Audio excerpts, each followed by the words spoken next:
This is July 13th, 2024, and we're having our Zoom meeting with ITSA, International Teacher Support in America. And I'm waiting on participants to come on. We're having technical problems right now, and it's summer, so I don't know if I get very many people today. We'll see.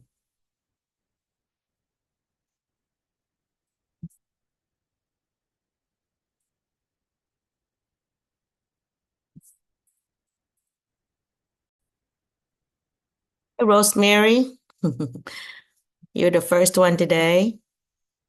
Good evening in the Philippines. Good morning from America. How are you doing, Rosemary?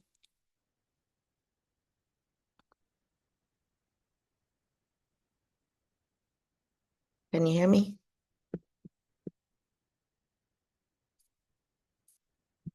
Rosemary,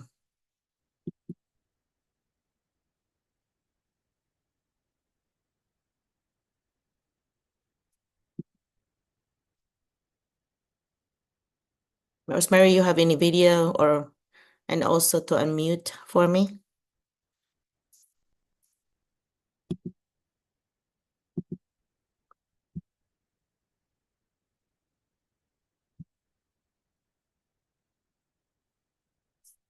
Hello, Doc. Hello, Doc. I'm sorry. Hello, how are you, Rosemary? Yes, I'm good, Doc. Okay. Do you want to turn on your camera? It's so dark here, Doc. I'm outside. Oh, is it very dark? Uh, Yeah, it's very dark. yes. It's very dark right Yes. now at 8 o'clock in the Philippines. See, here in America at 9:30 or 9 o'clock anyway. It's still at night in the summertime. It's very still bright outside. And then on winter time, it gets dark early. So Where are the others, Doc? I know where are the others. I don't know if did you get the link from a while ago that I sent to remind everyone? No, it is the link that I attended last time. Okay. So I there's just click it. Giselle. Okay. Well, Giselle's here. I guess they're just late coming on. We're using Uh, Filipino time today, I guess. And there's Ian and Let me share this link. Okay. yeah, Zoom with Itza. Oh, It's very hot in because here. I'm sure it's hot in the yeah, Philippines. It's very hot here too. yes, yes, Doc. It's very hot in Hot. here. I know. It's It's very hot. Italyn is also in. Hi, Giselle. I know you're muted. Hello, How are you, hello, Dai? Doc. How are you, Good Giselle? evening. Good evening. Good morning. Yeah, good Okay, evening. Doc. We're still waiting for the decision of yes. Of hope. We're waiting for the decision of the ano, Doc. Yeah. JW Clinton. Yeah, it's in the Hope District.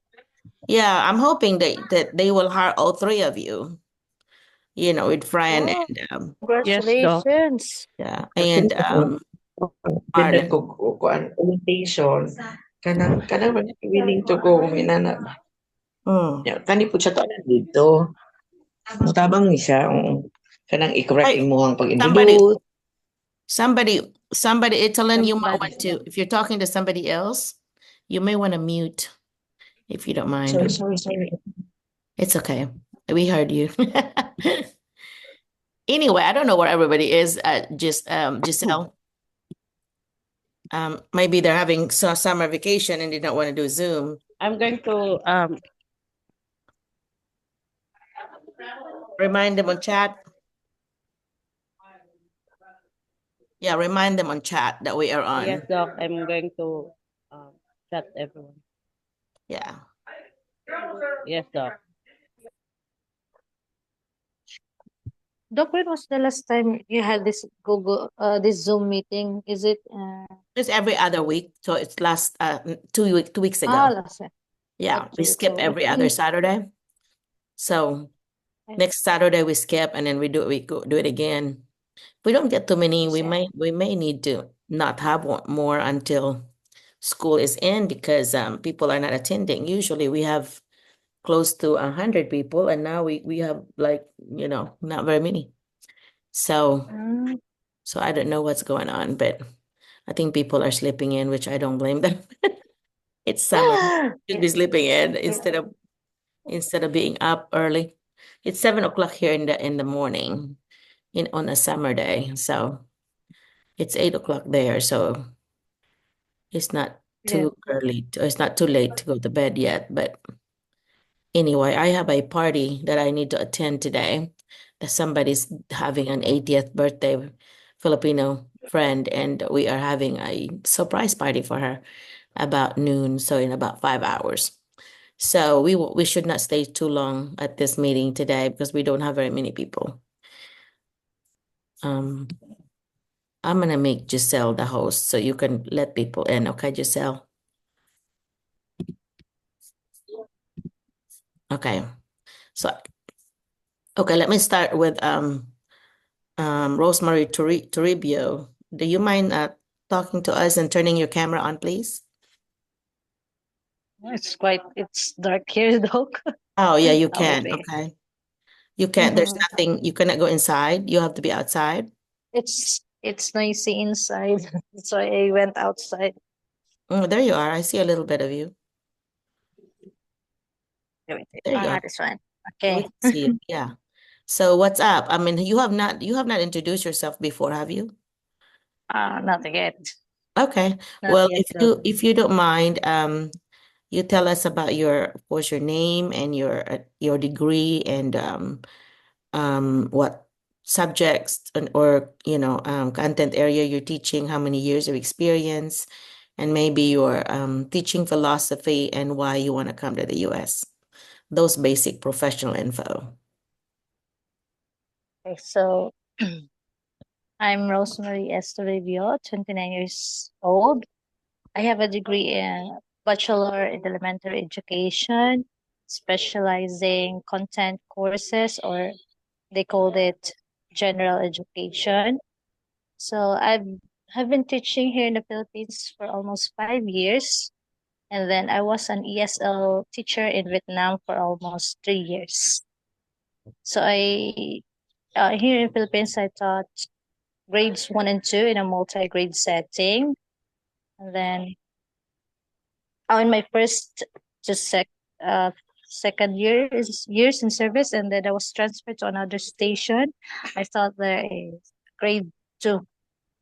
Then they're going to transfer me in another grade. So I'm going to teach in grade 4. Wow. Okay. Then you're Uh, gonna have lots of experience even in a few years. How come they keep yes, moving? How come they keep moving people there in different grades? because the school head, she wants to have a new setting. Oh, okay. That's why. So the supervisor wants you to go to another Mm, grade. Um, uh, yes, not only me but also the other other, teachers. yeah. What's your teaching philosophy and why you want to come here? I'm not ready with this question. Okay.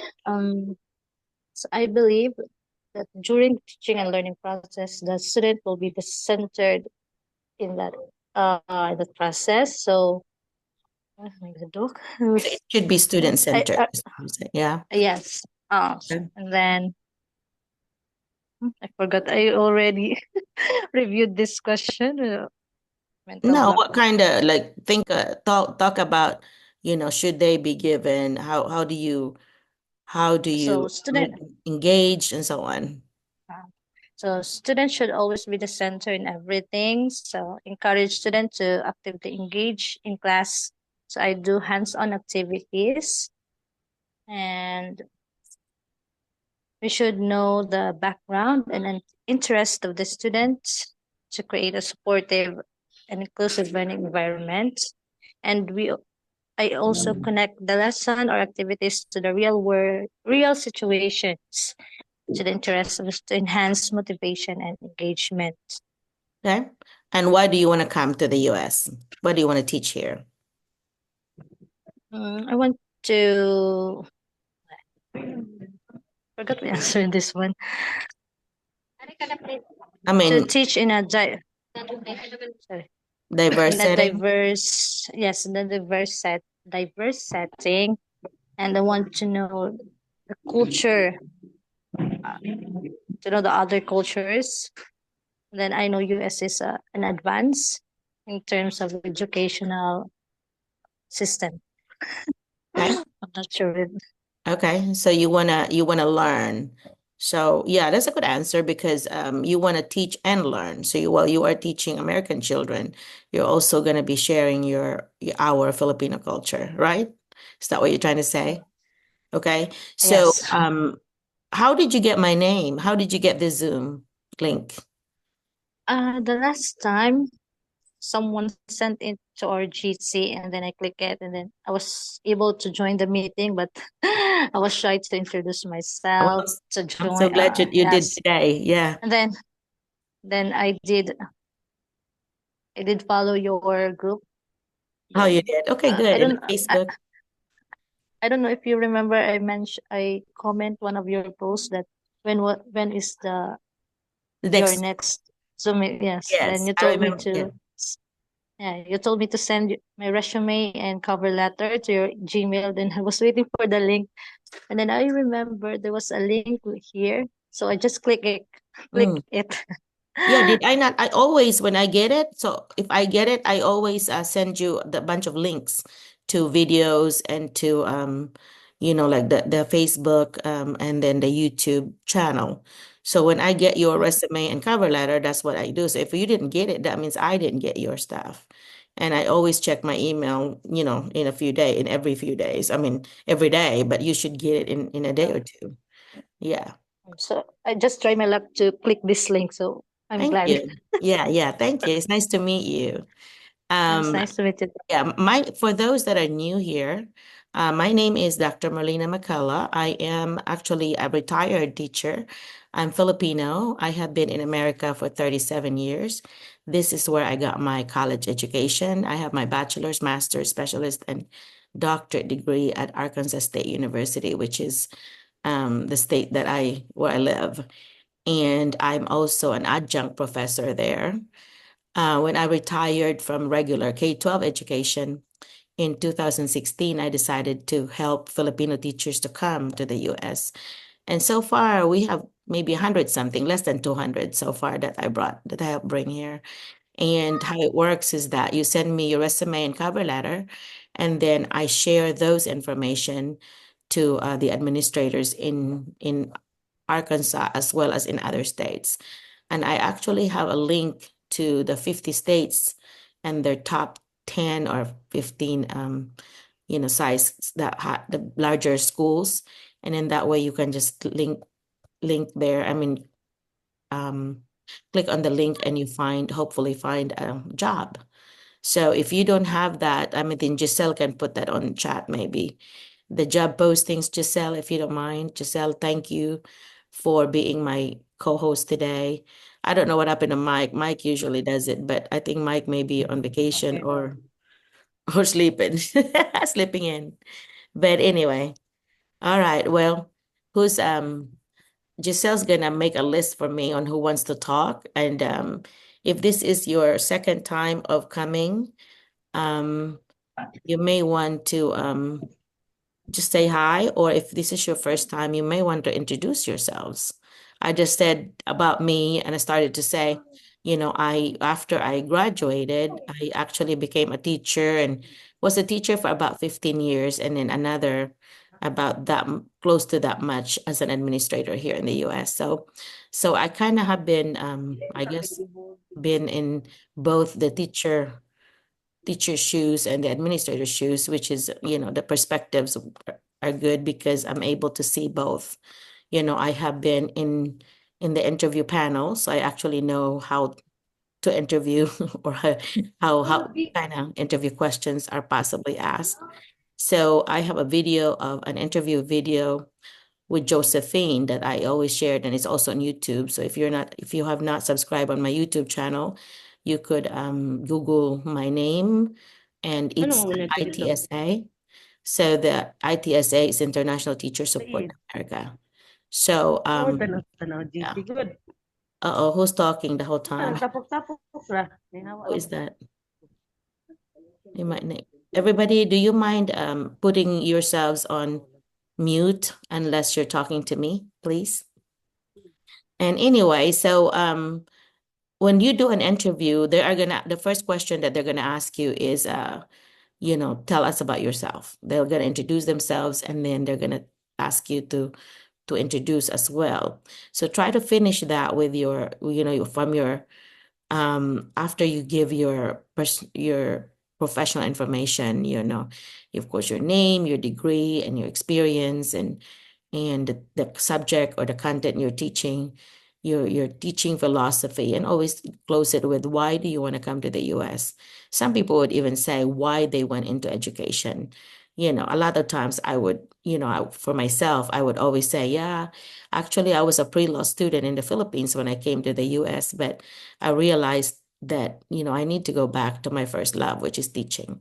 How I know that is because when I was younger, I always, taught the students in our neighborhood. I would pretend I was a teacher, even when I was in elementary.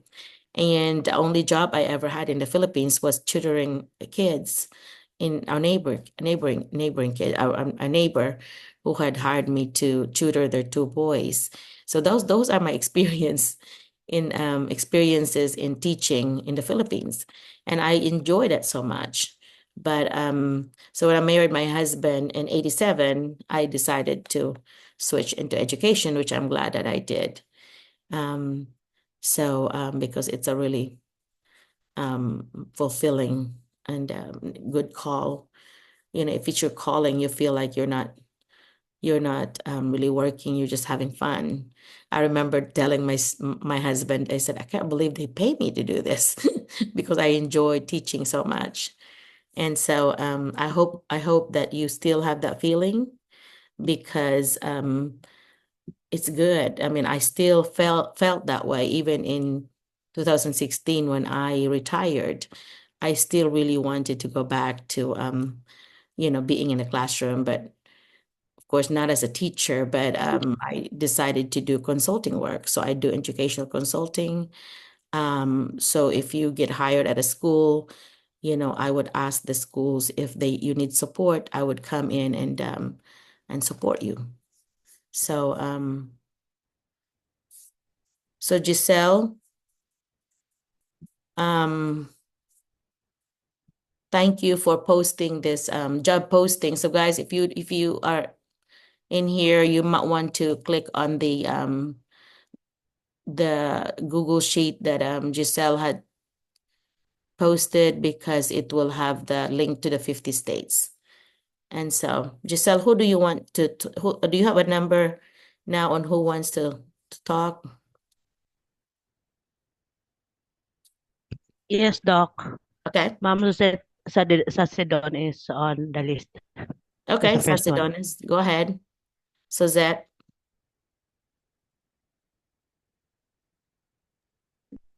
Sacidon, Suzette. Hello, Dr. McCullough. How are you?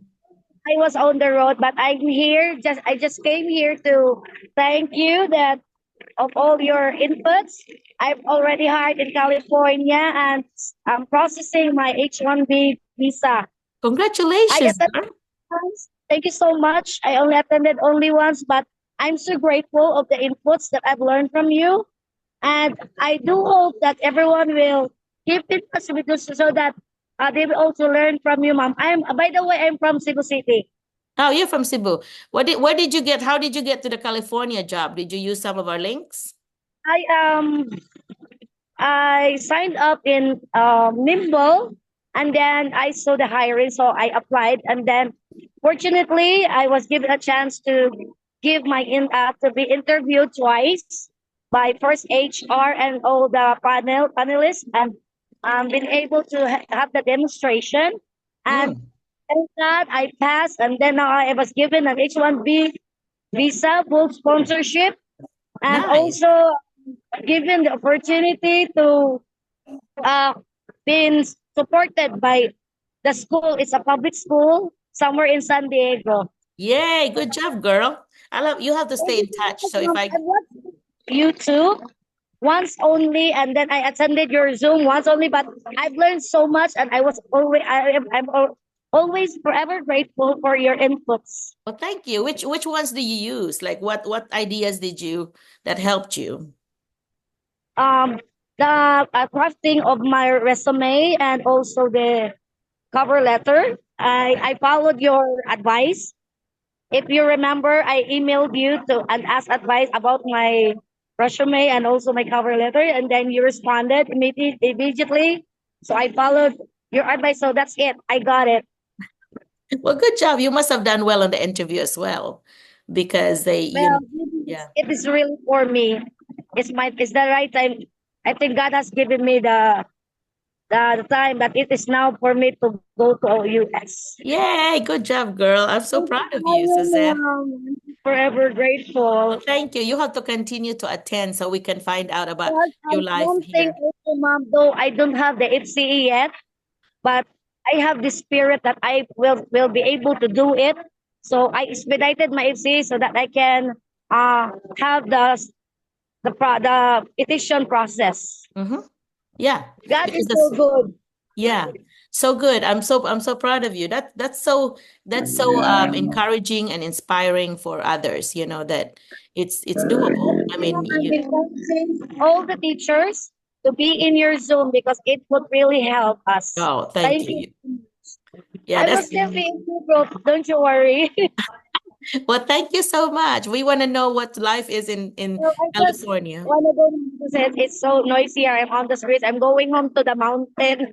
Oh, I okay. just yeah got some things in the city. Okay, well, the advantage of you getting the H-1B is that that's a path to citizenship.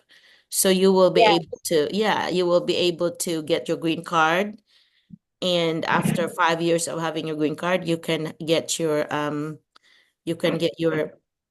citizenship. So you have to take a test, but Needing also your expertise on special teaching. I will be watching your video. oh, that's so nice. Thank you so much. Yeah. I hope you subscribed on our YouTube if you haven't yet. I already did, ma'am. Thank you You so did. Okay. much. Good. But thank you. I appreciate you having the testimonial that you did learn something. It always makes me feel good that, oh, I'm not wasting my time. People are actually, gaining something, and that always feels good. So thank We you. must also perseverant in what we do so that will help us also. Yeah, you did awesome then. Yeah, congratulations. And I can't wait to hopefully talk to you. And you have my phone Okay. number on the bottom of my email. Yeah, every time I email, I have the bottom of my signature there. There's my phone number. So give me a call or text me, because I usually do not answer strange calls. But if you text me first and say I'm gonna call you or I'm gonna call you, or I'll call you whenever you text me, yeah, I will know your number and I will do that. I would love to hear from you when you come to the US. So when you are in the yeah, it'll be, Dire of my buntag din ha. yeah, that would be nice, right? Yeah. Awesome. Okay, you're Cebuana like me, you see. So I'm from Lapu-Lapu. So you're a Yes, Cebuana like myself. Yeah. proper man. And now Yeah. teaching in the mountain school, that's why I have to go home there. Like what mountain school are you talking about? Like what town? Integrated school, mom, near Zero Garden. What kind of school? That's a public school. Okay. Small one, integrated school. Okay, that's cool. And then here you are going to be in San Diego. San Diego is one of the best places to work because you're going to feel like you are still in the Philippines because California has a tropical climate, and you will still be able to go to the beach anytime you want to. And there's a Legoland there. There's a lot of really nice Filipino restaurants there still. Jollibee and all that will still be there. So yeah, San Diego is a good place to work, but it's going to be expensive on the rent. So hopefully you will find a roommate or something. so you And won't the be bonus expensive. part, Mom, was that our church is at the back of our school. Oh, good. Okay, perfect. Yeah, you can just go anytime. Yeah. So And grateful. a lot of times, when you stay active in church, they usually help you, when you first get started. And I know of some teachers here in Arkansas that when, they become a member of some church, and then they would help them come up with, their appliances and furniture and all that of their apartment or house. And so, they're very helpful in church. So it's good to have that connection, and so it's an extra support for you, emotional support, especially. Are you bringing your family with you when you come?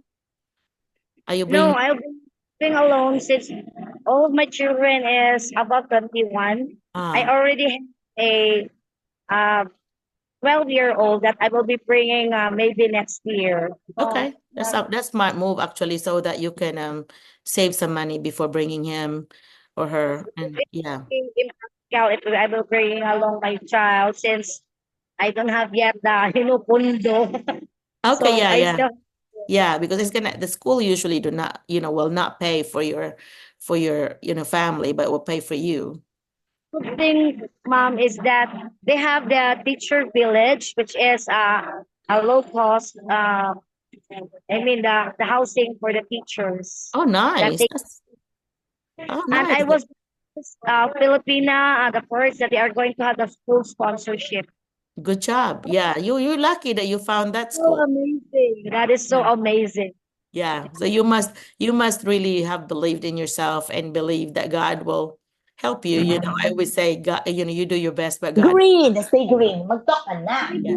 Uh-oh, Stay somebody's green, talking. mama. Who is Mama, that? Let's stay go. Kathy? green. Kathy, Mama. Kathy, do you want to Hello. you might want to mute yourself, sweetheart, because I Hello, couldn't Doc. hear. Yeah, Kathy. Yeah. Kathy needs to mute. Anyway, Hello, so Doc. thank you so much, Suzette, for talking to me. And who is next, Giselle? Doc, Okay. by the way, Uh, natanggal po yung pagka-host ko, Doc, kasi nawala ako yung mahina yung internet ko, Doc. Can you put me back or Oh, okay. can Because I was anyone wondering from the... about that. Yeah, here we go. I just changed to back to you. I was wondering why, they were coming back in for me, and I'm like, okay. Yeah, it was nice talking to Suzette. Suzette, do you have any question for me? You don't have any question? Well, congratulations again to you for getting an H-1B visa and in San Diego, California. So we have somebody in San Diego representing us. So I hope that Suzette will continue to talk to us and maybe and post on Facebook and post what's going on and how it looks like in San Diego.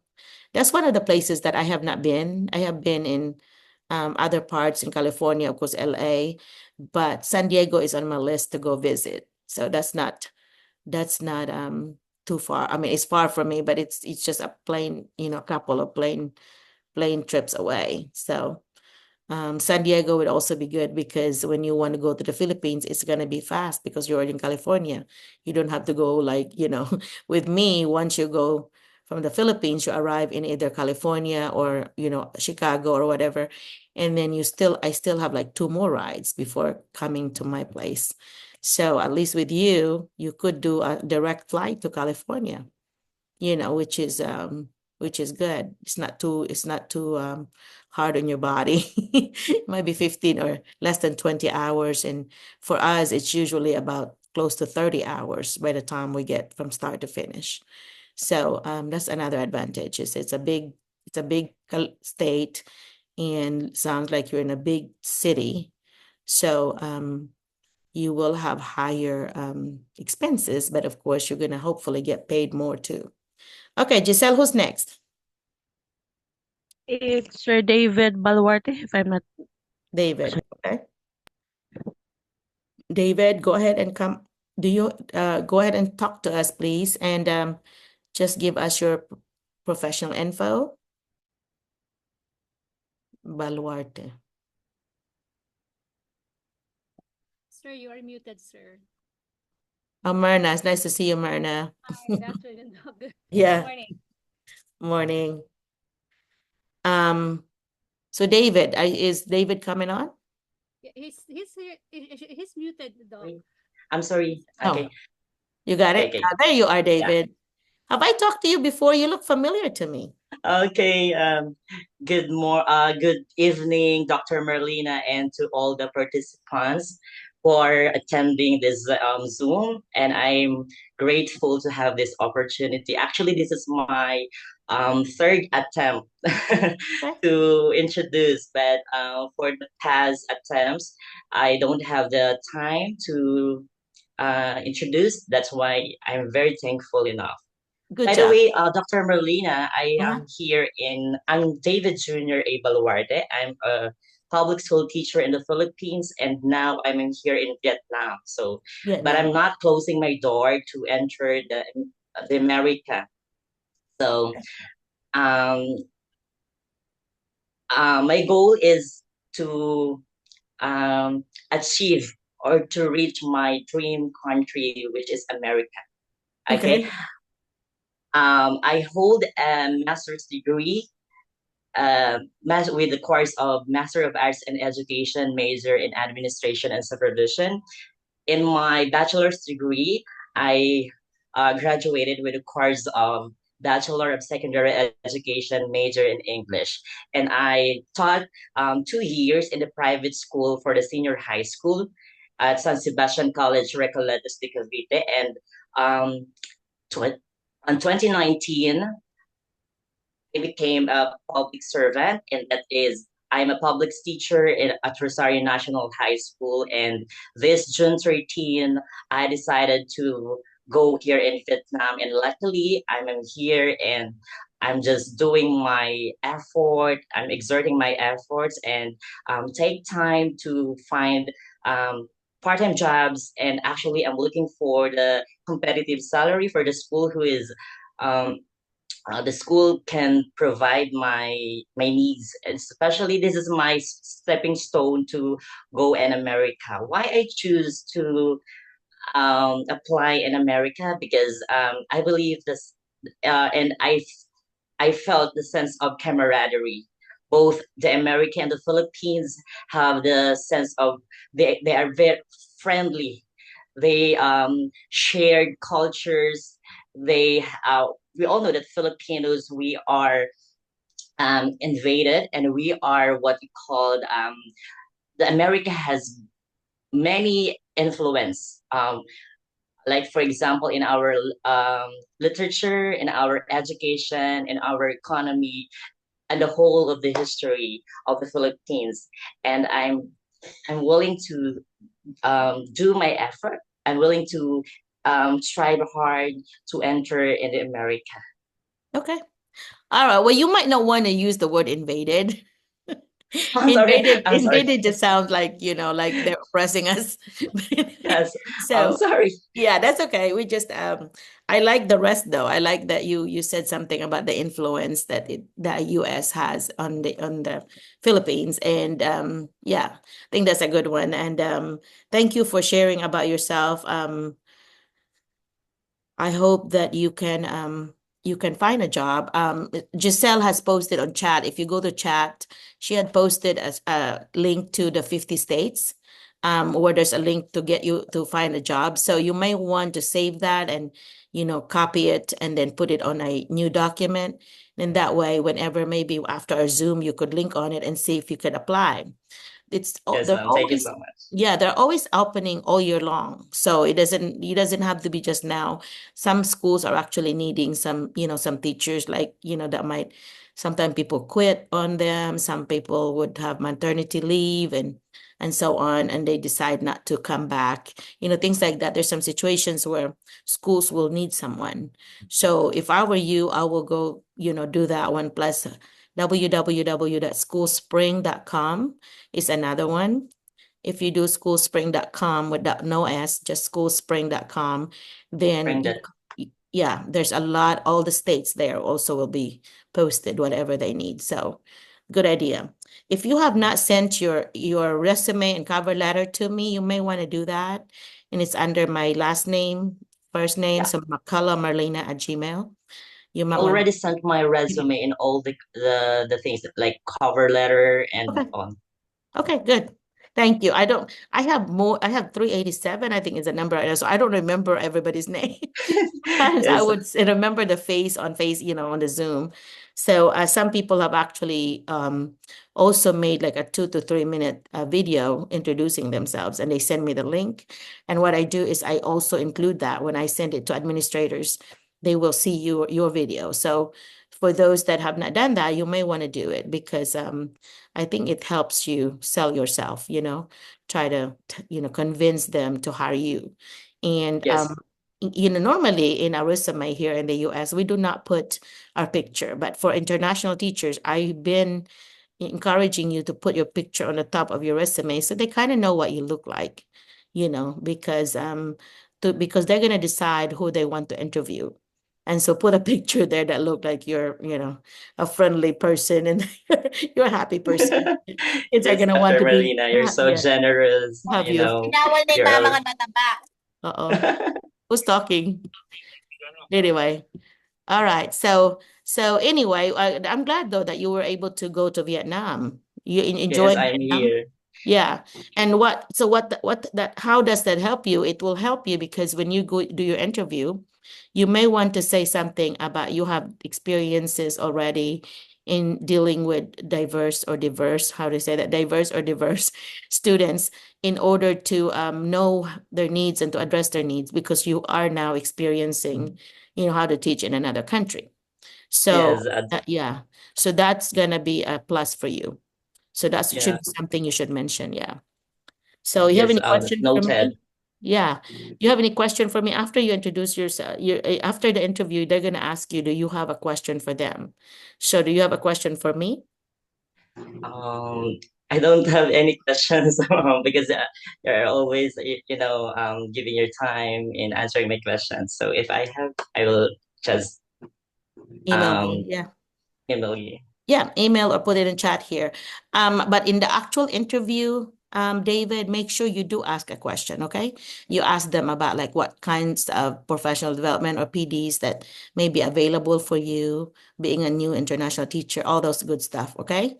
Because and maybe some people would ask about, are there some Filipino teachers already in your district?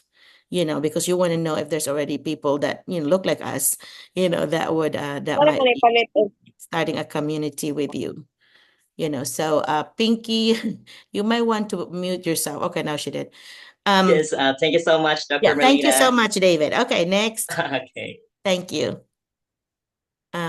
Who's next? Giselle. Sir Benevic's wife, Doc. Sorry. Oh, It's Sir Benevic Naval's wife, Doc. Oh, Benedict. She's I here. didn't know you. Yeah, I guess maybe I forgot that your wife is a teacher also. Hi, Doc. Hi, hello, Good morning. Benedict. Did you get a job yet? Yes, Hi. ma'am. Hope High School. And Okay. I'm working out with my service and DS 2019. Okay, And on Monday, okay. I will be having a orientation. Okay. Well, congratulations on that. Well, your wife, you at least, Thank yeah, you, I would Doc. love to know you. And also, that when you arrive here, Benedict, the first thing you should do is get your social security number so that then you can apply for the EAD, the employment authorization paperwork for your wife. And after she gets that, then she can work. Okay. She cannot work until she gets Okay. her EAD. And that usually takes about maybe a month or a month and a half. So you need to talk to your principal and ask your principal if there's something open that your wife can do. Maybe at first, if it's not a teaching position, it might be, like an assistant first, and then later on they'll put you in the main spot. But because she's B2, there's no pressure on you. Go ahead and tell me about you. Introduce yourself. Hi, Doc. Good evening. Here in the Hello. Philippines. Yes. I just thought, do I need to join with the Zoom meeting since I'm saying in the future that I will be with my spouse with You should. them. You should. You're So always welcome. actually I always listening from your Zoom every Saturday actually. Every Even other in the Saturday. middle of the night. around 1 a.m. here, 2 a.m. here. You're Yeah, so sweet. so sometimes sort of I have a bit of idea, but Mhm.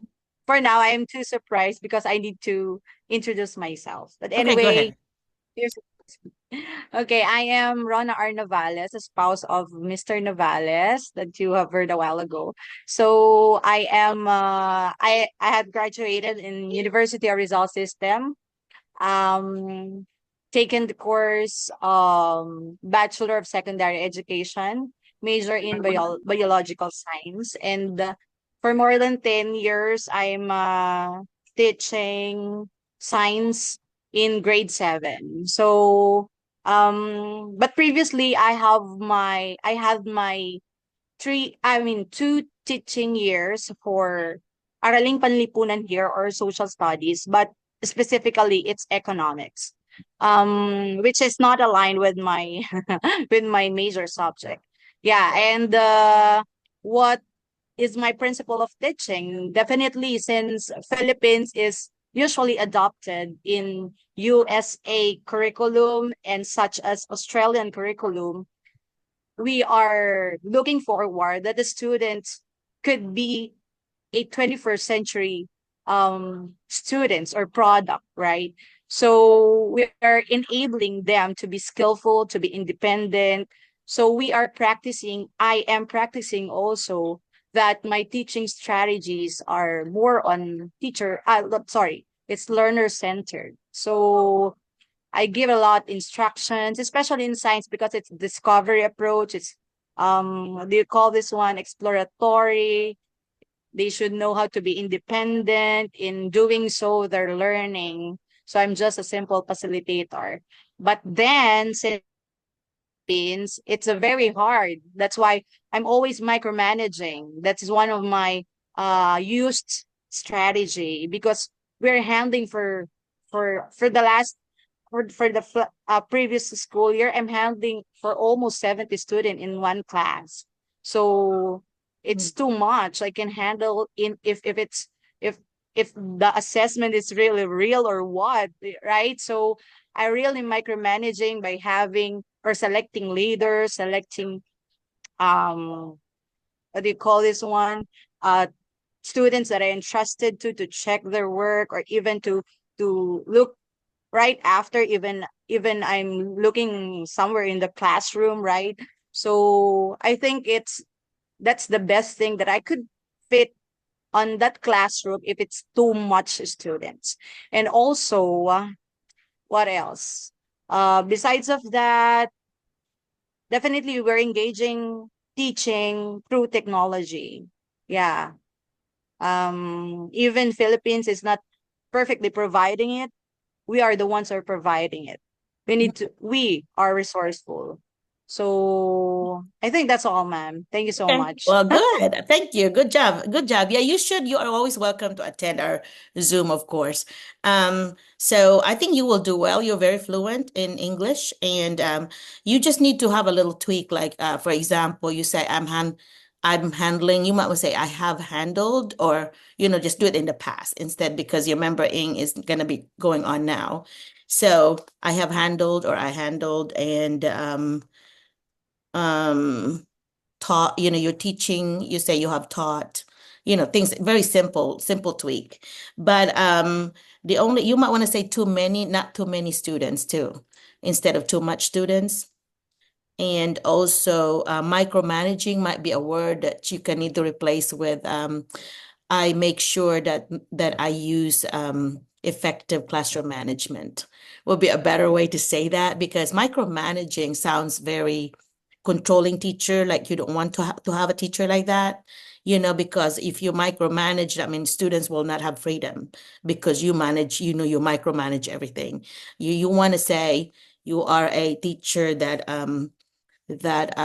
want to use effective classroom management where students are independent. You want them to be independent, like you did an example about them checking their work and do some um independent work where you are a facilitator, not a guide on the side, not a sage on stage. So just avoid those words like micromanaging because it does sound in here anyway. I don't know in the Philippines, but I know here it would sound like, you're controlling and you don't give them freedom. And I know you're the opposite of that, right? But the beauty of that is that you're already going to be coming here anyway with your husband, right? Are you coming immediately with him? Um, our plan is to settle him first for a year, Oh, okay. then later Okay. on I Yeah, so yeah, that would be a good plan too, because then you don't have to come as a VB2. You can actually come hopefully as a another J1. That way you can work immediately. So, but do you have any kids with you? You have any kids? Yeah, we have two kids. Oh, okay. My eldest is 7 years old with special needs, Oh, okay. and my youngest is 3 years old. Yeah. So Boy, that'll be a both little bit. both of them are boy. Yeah. So, Ben, that's a good plan actually to do a year, but you know what? It's very lonely. He's gonna be so lonely, and I'm sure you will too. I remembered when I first got married to my husband 37 years ago, that he came here to the US to process my papers, and we just got married, right? And I was so miserable for 1 month. He was here for more than a month. And so, so I really remember the feeling of like, my gosh, my world is gonna end because it seemed like part of your heart is not there. So you may want to consider, if that's gonna be your case, you may want to consider like 3 or 4 months or 5 months instead of a year because you make enough money that by 6 months you should be able to pay your debts if you have any debts and also maybe save money because it's miserable when your family is not with you, especially if you have kids. We didn't have kids then, and I was miserable. And I went to the Philippines, I think, when I was 6 months in the US, and then I was missing my mom so much that I had to go back. So I went back, and then I thought I was going to be staying for a month. My husband was here working, and at that time I was still a student, and it was summer vacation. I was so miserable. I was back in 2 weeks. I did not stay more than 2 weeks. And that was, with my family. But it's just like so different, and I think you'd feel that way. And with Benevic's situation, there will be about 10 Filipinos, maybe close to 10 anyway, Filipinos already in that school.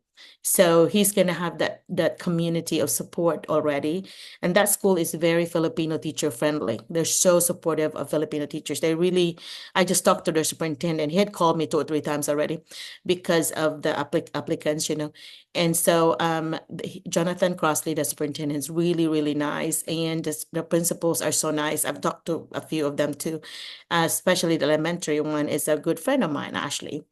And so hopefully Ashley would hire Giselle and Fran, my cousin, and Marlon. I think they had been interviewed and they're hoping to get hired. I've been pushing to get the three hired. So if they get hired, there'll be that many people coming. So, well, I want to wish you the best, Rona. And I hope you don't get too Thank you lonely so and too sad that your husband is not there. But he's gonna be making starting at $50,000. So that's about 3 million, close to 3 million pesos. So it's not a bad pay, But no, but know that there's not really an amount of money to replace, that hole in your heart whenever your husband is not there. Because I've experienced it. It was horrible. And I still feel that way, even away for more than 1 or 2 nights, I still feel like, oh my gosh, I don't want to leave my husband, that long. And like last year, I was so busy that I was away for like 4 nights out of the five, But my son was here, so he stayed with us. Well, when he finished his AmeriCorps, and now he got a job. So definitely this year I'm not gonna make myself too busy because it's hard when you're leaving someone, especially at our age now by themselves, And we've been married 37 years, so a long time. I'm showing my age. I'm 56. So anyhow, all right. Well, do you have any question for me? You have any are you nervous? Are you like excited for your husband? What's your feeling right now about him coming to the US actually without you? I have said already for the last 10 months when he started applying. Um sometimes it doesn't sink in my brain. Not until I could, not until the time is getting closer, right? Right. So that's why I'm always, I keep on telling to him, let us practice in English na. Wag ka na magtagalog dito. Even our kids. Yeah. I'm always practicing our English communication, Yeah. Good like idea. that, Very good idea. coming closer. Yeah, especially your kids, really, because I know you're very fluent already, and I know Benedict is too. But the kids, they will adjust much better if they already are speaking English, because I've seen it where the Filipino kids, will come in and they are so scared of speaking English. With Leslie's case with Exora, she was very fluent already when she came. So Leslie did a good job there. So you need to do that. I think who is that talking? Somebody's talking. Anyway, so if they're already confident about their English, then when they go to school here, they're not gonna have problems because they're gonna be Good there's gonna thing be that, yeah, Doc, good thing that both of my son were practiced by Peppa Pig. mm. By what? They were practiced by Peppa Pig. Peppa Pig. What was that? Are you watching Peppa Pig? Peppa Pig is a cartoon character away Ah, from us. So it's okay. Peppa. It's they come from UK, right? So UK accent or TV show. It's like those pigs speaking in English, and these kids are fun watching those Good. pigs talking in English. That's why sometimes their accent are in English. UK, Ah, right? that's cute though. I really think that's cute. I think the UK and YouTube taught a lot. yeah, I bet. UK and Australian accents I love anyway. So my sister lives in Australia. She has been there 39 years. And so we visited her and I love listening to the people, to the folks around, just I love them. Hi, mate. You know, I just the crocodile Dundee thing, going on. Have you seen that crocodile Dundee? Yeah.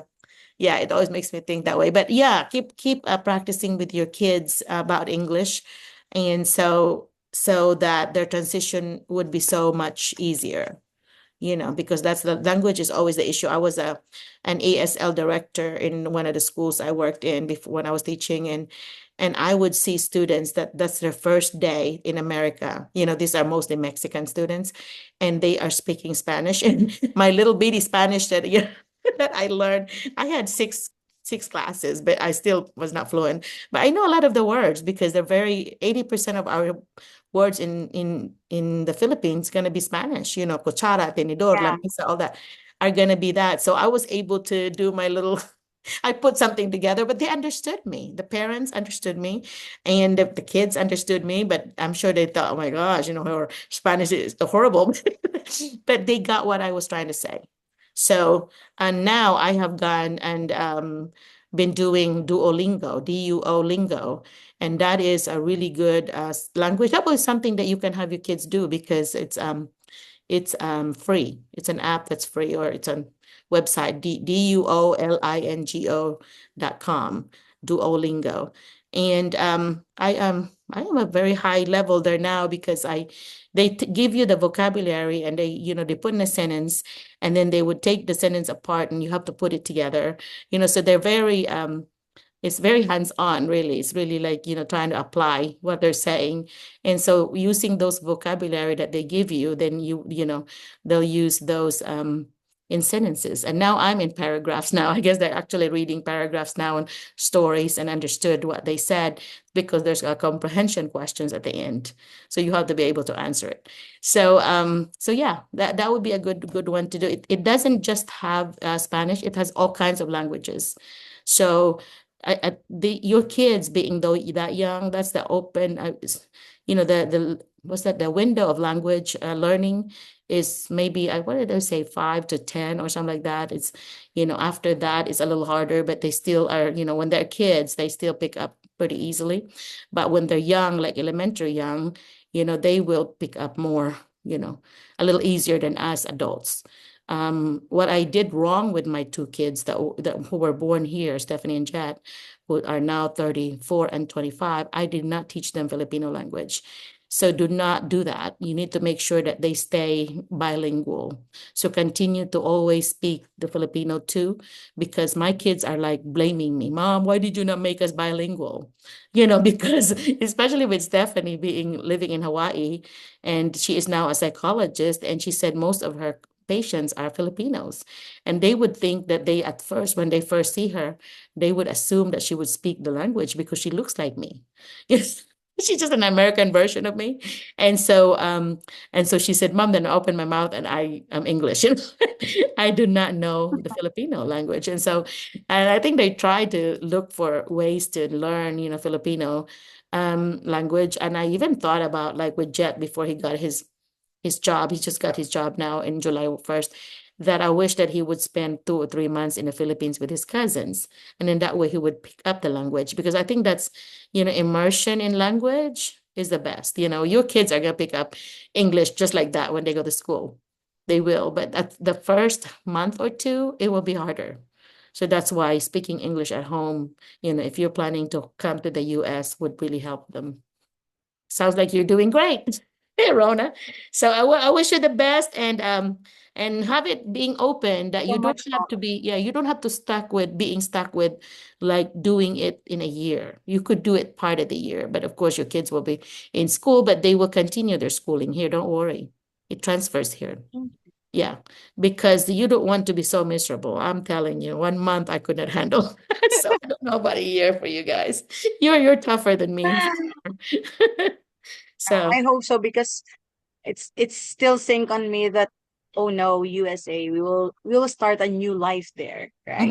you will, but it's a good life. I've been in Hope, where your husband will be, like every month, once a month last year, because they had a contract with me to coach.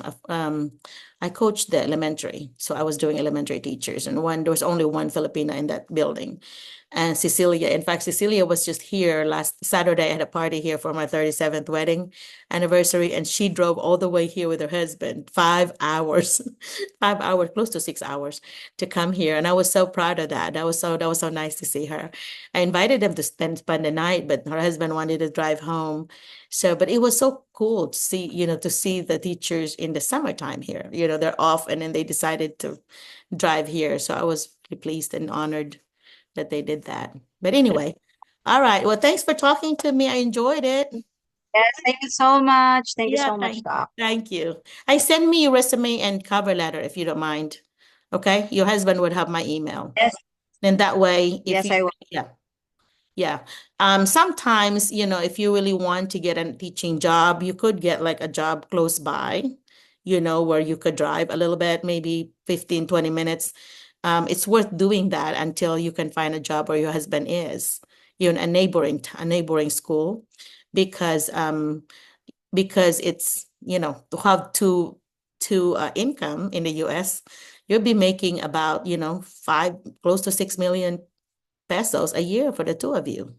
So that makes a difference. You can save a lot of money. So yeah. Thank you so much, Yeah. Doc. Thank you for Okay, your thank advice. you. Thank you. What I'm Thank you. finding, what I'm finding here is that most schools are really open to employing your spouses.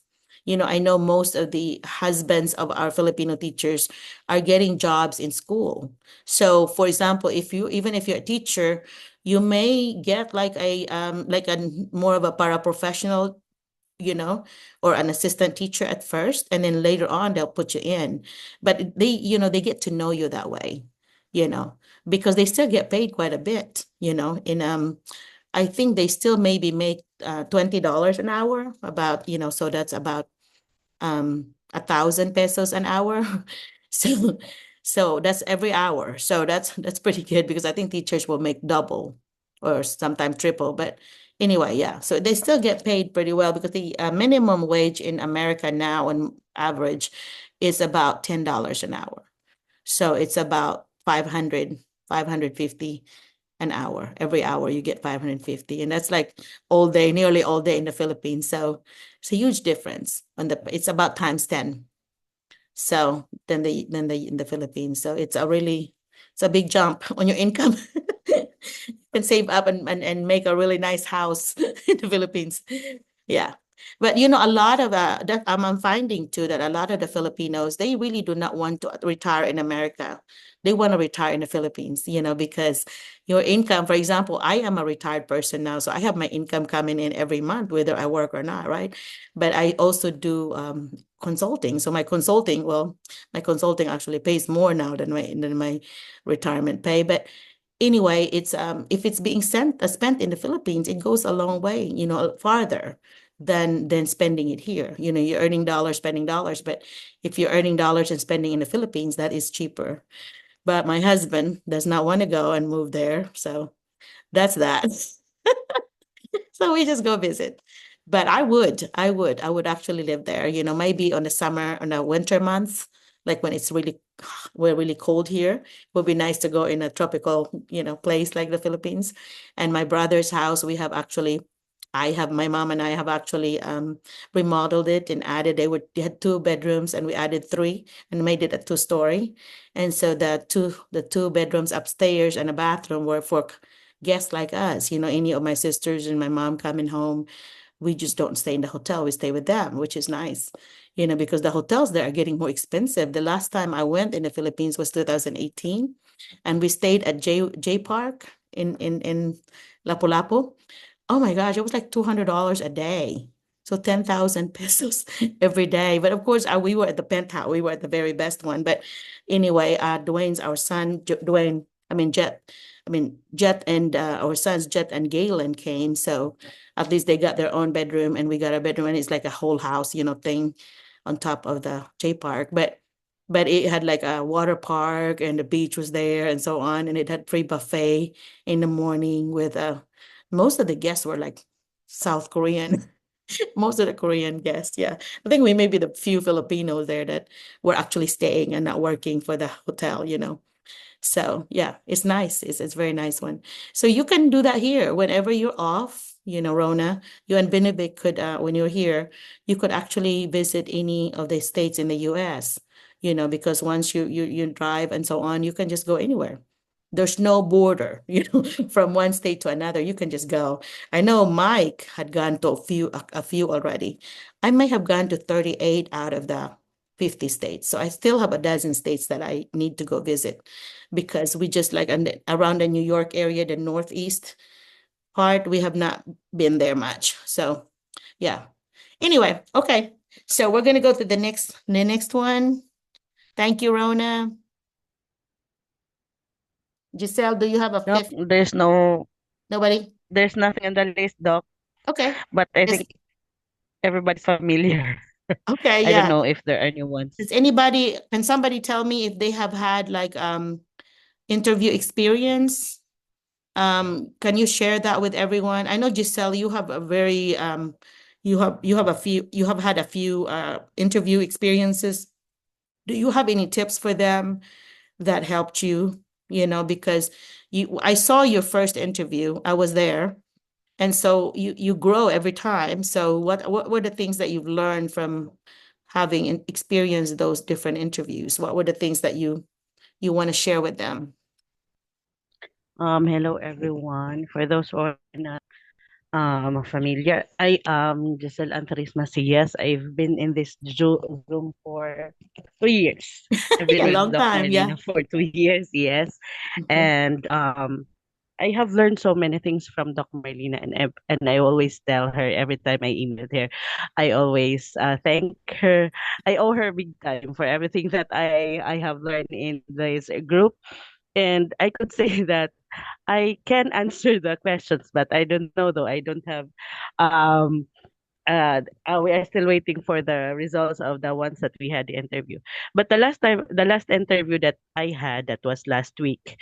And one tip, during your self introduction, I think you have to put everything there, because right after I introduced myself, the principal said, "Oh, you have answered most of our questions."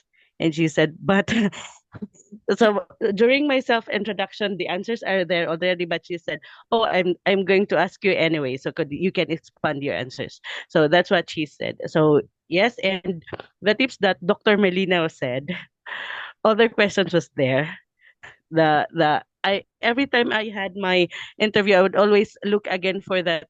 Uh, I would go for the what's that? The PowerPoint one doc Mm. that you have given us. Yes, I would always review that one, and every interview I have, I would always discover that, oh, I was wrong with the first this interview I had. So you have to yes, you have to read about it because everything is there. And as Doc Merlina would always say, be yourself. Mhm. Be yourself always, and Yep. be honest. Be honest with your answers, and go give real life experience, especially in the classroom experience. That would be better. And yes, the five core propositions should be included. Mm-hmm. Every time though, yes, that's what I always answered, that especially the knowledge of the students. I would always mention it. And Doc, I would always copy your line. You say we would always go above and beyond. I think every yes, every interview that I had, I Do would it. always do that. And I Yeah. remembered Ma'am Cecilia laughed about it when I said, you know what, we Filipinos, all teachers will always go above and beyond, Which is because the true. question is, yes, what am I going to do with my paperworks? When am I going to do my paperworks? And when am I going to teach? That's why then I told her that my answer is, we here in the Philippines, we have 6 hours teaching, and we have 2 hours for our paperwork. But sometimes it's not that. But yeah, Mhm. it's then I always, and I said, but Filipino teachers would always go above and beyond, Very good and we answer. would Love that. sometimes we would bring our paperworks at home. Yeah. So I think that's it. But yes, the unmotivated children, it's there. The Mm-hmm. unmotivated, the disruptive behaviors. I have encountered those questions, and the it's about the colleagues, those hard colleagues that you have. What are you going to do about them? So those are the questions that I have encountered. Aside from one question that I think I had difficulty in answering is the one. It's about what are you going to do with the result of your assessment? And I think I'm not already prepared for that. But the next interview that I had, I'd make it sure that I'll be ready with that if Oh, good. that question would be asked again. Yeah, well, that's the third core proposition is assessment. So you want to say that you have to make decisions. Their answers that they're looking for is about you making curriculum decisions based on your data from your assessment data. So for example, if I give a test, and I notice that, more than 20% of my kids failed it or did not do well, then I know there's not a mastery yet. So I want to make sure that I go back and reteach, what I need to, you have to study the data, the results in order for you to know how to go forward. Do I need to move on? Do I need to reteach? What do I need to do? And then at the same time, those that did well, like made 100 or 90s, then what do I do with them when the others are gonna be, they're gonna be uh, retested, the others need to be challenged. So you might want to say something about, I'll make decision on, where to go, how to go forward, and how to address the needs, especially with the gifted kids that may already know the lesson, but the others are not have not. So I will make sure that I provide some enrichments for them, so maybe you give them some more difficult tasks, still relating to the lesson, but more difficult or more project based, for example. So that's what you need to do is that you use data, starting from the beginning of the year, you're looking at the qualitative data of the students by looking at their, the comments from their teachers from previous years, and, all the things about the students. Your knowledge of students came from those qualitative data. And then your quantitative data will be the data that you get, when they have test results, when you're giving them tests, that's giving you the quantitative data. So when they start talking about data, talk about both qualitative and a quantitative data. So the numbers part and the ones that are not numbers that you know about kids, the informal observations that you do, those are data. that you watch their body language and so on, and you watch when they were taking a test where, who struggled with it and so on. And then you look at the quantitative data on the result, and then what happens next.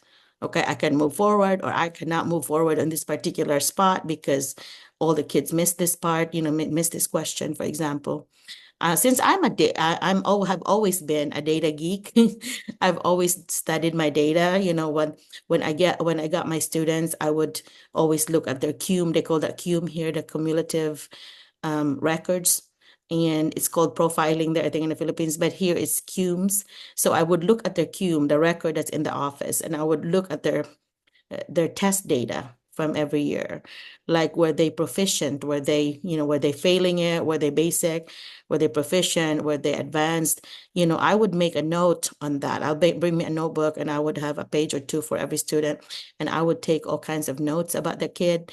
And then, of course, I get a copy. I asked for a copy of their last data that the school had in order for me to see to analyze what were my students' common issues, standards wise.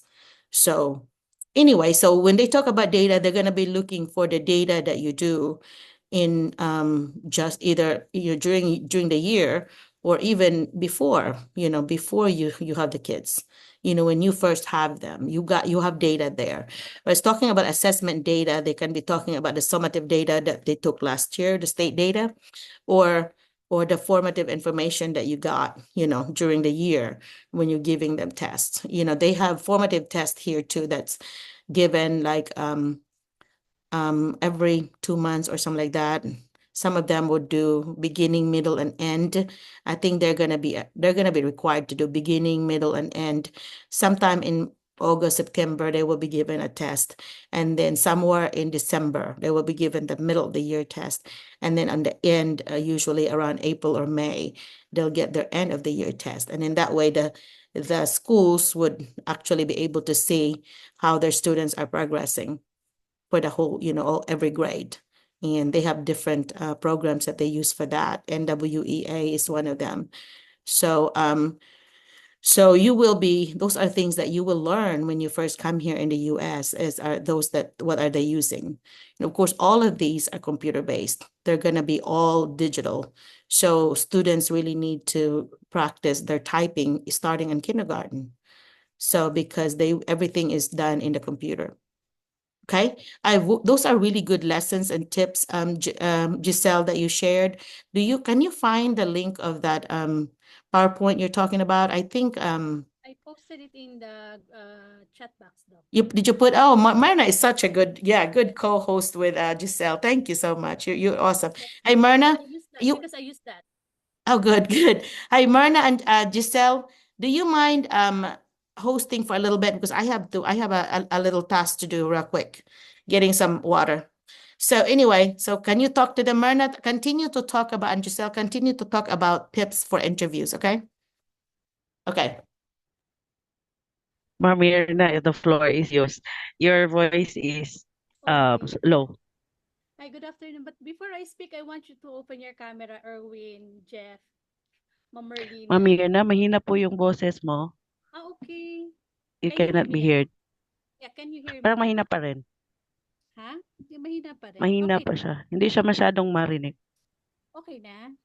Can you hear me now? Hello? Okay pa. Okay now? Okay na? Hina pa rin po. Maririnig ka po, pero mahina pa Not siya. Parang you're in a cave. Sandali. not the usual mong volume, Mamirna. Yes, yes. Wait. Oh, wait. I'll just call my son because he's the one I am using his room actually. Anak, how do I do this? I think Ma'am Mirna, I think there's a problem with the audio.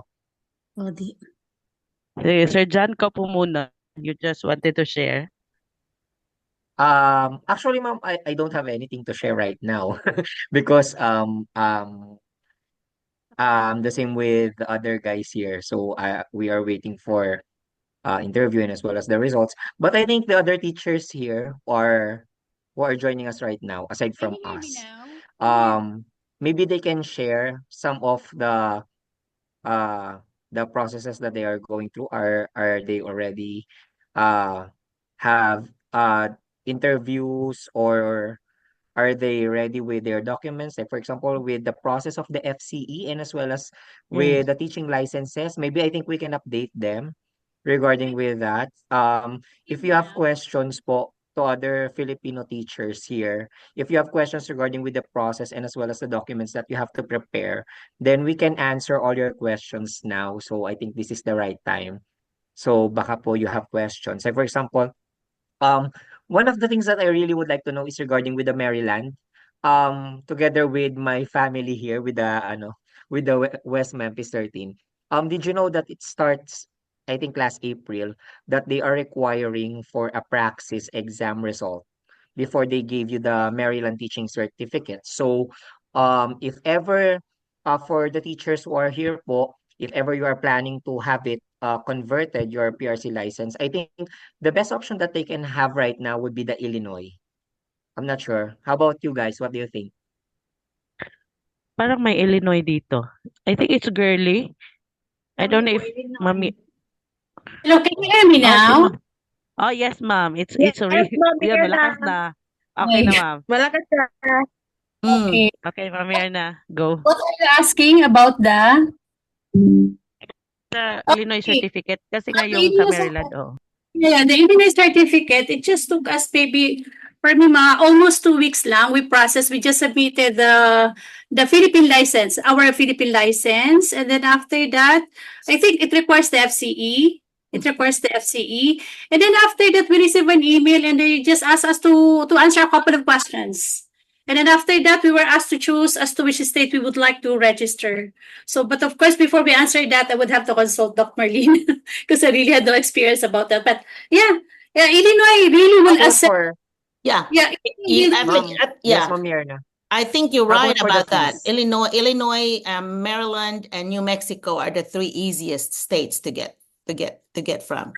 And Dr. Marlene said now the Maryland requires praxis. oh, okay. So yeah, so Maryland is getting strict, I guess now. So you have now Illinois and New Mexico as your option.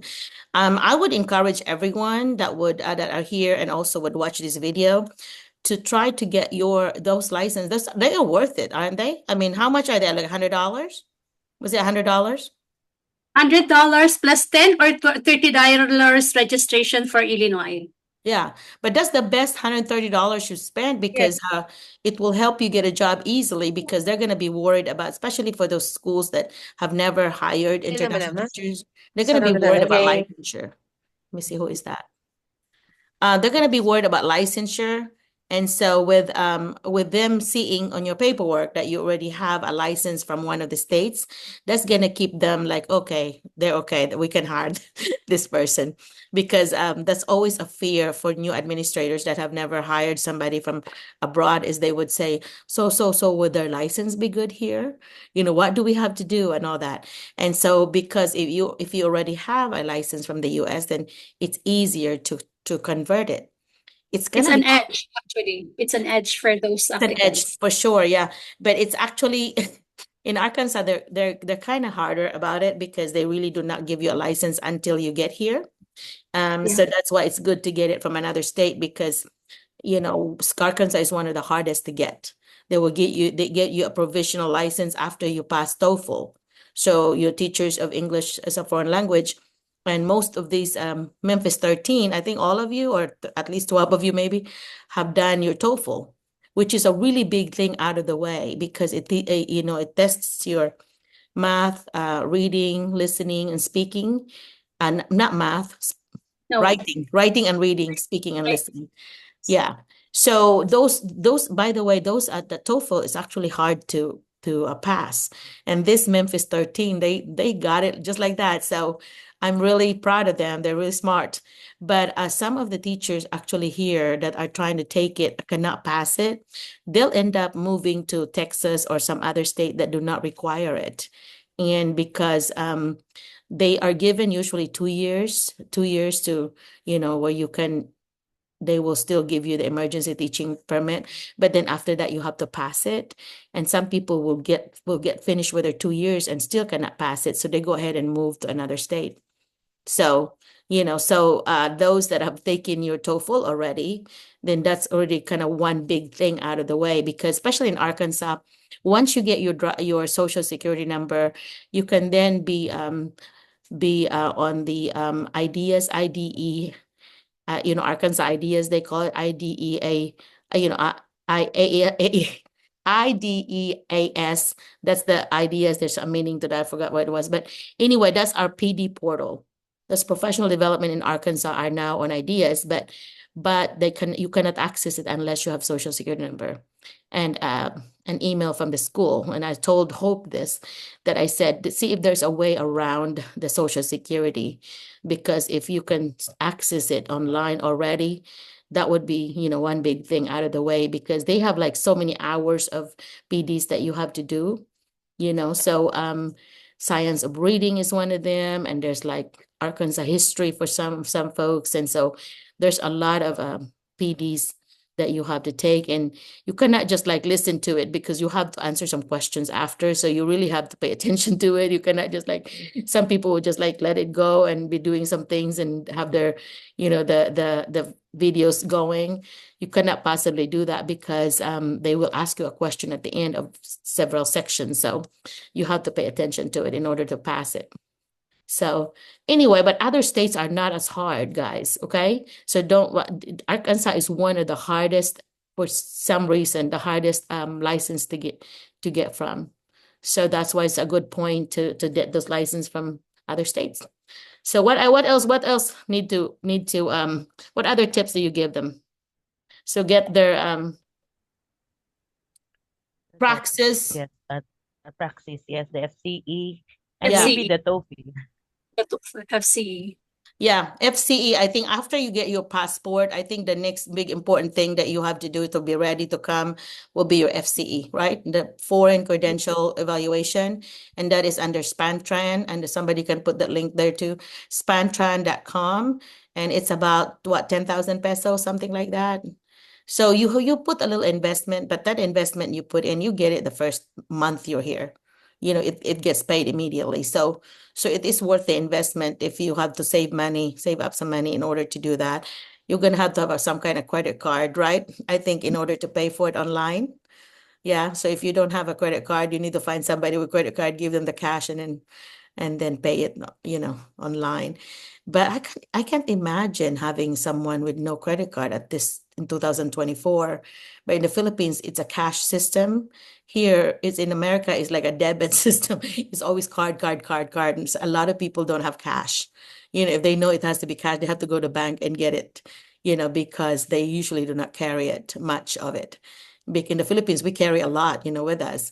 And so when I go to Philippines on my vacation, I carry quite a bit of cash with me. I would leave a bunch, in the vault or whatever in the hotel's thing. But a lot of times because I don't know how much is gonna be, is gonna be cash. Like for example, going to the carbon market, the wet market, most of them, of course, will not take credit cards. So you have to be cash, right? So as a tourist there, you carry that with you. But the beauty of it is in the Philippines is that there's bank everywhere. So if you have your card with you, you can just get cash. They have a limit sometimes, daily limit. So you can only get so much, so much from this card, 10,000 for this card or whatever, and 10,000 for another card or whatever. So be aware of that. So in the Philippines, as a teacher, it should be easy for you to get a credit card, no? Can somebody tell me that? Giselle, is it hard or easy to get a credit card there? As of now, Doc, I think it's much easier. Sometimes you can see that in the supermarkets or in the malls. Yeah. People are, giving as long as you have.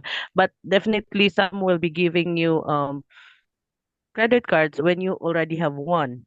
So Oh, yeah. that's the Mm-hmm. when you have one, then it's That's what easier to it- get another one. But the thing is, you have to watch, Yes, because some credit card companies would charge a annual fee. Do not get those, because annual fees should not be charged to you. Discover.com is one that you could get a card. But anyway, look for that. Look for no annual fee. You need to look for that. And then look for the percentage. How much are they charging on the interest? Pay attention to that, because if you don't have no credit means bad credit, because they don't really have a number for you to assign because you have not had a credit. So if you've never been there, then it's going to be bad credit, considered bad credit. So their interest rate may be 29, 30%, close to 30%. So a good one would be less than 10, So anyway, so look for that. But the annual fee is the one that gets you. They will give you a card, but it's going to be $100 or, $100 or whatever for every year that you pay out, that, that you have the card, which is ridiculous. So it should be zero annual fee. Okay. So that's what you need to look for. All right. So, any other tip? I know that the Memphis 13 are here, most of you. So any other tips that you have, because you have experience. Ma'am, Yeah. Doc, sorry. Mhm. Sir Art is here. He wanted to share. Yeah, Art. Yay, Mr. Florida man. Art, can you please talk to us? I love hearing from you and jealous of you that you're in Florida. Hi, nice to see you Yeah, back, Dr. Merlina, and yeah. happy anniversary. Oh, thank you, thank you. Yeah, you also Yeah. have flown here. Good morning, everyone, and good Nice evening to bedroom there. Is that your bedroom? Is that your bedroom? yeah, Nice. yes. Okay. Yeah. Well, tell us about Florida. How are you on your summer vacation there? I mean, Okay. break. O- Okay, so God is so good because I find the new school. I Mm, found a new school, and right now it's a charter school. mm. So from 6 to 12 grades in my previous this last year. Now I'm handling first grade. Yes, in charter school, and I'm very excited for the upcoming training this coming July 22 to 25, and then July 29 to August 1. So that is 8 days. So Orientation, like yeah, orientation type thing. orientation, Yeah. Mhm. particularly on in reading. Mm, So I'm so happy with it, with yeah. my new school right now. Oh, that's And really K2, K2, K3 are really hard to teach in America because you will be back to phonics. So yes, yes. yeah, you'll be doing a lot of the phonics things, science of reading, this type thing. So it's a good review for you. I'm sure you're familiar with it, but you have all these phonics lessons that you have to do every single day. So yeah, so All that's right. Yes, Doc. So, right now I keep on watching videos, especially on the routines and expectation for the first grader. That's mhm, really important. And I mhm. think you can give also about it because it's Yeah, my first time to handle first grader. But I love that dealing with the kids. yeah. Yeah, it's good. Go to Idiotopia, has a lot of them. Idiotopia, EDUTOPIA.com has a lot of tips there. And also something rockets. I don't remember. But anyway, and also teachingchannel.org or .com has a lot of videos that you can actually watch, and a bunch of them, and you can filter it according to grades. So you can actually see them teach Oh, that's how great. things are being That's great. taught. So yeah, and you can go, if you Google them, you'll see a lot of them. Put the word free with it. That way you do not need to be paying for Oh, yeah. something. Yeah, put the word free when you search, and in that way it's a free thing. But YouTube has a lot of stuff there that you can, if you Yes, yes, search them, right? So yes. particular thing about phonics instruction, you might want to really hone in on that, because it's really phonics loaded now. It's like everybody's using back to phonics kind of type thing, In the past, when I was going for my degree here in the 80s, late 80s, they were really big on whole language learning, So now they're back to phonics. So it's actually Yes. balance, whole language and phonics married together. So that's actually what they're doing, because you're still, from word to sentences and to paragraphs, you need comprehension then after, that. But anyhow, yeah, so they're really building it from the, especially first grade. Oh my gosh, you have a lot, because you're gonna have people that are, I mean, students that are not gonna be reading yet. you know. Yes. Yeah, Yeah. you're It's lucky to have readers. You may have to go back to like teaching them their sounds, their sounds. yes, exactly. More on Yeah. phonetics, right? Yeah, yeah. So anyway, you will have a few like the two kids of mine, Stephanie and Jet, were reading at 3 years old when they were three. So when they went to kindergarten, they were reading chapter books by the ready in little bitty chapter book thing. So yeah, so that's you might get some folks like that, some gifted kids like that. So you'll be ready for that too. So be aware of what are the things that you can do for them because you're not Yes. going to be bored to death while you're doing ABCs with the others and they already are reading. So be And then aware. one thing also, Doc, like here in Florida, some of the students are, especially in your class, maybe 30% for that are Hispanics who do Spanish. speak Mhm. Hispanic. So you need to adjust and you must be familiar the basic instruction if they cannot understand English, Mhm. particularly on Spanish. And Yeah. being Filipino though is an advantage for us because we know their words. Yes, We Doc. know a lot of the words. And so and Google Translate will be your friend. You need to go Google Yes. Translate, yeah, because then you can, that will help you. And Yeah, go And ahead. also, I would like to share, I'm glad with our new principal because he's very supportive to us, like to get the certificate. Because here in the Florida, you need to have a certificate. So right now, I got the certificate. I don't have certificate last year because the previous school did not like want us to get that certificate. So with the new school, like I think just for 2 weeks or 1 week, I think I got my we call it um exchange teaching certificate that is good for 3 years. Yeah, And yeah, you reciprocate, yeah, reciprocity. Yeah, yeah, so you I got it. got a certificate, and then I'm planning to get also maybe I take the exam because I tried to look for the website for the Florida education, and I found out that the exam like they have like the same in the Philippines. We have like professional education and general education. I'm planning to take first the professional and then next maybe the general. It's like $130. So I try Okay. to yeah, yeah, that's good. Praxis, are you talking about Praxis like ats.org test? Under Oh, ats.org, and then you go under Praxis, and there's elementary. So there's elementary would be you're gonna have to take all four subjects. You're gonna the four basic. You're gonna take the English, I mean the literacy, the math, and the science, and the social studies. And there's a multi-subject one where you take it for 4 hours, but it's got all four subjects.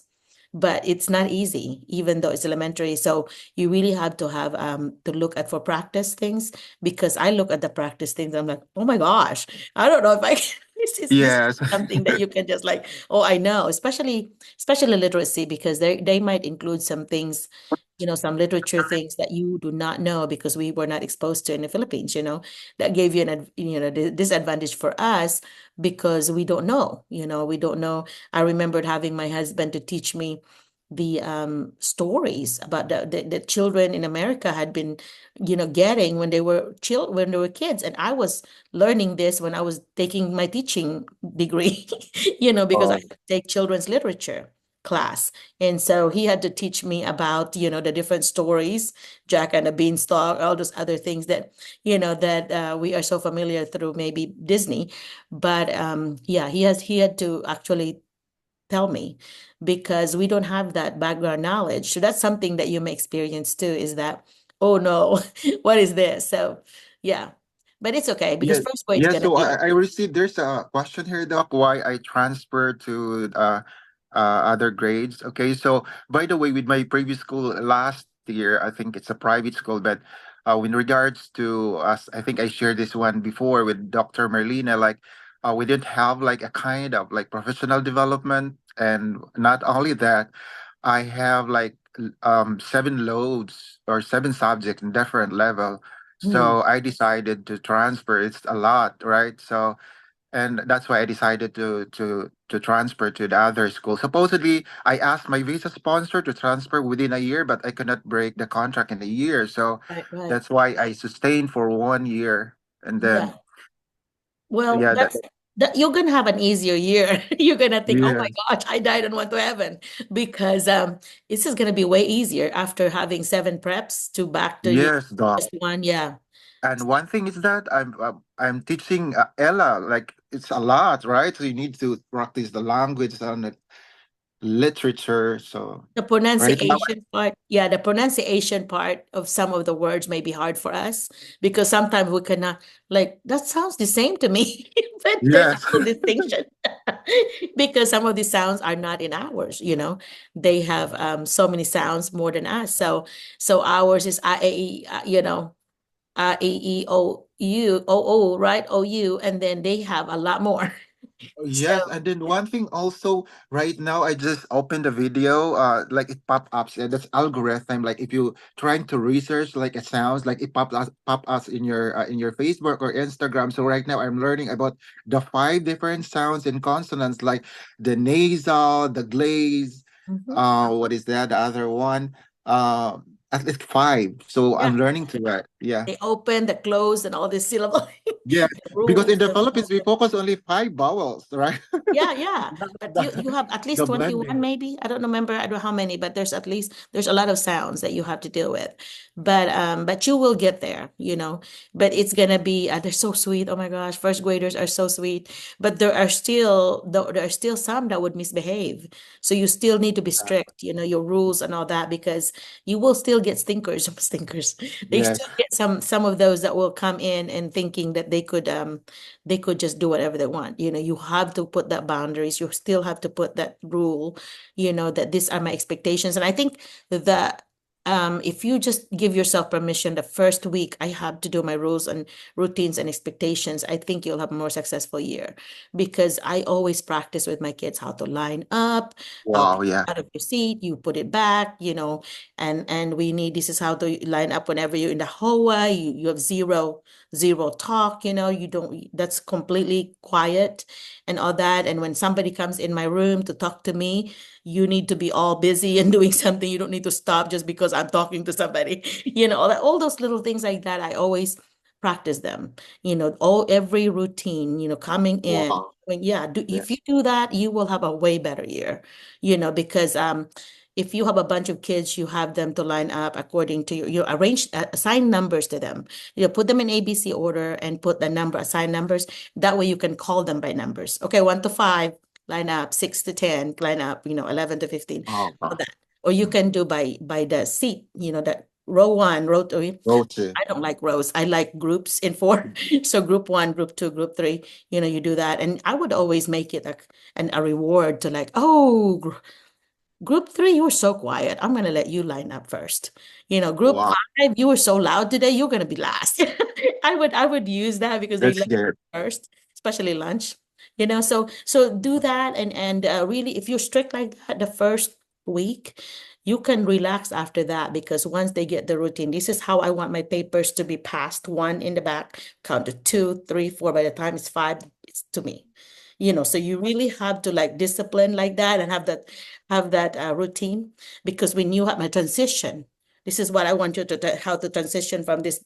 Sometimes you have a carpet lesson where you're in the carpet and then you're back. This is how I want you to do. You do not need to be noisy and all that. You need to quietly, go in there. So transition is very smooth. So don't let them get wild ever. Stop them. You have to Right. always say, okay, everybody freeze. I would say that like freeze. And then they listen to me and I'm like, okay, throw out. So they would like stop whatever they're doing because they have to listen to a new direction, especially if I'm doing an activity and they are so wild like this. Let's freeze. So you can do things like that because do those claps and all those other, cheer stuff. Those are really good. Good. All So, right. Thank you so much for yeah, that, yeah, Doc. yeah. I Call will out. apply that for my first week.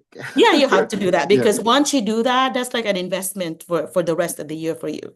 Especially you're new there. You're trying to establish your reputation there. So if they're gonna think, oh, Mr.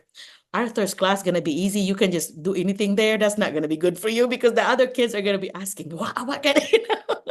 And so you want to establish that you are strict but loving, that you love your kids, but you want them to also pay attention. that when I'm talking, we have this, teach them about the noise level. 0 is quiet, 1 is whisper, 2 is like regular talk, and then 3 is like your presentation, big voice. Teach them those at the beginning of the year. So all you have to do is put the 0, put the 1. You just have to use your finger then to tell them, I don't ever I never screamed. I'm not a screamer, but I hear teacher that was screamer. I never did. I always use my hand signal. Man, sir. Okay, Hand non-verbal signal. Yeah. cues. That's good. Yeah.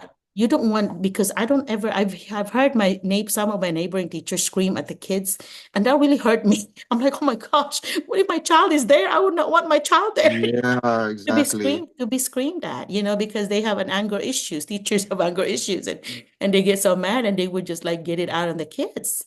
And And it's really different dealing with the kids, especially with the younger learners, right? It's different from the high school. oh yeah, One they're different, instruction, but yes. very trainable though. And they Yes. whatever you do the first month of your school year, that's gonna be what they're gonna do the rest of the year. So if you are gonna be like so lax and easy and they no discipline, you're gonna have a horrible year. It doesn't matter what grade it is. So for everyone, every teacher here, you need Yes. to, get your routines, rules, and procedures first week.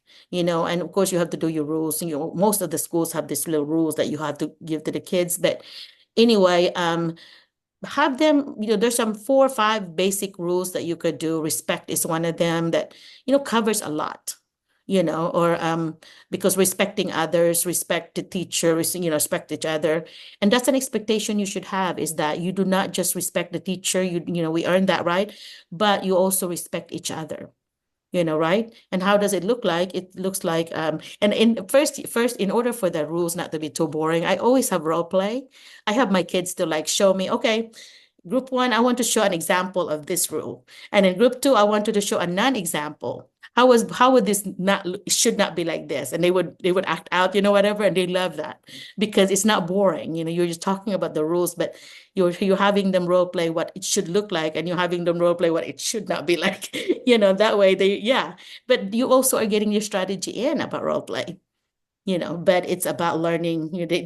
When you make them like smile and happy and all that, they will remember that anyway, or shock. Yes. So yeah, they'll remember that. Anything else that you're worried about because you're going to be a first grade teacher? Any other worries?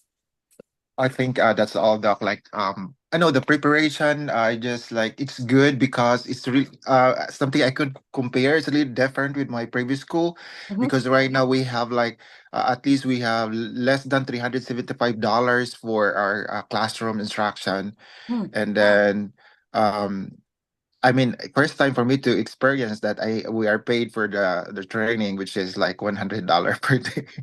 Because it's okay because I haven't experienced this one in the past year. Yeah, because Some private school, Arthur, in private schools, they pretty much are not like, there's no laws that really are yes, have been covering them. They pretty much make their own rules because they're private. But charter school is a public school. So they're still going to be covered by the laws of the state, but they have little leeways. They're not as strict as the regular public school, because I taught at charter school, and my God, I felt like being abused because I was from a regular school, and then I taught for one grading period, I taught at the charter school, and they have you there from like 7 in the morning all the way to 5 o'clock because they were requiring you to sponsor some 2 activities. I was the of science then, so I was like science fair and the science Olympiad. So I was that. So we had to do meetings and stuff. But in the regular school, in the regular public school, you can't do that because if you have teachers to stay more than 3:30 or whatever it is the time that you have, every hour you have to be paid by your rate, your teacher rate, which is yes, at least exactly. $40-$50 an hour. So having $100 pay, that's a pretty good bargain. So Yes. yeah. And one thing also, it's so challenging because like that principal inform us like if you're doing well, we have like a performance given by the city, which is like $9,000, and it's good. Like, Nice. oh my God, at the end of the year, Yeah. it's So it's a nice. merit pay. They Wow. call that merit pay. So you do have merit pay in yours. Yes. Here in Arkansas, merit pay does not even start until third grade and up, because first grade and second grade, their test is not the same as the other test. So it's more of a kind of um, an earlier form of assessment, so it's not really the same as the third grade and up. So most of the K2 teachers um, are not even qualified to be for that merit.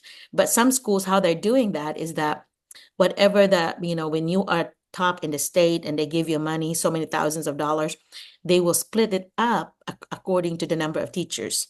So like Salem, where I live, and you remember that because that's your last name, right? So Salem, where I live, they've always been in the top 10 in the state. So Wow. they've gotten money, there's out of 200, close to 300 schools, and we've always been like in the top 10. And so they would get money every year. And so they would get a bonus between 1,000, 2,000, whatever the state gives them, because they'll distribute it to everybody because they feel like, well, if it's a third grade thing, then the kindergarten, first and second grade also help getting them to that level. So they felt like that's not just that year's, teacher, but it's really a combination of the other teachers from previous, which, I agree. But other schools are just like, okay, now in Arkansas, they're really making it strict where you are the teacher of record and you are the one that's going to be responsible for this course. And that's what you're going to get money for. And it's actually with the teacher's name with it.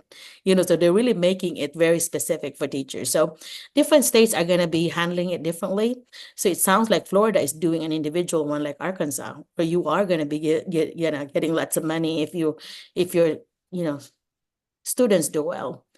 So I don't know. I don't know yet if K2 would qualify though. Did they say that everybody qualifies? Yeah, yes, Doc. Okay, that's good. All right. Okay, by the way, I have something to share for those who are like on the process of interview.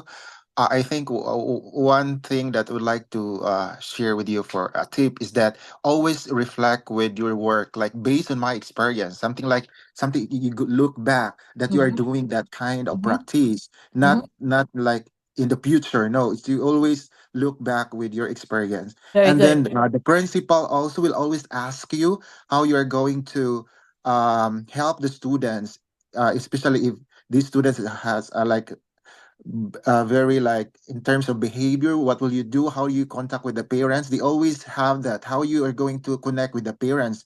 That's always on the question with the principal, how you are going to be be active in terms of performance of the students. So I think we know that one, because we apply that one also in the Philippines. So you need to have like a connection with the parent because that's Yeah. really important. Very good. Yeah, because sometimes we forget to include that in the answer. And you should include that because after you talk to these kids, you need to make sure that the parents are aware. And so if you have like I did a daily communication notebook, my teachers always my parents always knew, every day what happened. But some people would have a Monday folder, a Friday folder, and that's where they put everything there. And so yeah, or sometimes it would just be a letter to the parent or a text. I did a lot of texting, but a text to the parents, because you want them to be aware what's going on. I take pictures of the kids when they're doing something great and send it to the parents. Yeah, And yeah, that's the that's best thing. Yeah. Well, this Jet was in junior high school and a teacher did that. I was assistant principal then, and they sent it to me. It made my day. And then at the end of the day, oh Jet was like, yeah. "Oh, I did a presentation in science." Like, yeah, I got a picture from Miss Misty. And I'm like, "Oh my gosh, mom." And so he was in the middle of his presentation and she took a little video of him and sent it to me. So that just made my day. So I know it will make your parents' day, happy whenever you've done that. Even picture doesn't have to be a video, but just a picture of a kid in the middle of presentation or the middle of something that you did and the kid really did a good job. You do that. So yeah, good point there, Arthur. Yeah. Yes, and one thing also, Doc, like there's always this kind of question is always asked by the principal, like if you encounter some problem in your class, and then how you resolve with that problem, and how it can become like successful to the learner. Okay, so I think before prior to the interview, you already set your mind what kind of problems that you already settled Mhm. and able to attain or help. So at least during the interview, you will not be thinking on that moment, but at least you Yeah. have already background that, oh, this kind of problem I'm going to address, and then I able to uh, cater the problem or address the problem. I think that's the Very best one during the interview. Very good, because there's common problems like unmotivated, they're lazy, or you don't want to use the word lazy. You say unmotivated. So the Mm. unmotivated kids that would not want to do their work, would not do their homework. And of course, your answer has to say something about the root cause of that. Is that because a child was having what kind of life? What kind of life does this child have outside your classroom? Is this child maybe, living with a homeless, with a mother that living in the car? Sometimes it could be that bad. So that's why it's so good to know what their situation is for you to know how to handle it. Of course, you're always gonna be thinking that this is like how I would handle my own kid. I always would think of that. Like this is if this was Stephanie, if this was Jet, how would I handle this? Because I've always thought that way, that if that I will take my kids, my classroom kids as like my biological kids, and that's how I treat them, that I love them. And that whenever you do a mistake, it's not you, it's your choices that I'm very disappointed with. I'm always proud of you as my student, but the choices that you made disappointed me.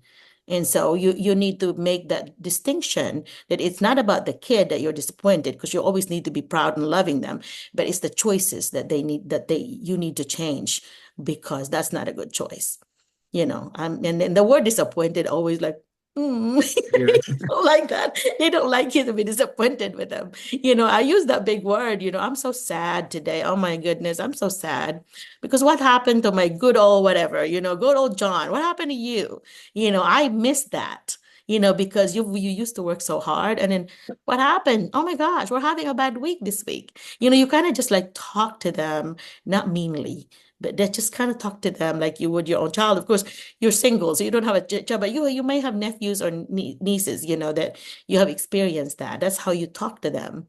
Talk to them that I love you, I care about you. And they know that. They really do know that. They know which teacher hates them, which teacher loves them. Because they tell you that. They say, "Oh, my favorite teacher is so and so." And I said, "Why? Tell me why." Well, because he really cares for me, or she really cares for me, and she asked me about my day, or she asked me about how what I did last weekend, things like that about them. You care about them, not just how they did in the test yesterday. It's really about their life, right? And I think that's the point we're making, that you need to use examples. And so, but the more that you know about kids, the more examples you can make, right? Yes. Yeah. And also one thing is that with your interview, the principal will give like background with your a type of your students. There are some like from poor families, half of it, and then the other is like they're rich students, something like, so you how to deal with this poor and because that's mixed. So Mhm. mixed students, particularly in public school. Mhm. So at least you know how to handle those students who are not able to participate and not attentive to the teacher. So I think that's very important. Yeah, that's important, and also the resource. Like, like my mistake, my first year of experience is that I was very strict about like pencil, paper, and so on. But I never thought about what if this kid does not have any money at all. Their Yeah. parents are just barely buying their food, and they don't have extra money to buy these other pencils and so on. But in America, we can actually ask the principal or time the counselor, like, do you have these extra pencils and papers? Because some of the community members would actually donate things, to school. So ask them and then have them in your classroom. That way, instead of getting in trouble for not having those materials, you need to have a place in the classroom where, oh, I want you to get it from this, get it from the shelf, whatever.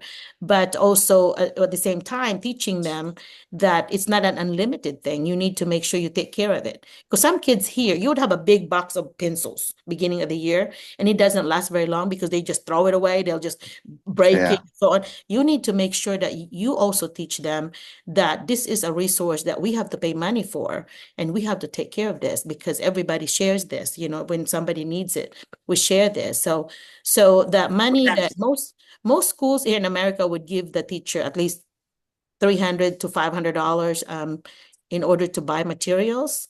I would have you consider buying extra papers and extra pencils, because you're going to have those kids in poverty that do not have the materials, and you don't want them in trouble like I did with them in my first year.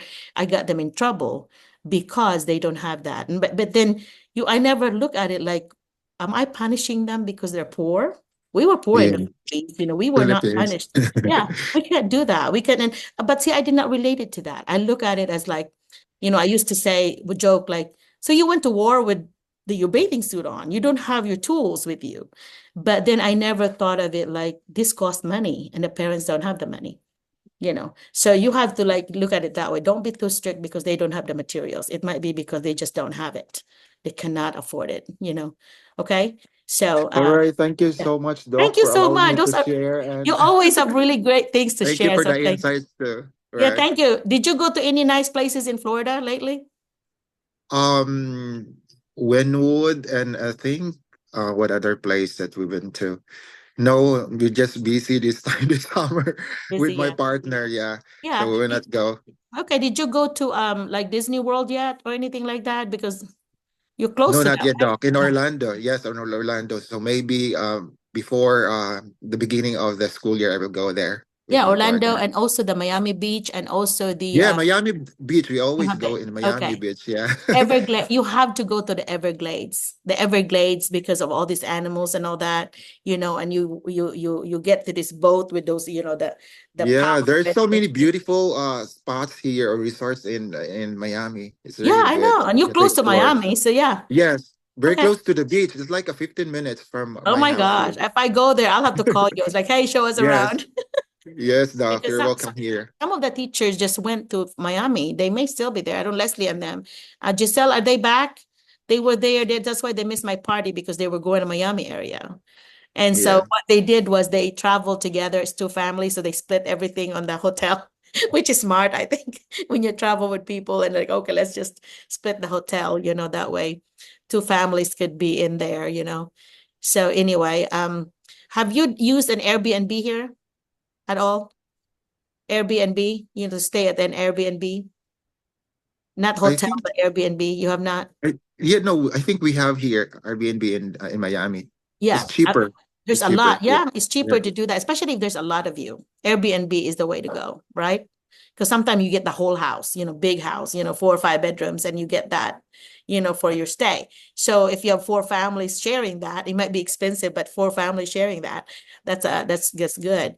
I remember my son Jet was hosting he was the best man, and the best man had to take care of the bachelor's party and so on, and so he went to this resort here in Arkansas, that is Hot Springs, which is only an hour from Little Rock. And then they have this big lake, and they have this big old Airbnb places where he said about 5 bedroom. It was maybe $800 a night or something, but it was huge. And they have a minimum usually of at least 2 nights. But there were a lot of them. So he just divided it by the number of men that were there. And then they just paid it. And it was cheaper than you would have gotten a hotel before. But the thing is, you get together. There's a place there, like a living room where everybody gets together. And a lot of time they have a pool with it.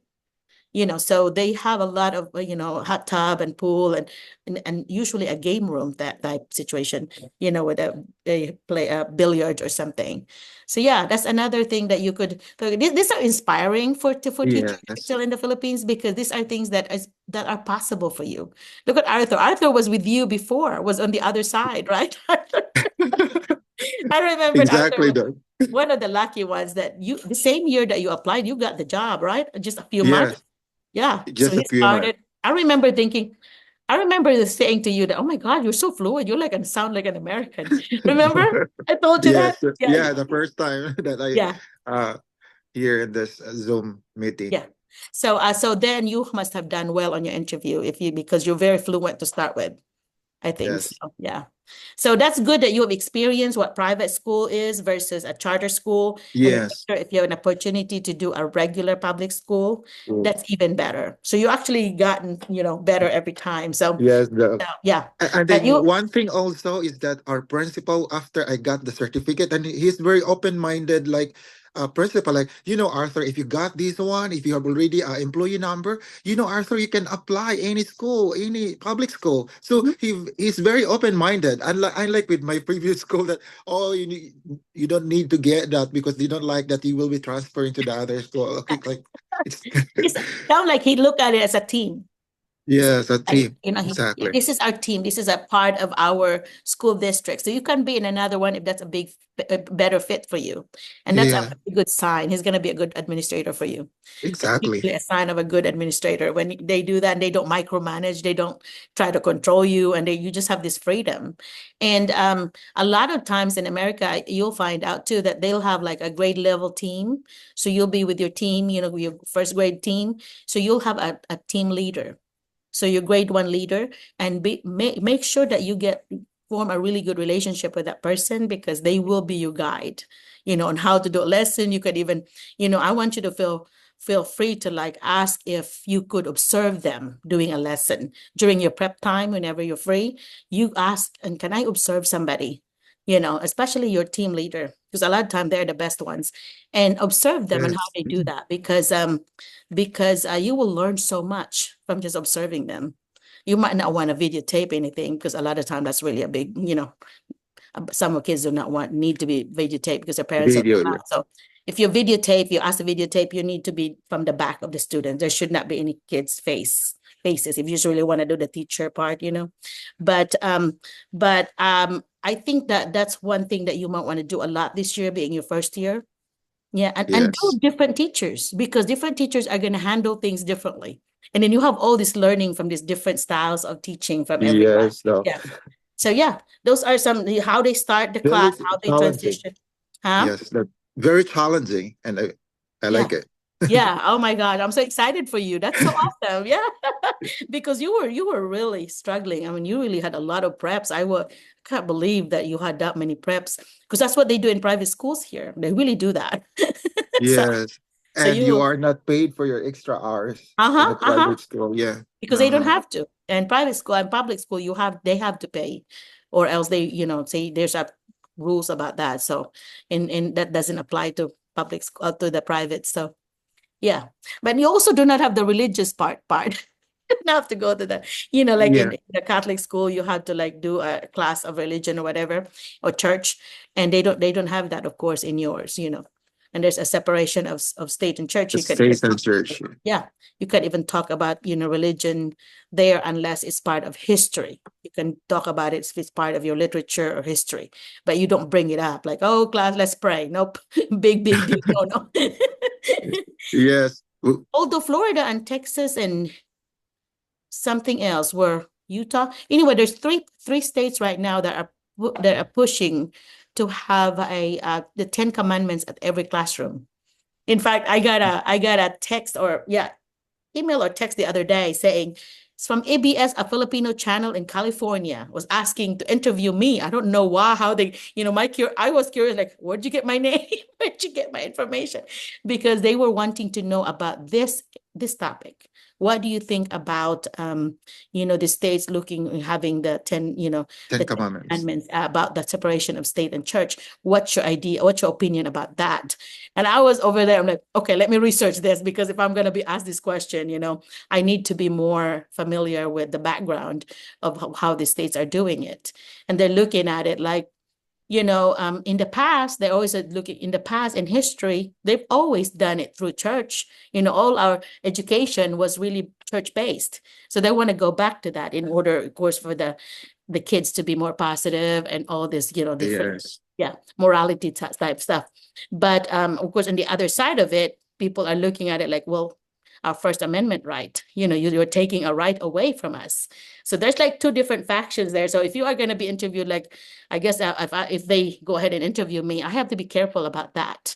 Like, I know what I believe, but I really believe in the rights of people, that people need to have the rights not taken away from them. There is a place for that. Place for that. There's a Exactly. place for that. You do that on your own. You do that during Sunday or whatever, when you do that on your own time. But to me, because of that right thing, I just do not believe that it should be pushed to the students, because you have different religion. I mean, kids have Yes. beliefs in their classroom. So if you're going to do that, then you are really favoring just one religion, which is becoming, centered to that religion, whatever it is that the powerful folks are pushing for. So you're And not. thing, yes, doc. And one thing also for the new teacher, like they need to adjust for that because we don't have like that kind of practice. Because in the Philippines, we usually have like a prayer before the class Mhm. every morning or 3 o'clock prayer, but you cannot do that one here. It's Not a in no public no. school. In Yeah, private yeah, school, you could. You could. You were in a private school, you could do that because it's a private school. Because most of the private schools are going to be tied to a church. So they still do mhm. that in a private school. But once you're labeled public school, you are funded by public money, by taxes, then you can't do that. So you just remember that as teachers come in here, that there is a separation of church and state. You cannot push religion to your students. The school that I'm connected right now that is a bridge prep, so that is a Jewish school. Okay, Jewish. Jewish. Yeah. Okay. Then you need to be aware of that too, because there are going to be some Jewish things that they want, Yes. Jewish holidays that they want you to, do. So if I were you, I would actually look that up and I'll research it. What are the things that Exactly. Jewish schools might have? I know that when I did a charter school, it was Turkish. It was based in Turkey. So they were actually partnering with the University of Arkansas and then Little Rock, and then they were Turkey. A bunch of the administrators were Turkish. And so we were doing the Turkish holidays. I said, why do we not have class tomorrow? I said, well, because it's this holiday. I'm like, and then we're gonna have food and so on. I'm like, oh, okay. So I learned a lot about their culture too. So that might be something you need to look at because Yes, that's good. Good yeah, idea. Yeah. yeah. All right. Well, thank you so much. That nice, Thank you so always much. nice and meaty. Thank you. Yeah, Nice thank you. visit. And good luck, Yeah. everyone. Thank you. Hi, Thank you. Arthur really brought up a really good point about the interview about I remembered PREP guys, prep. It's Right. point, so which means answering the question, and then R is the reason, and Listen. then E is the example. Okay? So Yes. point, answer the question, Reason, reason why, and then give an example from your example. example, and then back to your point, which Your means you're point. going to summarize it. Okay? So just remember PREP, PREP. Okay? So point, reason, example, back to point. All Point. right? Did you All do right. that, That's Marlon? good, Doc. Yeah. Thank you. Yeah. Thank you. Thank you. Marlon, did you use PREP whenever you answered? Our Marlon Yes. was like saying yes. You do Yes, that? Doc. Good morning, Doc. Good morning, Morning. everyone. Good evening here in the Philippines. Yes, Doc. Yeah, there was a TikTok. I saw that in Recent TikTok, example and Maria point. Feliz, yeah, shared it to me also about the prep, and she expounded, elaborate more about the meaning of the prep. Mhm. Then yeah, it applied also during my interview. Good. Yeah, I'm going to share my interview last Wednesday. It was indeed because I am the second to Mom Frances, so it was indeed a successful interview. You feel good. Yeah, Yeah. Okay. the best thing that I can say is I should be true to myself, share my experience, my personal experience. That's all I can share, and Yeah. yeah, because through my experience, I can elaborate, I can explain what is because that's true to me, Mhm. and for that, yeah, I done successfully. We're waiting Result. for the final result because Miss Ashleya or Miss Stewart said Ashley. that Mhm.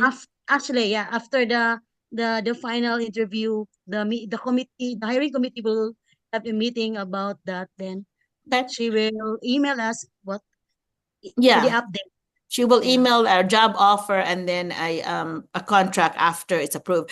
I talked to her. So, I talked to her about you guys, and I was really pushing for all three of you to get hired. And I said, well, Ashley, you have to look at it this way. They're going to be rooming together. They're going to, all this stuff. And I was trying to tell her. So she said she needs a one regular and then two special ed. So hopefully all three elementary from West Memphis would end up in Hope. That would be nice because Benevic will be there too. So you already have the four of you in one spot. That would be awesome. Benevic's building would be very close to the highway. Well, the elementary one, hers is just a little bit, maybe 5 minutes away.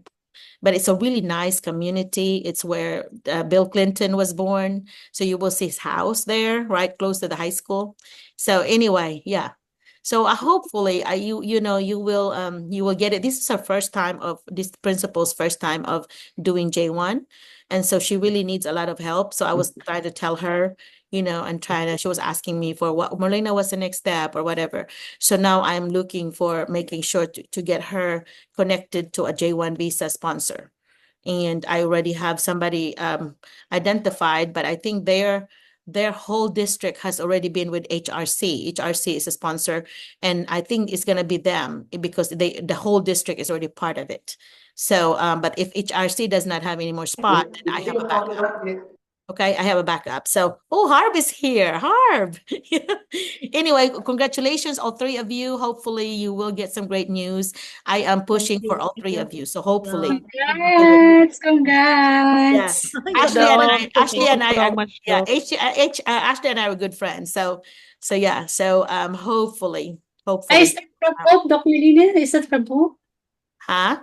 Is that from Hope? Is This that is from Hope. Hope? Yeah, this is Hope. Yeah, It's yeah, just, Miss Ashley. She was the one also who interviewed me before. yeah, I think they want to hire you too, right?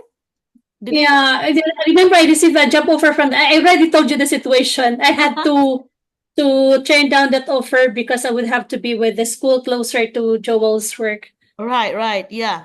Okay. Well, that's nice that Myrna, wherever she interviews, she gets hired. Yeah, Thanks, guys. she's very good, Doc. Yeah, she's It's really also good. nice. Yeah, if I may add, Doc Marlene, also because you're talking about the experience of the interview. I remembered in those two schools when I had my interview, there was a common question also wherein they told me, if you will give us a chance to tour around your classroom, how will your classroom look like? Are you the type of teacher who stays in one place? So what I answered, what I told them, "Oh, it's really nice when you answer from your heart, and your answer really comes from your experience, because you need not to make up stories." So I told them, with my nature as a teacher, I do not stay in one place. So you would always see me roaming around, and you will see my students grouped, at times according to their skill, at times according to their interest. So it depends on the lesson. So I told them, there was a time wherein I would have to use the META, the multiple intelligences technique. So when I asked my students, how do you promote road safety? So the students were grouped according to their skill. So those into visual arts, so they will draw a poster. Those into musical, they will compose a song. Those into bodily kinesthetics. So I gave them actual examples. Good And job. and one thing I noticed, I think they were also transparent. They had the rubrics. Mhm. And Never they are grading you. They are grading you every time you will hit the word, and those words. I'm thankful that those words are coming from your videos, from our key sessions. terms. Yeah, I had that. Because I was also confident during that time, because I know Doc Marlena is, a consultant, an educator, and she's been in the US for almost, for these decades. She's already familiar with the system. She's already familiar with the curriculum, and she's more than familiar with the strategies. So who am I not to use those examples of Oh, yours? so So, sweet. and thank God, yeah, Thank you. really, really, I would But have, this, I would love to be with that school, Mhm. but I also love my school now. I also You're gonna love be, my school. yeah, just a few minutes from your husband instead of 5 hours from your husband. Yes, yes. Or And three one hours. good thing, Miss Kimberly is very understanding. She said, as much as we want to have you in our school, we understand your situation. Really, Yeah. really. It was Yeah. a very difficult decision for me. That's why I emailed you with Yeah, regards. yeah. And so it will be similar to Benevic's situation, where Benevic's got J1, and Miss his wife Rona will also could be J1 in another school. And I mentioned that earlier. So yeah. So good point there. Yeah. Thank you for the testimonial that you did use some things you learned from here. But Yeah. Myrna, of course, it's very obvious in your answers that you know what you're doing. That's what my impression was when I first attended the interview with you there, and I'm like, oh, Myrna really knows her stuff. And so, yeah, so that is a good thing, because it's obvious in your examples that this is something that you do not just make up. It's something you actually are doing in your classroom. And that is what everybody should do. Okay. When you look up in certain side, left or right, that you're making up, they can tell that, oh, they're making it up, instead of just like saying the facts. Yeah. These are the facts, these are the things that are going on in my classroom. And this is how we do this. And so, yeah, prep. Okay. Point, reason, example, and then back to point. So And prep. then another thing, Doc Marlena, before then, because they already, I know the subject they will be asking me. So what I did was I browsed in the internet. What are the topics in this grade level in the Mm. US curriculum? Mhm. Okay. So when I give them an example, exactly what I'm teaching here. Yeah. Very good. Very good. In So Arkansas, yeah, very good. In Arkansas, you go to or also, any state, you go to the Department of Education. So if you're in Arkansas, you put Arkansas Department of Education, you put it in quotation, and then you put and curriculum or and framework, and so if you do that, then it will go to their curriculum and then it will go, I mean standards, go to their standards and it will show you what the standards for each grade K-12. So make sure that you look at the curriculum or I mean the curriculum, the standards for each of the whatever subject that you're doing, because you need to be familiar with it because they're going to be asking you. They're actually based on Common Core. They're not going to use the word Common Core. They're going to use state standards because some people are allergic to the word Common Core because they're really against it at first. So a lot of the states are actually just saying Arkansas standards instead of Common Core standards. They would say Arkansas standards, Missouri standards, or whatever. Okay, so be familiar with it. And that is a good point there because that will add a lot of meat, because now you know what kind of, especially science, you have so many units of, matter or whatever it is that the topic is. You're familiar with it and you can actually use specific examples because okay? Good point. Oh my gosh. Awesome points. Doc Marlena, I just have one concern. Uh-huh. Hopefully, when we travel, are we allowed to bring the robots with us, or we send it via? Oh, you can take it with you. We can take it. Yeah. We can take. You Okay, should, thank you you. should, yeah. You just, whenever you ask, do you have anything to declare? If So you're okay. doing it hand carry, you said, well, I'm bringing, teaching resources with me, like little We robots. might be bringing the four robots because Joel will be under my for the J2, so it would be easier. So yeah, we might be bringing the four sets so we can Mhm. use it in the school. Yeah. Hopefully. And you can just say that. If something to declare, you say, well, I'm bringing resource Okay. materials, this. Just mention it, because you don't want anybody thinking you're sneaking in something. Just Yes. like I told everybody, if you're bringing dried fish, you need to say that. Do you have anything to declare? They always say that on the custom thing. Do you have anything to declare? Yes, I'm bringing dried fish with me. That's all, you have to say that because you don't want them to like, oh, why did you not say this? Just don't put it in your carry-on because they will confiscate it in the local airport. They'll have good supper that night. Well, thank you so much again, Doc Thank you. Marlena, Yeah, thank for you again. the Okay, for thank you. How about anybody else? How about others that have tips? Pinky is here. I see Pinky. Hello, Dr. Melina. Yeah, who is this? I'm Marvicat Arciben. I don't know if you remember me. I remembered your face. Yeah, I started joining in I think May 2023. Was Okay. last year. Uh-huh. The first time I joined, I actually told you that I failed the interview in participant learning. Oh. And good news, it will be my flight on Saturday. I'll be going to Virginia, ma'am. Oh, I'm so proud of you. Good. Yeah, ma'am. Thank you very much. Yeah. And also, I just want to tell the story because remember I told you that I failed the second interview in participant learning. After that, I got very hungry. The dream has gotten really, really big for me. And so when I joined your Zoom meeting, it was provided for us the 50 states link. Uh-huh. I applied every school there. I'm Okay. not kidding.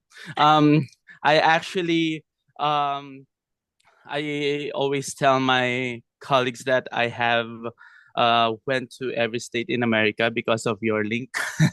And so yeah, and to cut it short, I have gotten, I think, 20 or 30 more than 30 principal interviews in the Wow. span of 1 year. Wow. Because of that link, I never stopped. Good. And yeah, and with those interviews, I've gotten maybe Better. 7 or 8 job offers. Whoa. But the thing was last year, in May or June, visa sponsors were already closed.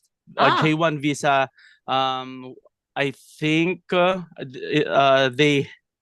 they ran out of J1 visas at that time. Yeah. So that dream did not materialize. But then, as I said, I did not really stop. So I pushed through with that dream, and so by December I have gotten to 3 or 4 free visa sponsors: ITES, another one is EPI, Mhm. and good news is that even though I failed the second interview in participate learning, I had a second chance because I went directly to schools that is affiliated With them. with them. Of course, I know that I cannot go through with that school anymore because they are affiliated with participate learning. But I tried because maybe they can offer me an H1B visa. But they could not, and so the school that I had a job offer in Virginia communicated with participate learning, and also I communicated with participate learning, and they told me they can reactivate my account. And Good. so I again went through the same interview, and this time I passed. And I passed all the interviews, and I have gotten a principal interview, and I passed that. And so I went back to participate learning, and I think it's destiny.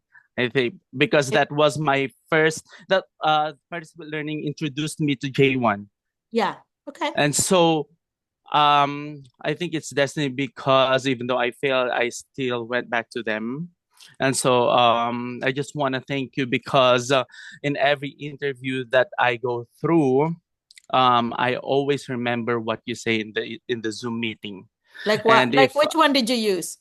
The 5 core? um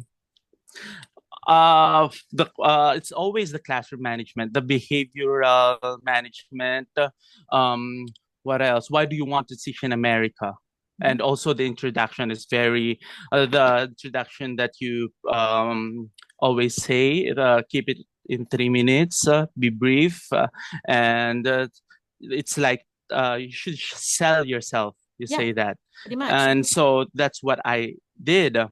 And so I think the principals like that because, well, But you're lots of an offers.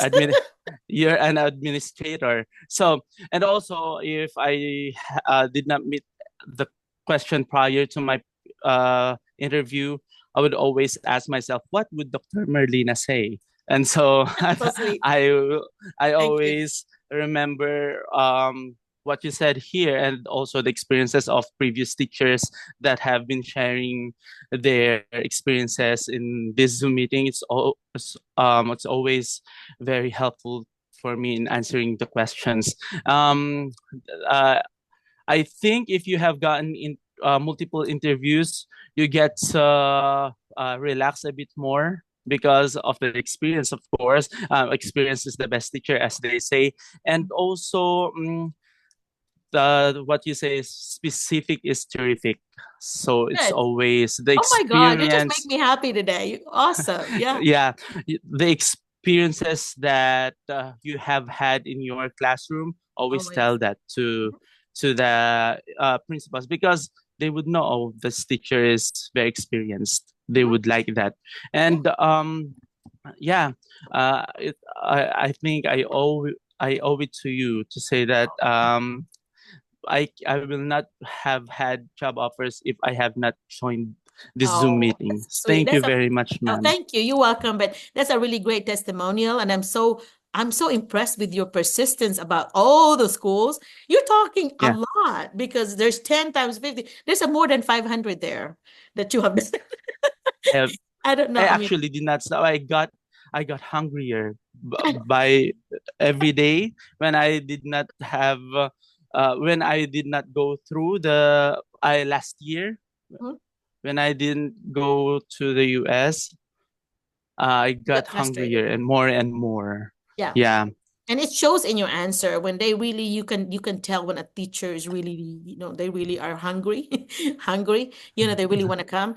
And that's very good. I mean, that's, to me as an administrator, former administrator, I would really see that as a positive thing, that you really do want this and would like, to be deserving of this, and obviously it shows in your answers, So what particular answers did you use? Like what were some things that you decided that you thought, well, these were good Yeah. stuff that I used? Oh, well, I remember the first time that the interviewer in participant learning asked me about why did I want to, or why do I want to apply as a J1 teacher in America. I said, because prior to this, I did not have any experience interviewing. So I just told him honestly, I just want a new environment. And that, I think, was an answer that they did not wanna, that they don't wanna hear, because as you said, maybe this guy is just bored in the Philippines. He just wants to go to America, and so you told me that, well, they want to know what you can offer them, and so I said I want to join the cultural exchange program to immerse myself with the different culture of the Americans. And at the same time, I want to share my rich culture with the American children. This is Perfect. going this Mhm. is going to benefit me as well as benefit them, because I know as a J1 teacher, sharing my culture will teach them a certain level of cultural um, sensitivity. And that's my Very good. answer. Oh my gosh, I could not say that any better. You did such an awesome job with that answer. Everybody, you need to pay attention to that answer because it's showing what he learned and what he could teach. And then the big global answer about improving the kids' perspectives, about, being sensible to cultures and so on. That's a very, very good answer. And I always Yeah. add that these children might not be able to go to the Philippines ever, but I think of it as the Philippines going to them. Oh my God, that is so awesome. Yeah. Oh my God, I think you got a job just with that answer. Yeah. Those are good. Those are really good stuff that you use. So yeah, everybody, you need to, I hope you're taking notes because Maverick has a really, really good ideas on this. And no wonder you did well on those interviews, got that many job offers. If you've answered that way, those are great things that you did. Yeah, I'm proud of you. So you'll have to Thank you, call ma'am. me call me or text me whenever you get here. My number would be in bottom of the email. Because I'd love to know, I'd love to hear from those and keep y'all's numbers in case I travel in your state and I'll contact you and maybe Yes, see your ma'am. classroom. Yeah, that would be awesome, right? Yeah. And So, by the way, I'll be just like with Sir Art. mhm. He taught, I think, grade six, sixth grade and seventh grade language arts, English language arts. I'm going to teach sixth graders English language arts. So I just want to ask, what would be your advice to me? What should I do in my classroom? Sixth grade, the first thing you should do is get the standards for that, for your state. That's Virginia. I want you to go to Virginia's Department of Education, go find the curriculum. You don't have to print it out, but save the file, the PDF files, and Mhm. then really pay attention to that because what you're going to be doing is based on the standards. Okay, because your score at the end of the year is going to base on how your students met the standards. So if you know your standards, you can do lessons around it. My sister is has been and I think she is back to literacy. She's been going back and forth between math and literacy, but she's sixth grade and she does a lot of project based. So whatever Mhm. lesson she's doing, she does it like a private project based. Kids are having projects. One of the projects she did that I loved, that I was the judge, one of the judges that she had asked was this literary project that they did. It's more like a book report thing, but more. Like the children were reading this book, and then they have this big old three-sided freestanding, like you do with science fair. And then they have the picture of the cover of the book, and they have the author and about the biography, a little bit bit of pieces about the author. She had a task list, like 10 or 12 things that the kids had to include there. Their summary, the characters, the elements of the story, for example, it all in this project-based thing. And the kids did that, and then what they learned from that, connections from their lives, and all this, the different things that she wanted, a theme. I think one of them was a theme, and personal connection or something like that. Anyway, so she would have this, and I'm sure I can get that. If you think of it, email me and I will try to get her list for you and share that with you. So if you want to do Thank you very projects, much. yeah. Yes, And ma'am. what I did, since I was doing when I was doing fourth, I did a lot of projects. What I did was I had a project every month, had a monthly project. And what's that good for is that your kids will have something to do when they get done, finish early, for example, they can always go back to their project because the presentation is the very last week of the month.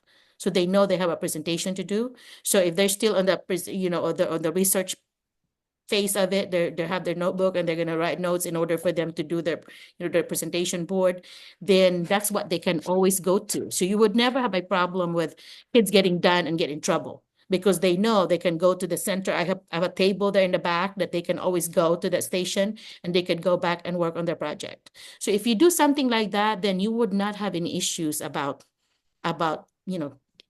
people misbehaving because they don't have anything to do. And you're also addressing the needs of your gifted kids because your gifted kids are going to get done like half the time.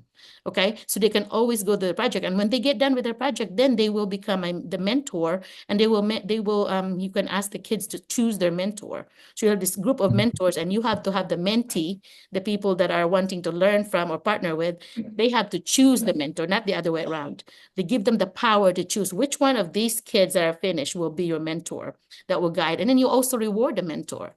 My sister has this, she has a mentor, lunch with the mentors once a month. So she would and then the kids are wanting to become mentors. So she really has this good thing going in her classroom that they want to get better so that they become one of the mentors.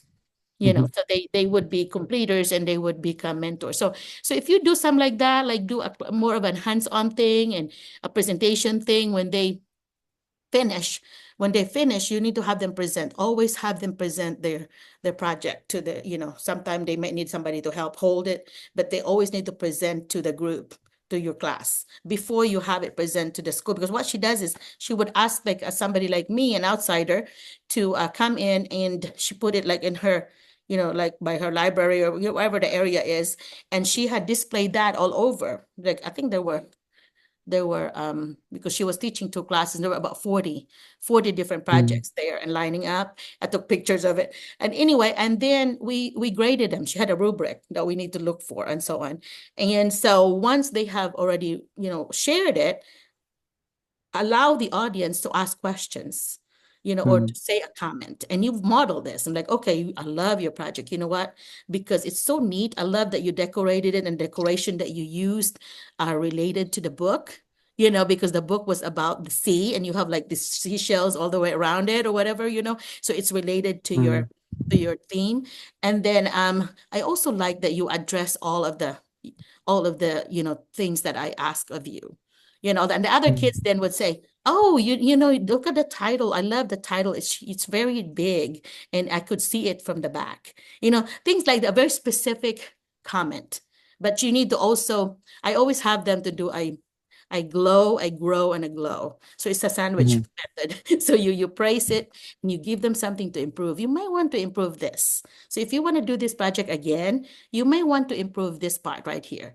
Like there were a lot of misspellings. You may want to have it, things like that, and then you give them another glow, another praise. So I would model that to my kids and then they do it. And then sometime if you don't want them to verbally do it, give them a piece of paper and they have to do those on a piece of paper with the name of the presenter. And then I collect it and give it to the presenter. And that's like the best present you can give to a presenter because they're going to listen. They're going to look at it like, oh, okay, this is what my classmates think about that, but do not give it to them while the others are still presenting because then they will not pay attention. Give it to them at the end. But to me, that's one of the best things you can do whenever have a project. It's always kind of make a big deal out of it. It's a lot of work for them. They work on it all month. So if the teacher will just ignore it, then they're not going to want to do it again.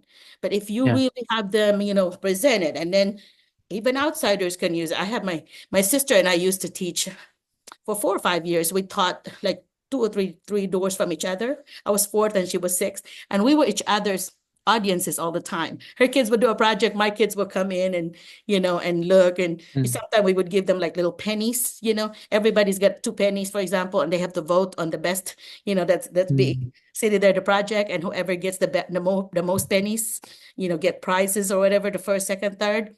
And the kids have to pay attention to what, because they have to kind of pretty much present it to whoever's coming by. So in the classroom, you put like a little, it's almost like you put all the seats all the way around, so they have room in the middle to walk, and then they have to talk to everyone, and then because they have to decide which one they need to drop their pennies in. See, the audience also is learning a lot, because they really have to pay attention. Okay, which one deserves my pennies? My votes. So my sister and I had done a lot of it. Sometimes we would have like a puppet show. So it's not just a project like that. It could be a puppet show. And then we also think about our audience, like, okay, puppets will be the kindergarten and first grade students would like this. So we would do our puppets. For example, we did like a brown bear, what did you see? I see a whatever looking at me, for example, but we did our own. We did our own interpretation of it. And then we presented it to the kindergartners. And they loved it because they had a puppet to go with it. And then, here's the fourth graders presenting this topic. But what my lesson was for them was, for example, if I was having a lesson on alliteration or figurative speech, but I use a book, a model of a book, and then we made our own and then presented it as a puppet show to others. So the other students, but we have to practice it in our classroom by presenting it in our classroom first. But then you bring it in. Sometimes I'd have the parents come in. Maria had done this. Marlon's daughter, Maria, I had suggested that when you have you're studying poetry, and you can have a poetry cafe, which is like a presentation of the poems, and then it's more like a coffee, like putting these little tables and like coffee shop setting, and then they will present in the front, and you have judges. She would always ask the superintendent to judge or whatever, Dr. Poole is always one of the judges, and then they will judge and make a comment on it. So that's a presentation part of it, not just in your classroom, but really bring in a bunch of people, so other stakeholders to do it. So think of it that way, okay? Just don't think of it just being in a classroom, but really bring in other folks, okay? And that's when, if you call the papers, they would cover that. That's a really big thing for your school. For example, I did safety unit about safety of the internet, safety, at home, safety, whatever. I invited the newspaper folks to do that, and they cover because I invited the ambulance there and fire safety. They have a lot of people coming in, and they had this on. They took pictures of it and put it in the paper that this is something that the school is, that that fourth graders are learning, because it relates to their lives, not just some, So anyway, so those are things that hopefully will help you. Okay. Thank you, Dr. Yeah. Merlina. Yeah. Thank So you. make it project-based and make it more meaningful. Yeah. Thank you. Yeah, you're welcome. And also with you, just like with Arthur, observe other teachers. Always observe. In fact, that's one of the questions you could ask your administrator.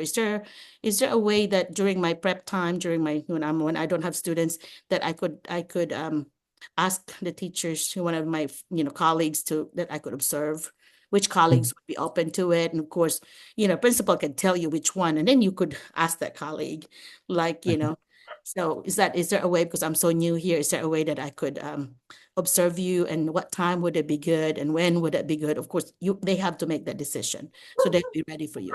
Okay. All right. Yes, So ma'am. hopefully that would help you. Yay. Thank you, I'm so ma'am. happy for you. Good job. And so the other folks, tell me comment about what Maverick said about applying to a lot of places and how he answered the interviews. Give me a feedback on it. Let's practice that feedback method. Let's give him a grow, glow, grow. I'm gonna call on Erwin. Erwin, you always do a good job, Erwin. Erwin has taught college, or still teaching college, along with high school, so math. So Erwin, are you gonna talk to us? to, all is forgiven. Emotions were Hello, all high. Doc. I cannot say na kasama na ugali nito, Okay, somebody's kasama na talking. Who is dapat that? tingin mo Julie ito. Ann? Hi, Julie Masakit Ann. po. Do you mind Sa putting yours pag-interview. yeah, thank you. Okay, Erwin, give us a comment or feedback about Maverick and about how he applied to every one of those. All that. Hello, Doc. Yes. Hello. Are you having problems? I didn't heard Sir Oh, you didn't Maverick. hear. Okay, well, he said that, your job postings, remember the 50 states? He applied at every one of them and have more than 30 interviews and have like 7 or 8 job offers. So is that something that everybody should do? What do you think? What do you think probability wise? That's why I ask you, being a math teacher, about probability of getting interviewed or getting hired. What do you think? Is that a good idea or not a good idea? Hello, Doc. It's lagging. Okay, yeah, I know you have a Okay. poor internet thing right now. But Yeah, what do you think? The more you apply, the better or not? I think the more you apply, the better because based on my experience, aside from those up and downs experience, I believe I had, I mean, two two job offers, and both of them suddenly hold us. But I think it would be better if uh, a teacher must apply. I mean, a lot of apply tracks. Mhm, There are two forms of apply tracks that are, I mean, totally common to every applicants. mhm, Um, and aside from that, I think it would be also better if the teacher will look on the date posted mhm, of the job, because mhm. the school might already get a teacher if it is posted 3 months ago or a month ago. Yep, that's good My point. my Mhm. my discount my discarte is to look at the date it was posted, like a week ago or 5 days ago, Yeah, and I sooner the tried better. filling Mhm. up the yeah Yeah, yeah. yeah. I The think schools, that's yeah, the best best, way. best, yeah, best step. Schoolspring.com would post something every day. So some folks would say, I apply 10 times from schoolspring.com because they always have new jobs every day. Yeah, So, I think, Doc, aside from the two appli tracks, it is also better if the teacher would apply to School Spring. There mhm, are School Spring dot com is not just posting of vacancy, but some schools, they their website, I mean their page, school page, is already there. mhm, They are not just posting the vacancy. mhm, I think I have experienced a school that messaged me in there, in the job, in the School Spring itself, and it works there. I mhm, mean, their procedure is there, aside from making emails and uh filling up all the update tracks that are posted in the School Spring. mhm. Well, yeah, just like you know about math, right? The more chances you have, the better the better it is for you, right? Because you apply Yeah. at more.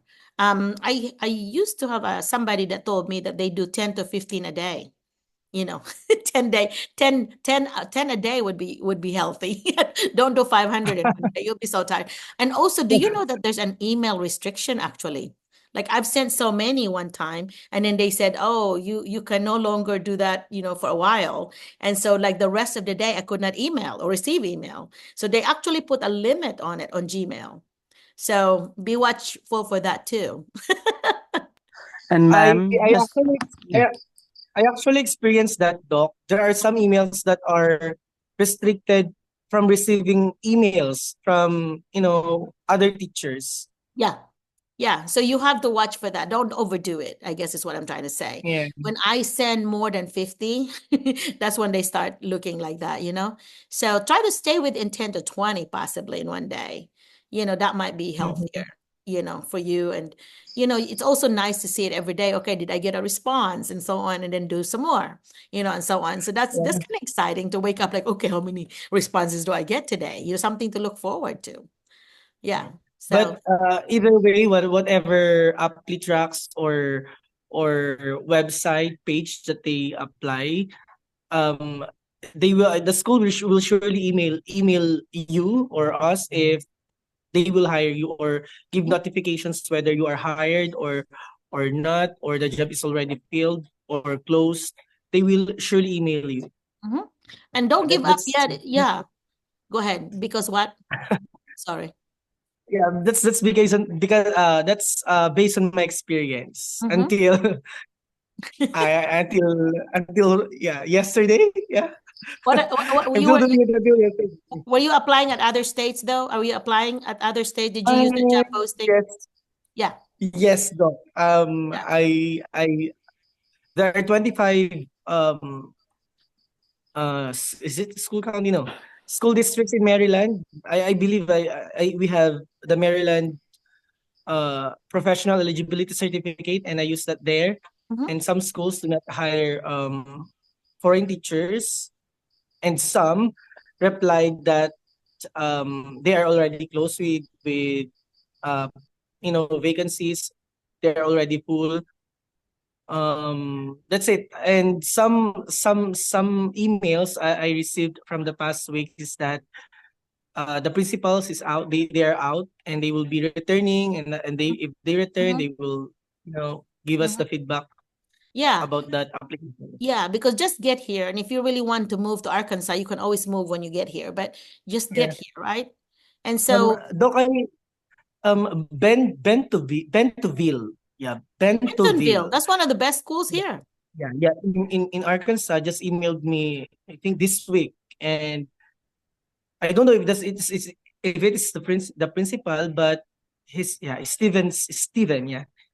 He's asking me whether I'm still available for the job, and I told him that I'm still available. However, I cannot make it to the time you want me to be there, and we're not yet having. I mean, there's no interview process yet, and he just asked me whether I am available, if I can make it into that time date that I have to be there, and I told him that just like other schools in Arkansas, those teachers that are late, they use substitute teacher to fill up the position first, and afterwards when the teacher arrived, yeah, I explained that to him, and he didn't. I mean, there's no reply yet.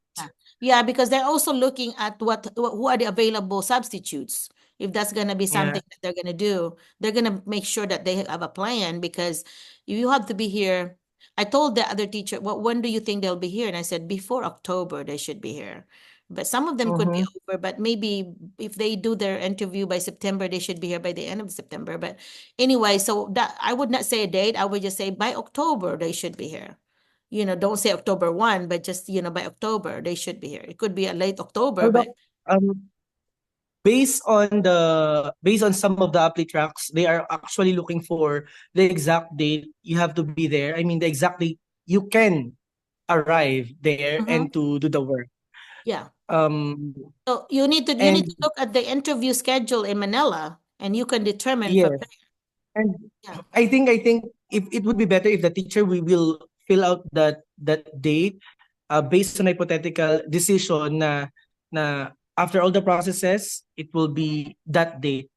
Mhm. Since there is no interview yet, I think it would be better to give the that tentative date, and when the interview comes, I think it would be better if the teacher will explain that date. Yeah. Now just tell them when you explain that we are at the mercy of the schedule of the embassy. We are not, it's not under our control, it's their control, because it depends on when we could get the interview. So nobody can really guess that. We can kind of estimate, but we cannot really guess the exact one, because this is, some of them, they do not do the process that you have to, go through the interview process and then you can come, because that's the biggest hurdle is the interview. Because all the paperwork, and you need to say for the MES Web 13 that's not employed yet, you need to say my paperwork's ready. All my papers ready. I will be ahead than most because you can explain about West Memphis if you want, but you Yes, can say Doc. it's been And rescinded, huh? I think I'm just going to give some encouragement to other teachers. J1 visas are are not existing at this time anymore. They are all filled. No, you I can mean, say they are that. all There's still filled. more. There's still more. There's I more mean, available. yeah, but yeah, and I just want to encourage them to still apply Yeah. because after this J1, H1B is open. I mean, whole year round, and this is the right time to make an application if the teacher is really trying Got it. to Mhm, be in the United States mhm. uh for a longer period of time Yeah. for an Well, H1B. I just became a partner. This is my first partner with a sponsor, and that's Cultural Vistas. Cultural Vistas is my sponsor now, and my partner sponsor now. And so I could actually recommend folks directly to Caroline, who's the person there, and then she will help you. Okay, what she wants to know is what school district and what the name of the school is. Then that way she could check and see if that school can be a partner with them. Okay, but you can always mention my name in your cover letter, saying that you are one of my mentees. I'm your mentor in the U.S. and that you're one of my mentees, and that I could help you with the visa processing or getting you connected with a visa sponsor.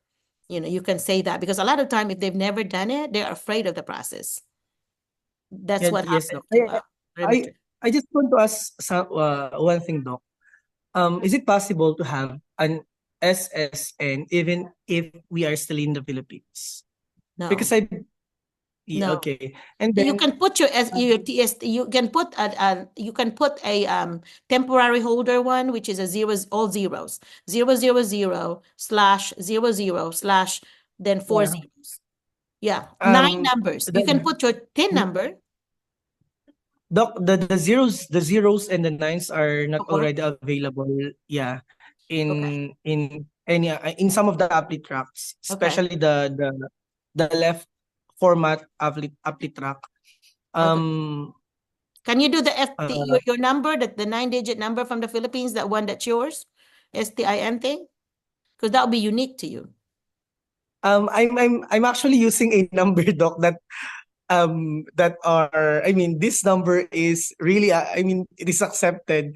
I mean, the appli tracks are accepting this number. I think I just asked this to Ma'am Pinky because the zeros and the nines are not working It's not anymore. working. Okay. So So what did you put? yeah, I tried the 121 12 12 12 12 12. If not, Okay. use the 30 30 30. Yeah, there's only 9 digits. Well, And actually, sometimes yeah. and sometimes when I change the end digit, it is still working. So I suggest so I suggest for some teachers that are here, use these numbers, this as temporary as I mean SSN. However, once you are hired, immediately tell to your employer that you don't have that's not your legal SSN. Mhm. It's just a guest SSN for you to submit Apply. Hmm. the Yeah, your because you track. can get paid without your actual SSN anyway. That's your first step to do is when you get here, you have to apply for your SSN. So you have to take all your paperwork, all your, the immigration paperwork, put it in, organize it into a, like a binder, with the plastic thing, and then take it all to the SSN office because you have to appear in person. You cannot just mail it. It has to be done in person. And then it will take about 7 to 10 days to get it. So that's the first thing because you will not be able to open a bank account. Most of the schools would pay directly to your account. You cannot open one unless you have your SSN. And you cannot get your state ID. You have your state ID, which is like for example, in Arkansas, we have this Arkansas ID that you can pay $5, I think, or something, and it has if you bring all your papers, and then it's a non-driving ID, but it's a state level one. So that's what everybody would look for. So it I, would I still have non-drive. I Mm-hmm. still have one more question, Doc. Mm-hmm. Um regarding H1B, Mm-hmm. is it I mean, is the I-9 is it the first form to complete, or the What's I-1 I-9 to you're talking about? Which I-9? I-9, the identity of the employer the and of the employer and employee identity. I don't Is even it know the about first? the I-9. I think that's something visa sponsors would do. I don't And think you need. this is the same question I asked to Ma'am Pinky, because I'm really confused right now whether to whenever I get hired to accomplish first the I-129 or the I-9. I'm not aware of the I-9, so I do not know. So 129, the I-129 is what you need. But Okay. if it's a H-1B, it would be I-140. So Okay. yeah. So anyway, whatever we started with at West Memphis, remember that's the first batch that I did? Yeah, yeah, That's your yeah. H-1B. Yeah. So you should know Okay. both though. Erwin, you should know both because we've experienced both of trying to process it.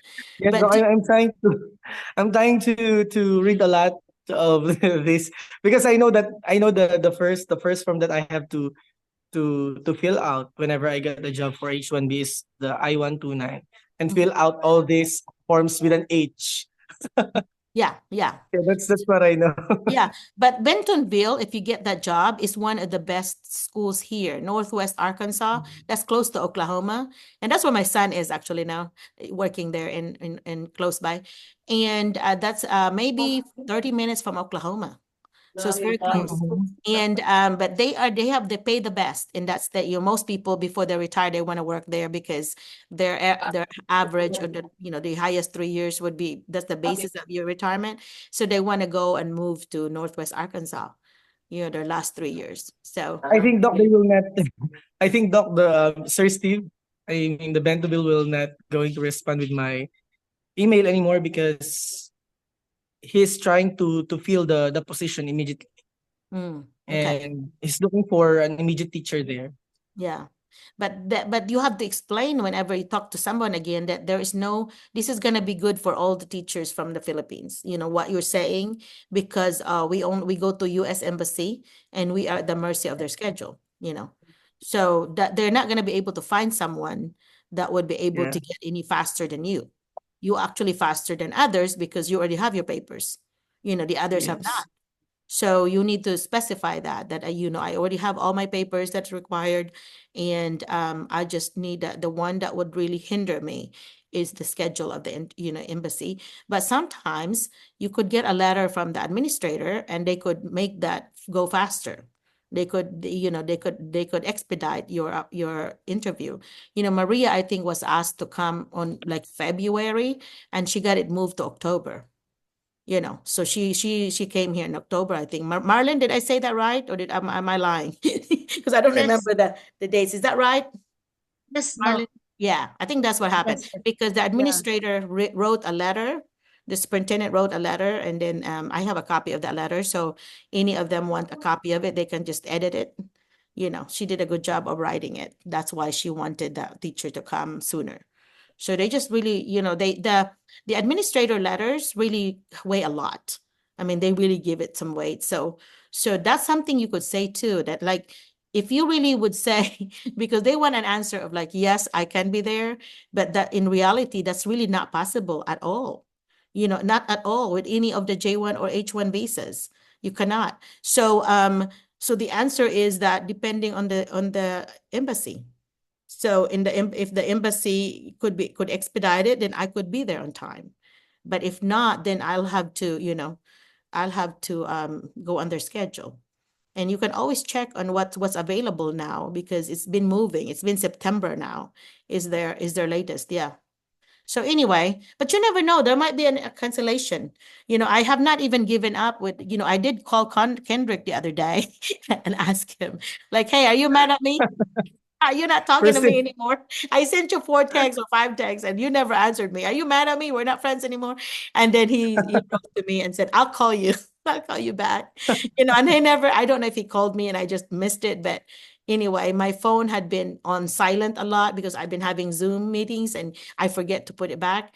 And so I've been getting a lot of calls that was called while I was in the room, but I never did know because it did not ring.